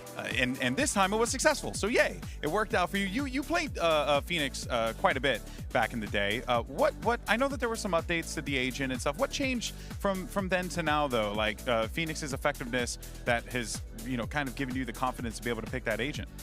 Yeah, I mean, I think, as you said, like, since the update, I feel like Phoenix had a pretty big buff, to be honest. I feel like people don't recognize it as they should, right? Yeah. I think today I didn't have my best game with Phoenix, but still, like, I really enjoy this agent. I think it's a very good duelist to play. Yeah. I don't play operator, so I think it's good for me as well. And yeah, it's just like a comfortable pick, basically. Fair. Like, do you... Okay, I need to know this. Is this your idea, or is Emil cool with it? Like, whose idea is it to bust out the Phoenix? I mean, I'm the captain right now, so okay. I do whatever I want, right? But like, yeah, it's a bit, you know, we have some talks with the coach, with the Emil, you know, like with our analysts as well. Yeah, I think, you know, since the buff, as I said, I think we would, you know, we thought it was be good, you know, to change a little bit, you know, of course, change some things, and I enjoy Phoenix as well, so that's comfortable pick basically. Yeah, well, you know, let's get some thoughts though on Edward Gaming. I mean, this team, you know, came out of the gate swinging against you guys, but obviously you guys were able to stand true here. Your thoughts on the team, you know, their future as well, just like any, I guess, words of wisdom from your long career to them?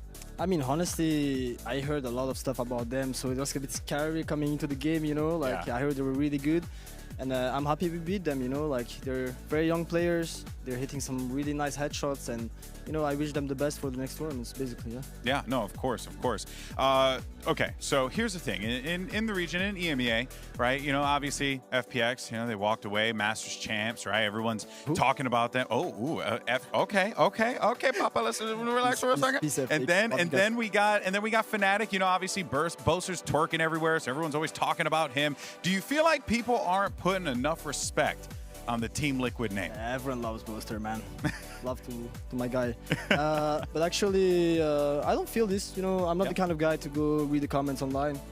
I feel like we're a good team. We have shown, like, in the past 2 years, you know, that we're kind of consistent. We qualify for events, even though we haven't won anything yet, but I think it will come, you know, it will come. We needed, like, that evolution going, and yeah.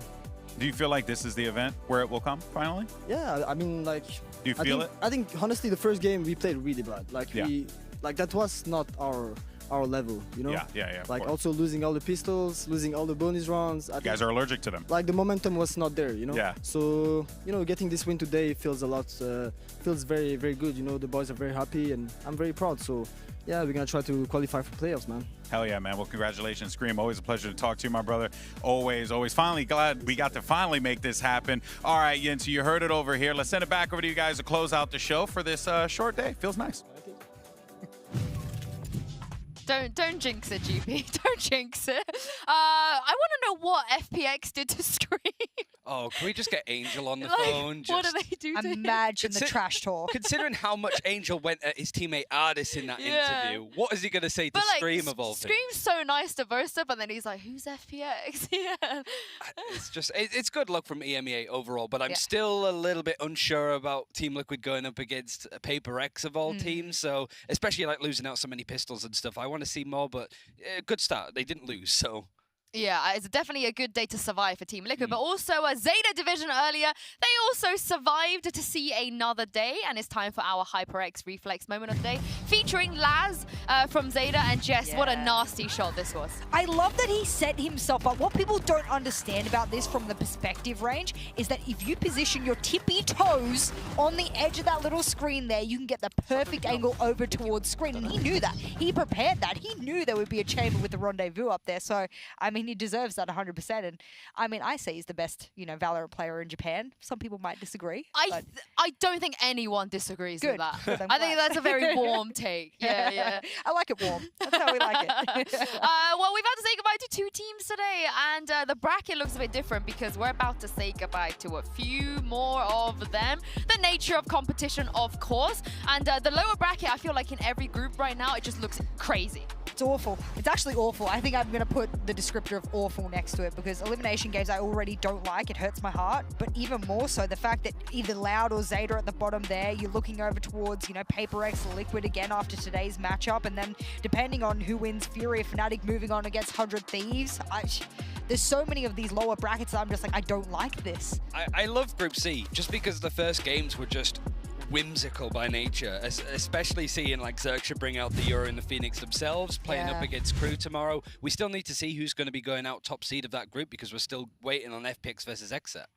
Yeah, well, sadly, like I said again, we have to say goodbye to a few more teams, but we have more Valorant action for tomorrow. I know you guys are probably disappointed that we weren't here all night, but we might be here all night tomorrow because Xerxia is going to be taking on Crew, then Furia will be taking on Fnatic, and I think FPX, of course, the winners of Copenhagen will be playing Exa. Make sure you come back here and join us tomorrow, and we'll see you then. Let's bring out our first 2 teams fighting for a shot at survival. Here's Zeta and Boom. But Laz still with the up, still healthy, getting past the Hunter Fury, getting past Famous, and getting past Flipsider. From 5 to 2 to 0. 11-11. The collapse from Zeta nets them the loss. The only member of Zeta still sitting at his seat. Flipsider goes down. Laz continuing to press 3 on the round for him, a 4th, a blind one to give. The lead once again gone. But Zeta hanging on for dear life. Rotating around. Everyone is being flanked upon here with 5 seconds. Laz holds them back. Laz with the ace. And Laz takes us to Fracture. This is going to be outrageous. There's 13 rounds away. Sending one of these 2 teams home.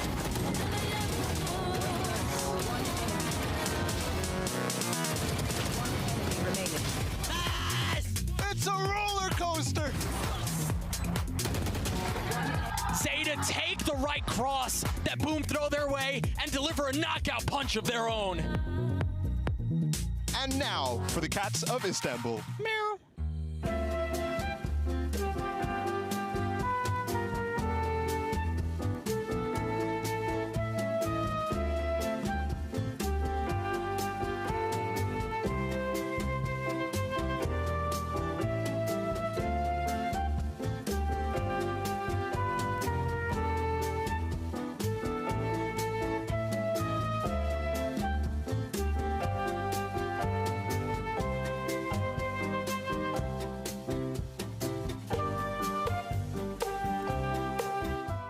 That is disgusting. I mean, that looks just like you. I saw a cat just like that out in the streets. And now back to your regularly scheduled programming.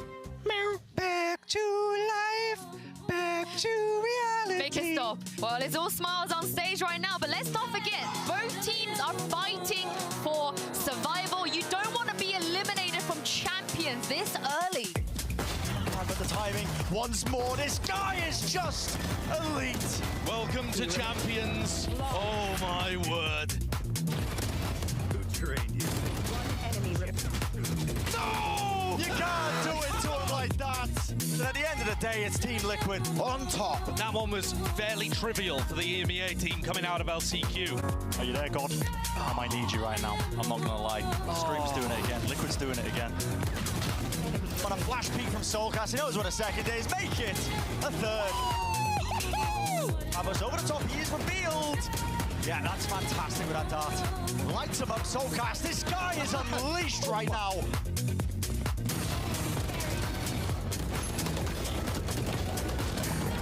Nice!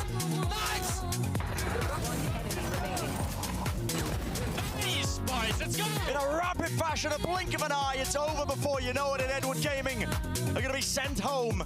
They made waves in the East Asia LCQ, but at the end of the day, Team Liquid never lost in a group stage at these international events. They don't intend to start today.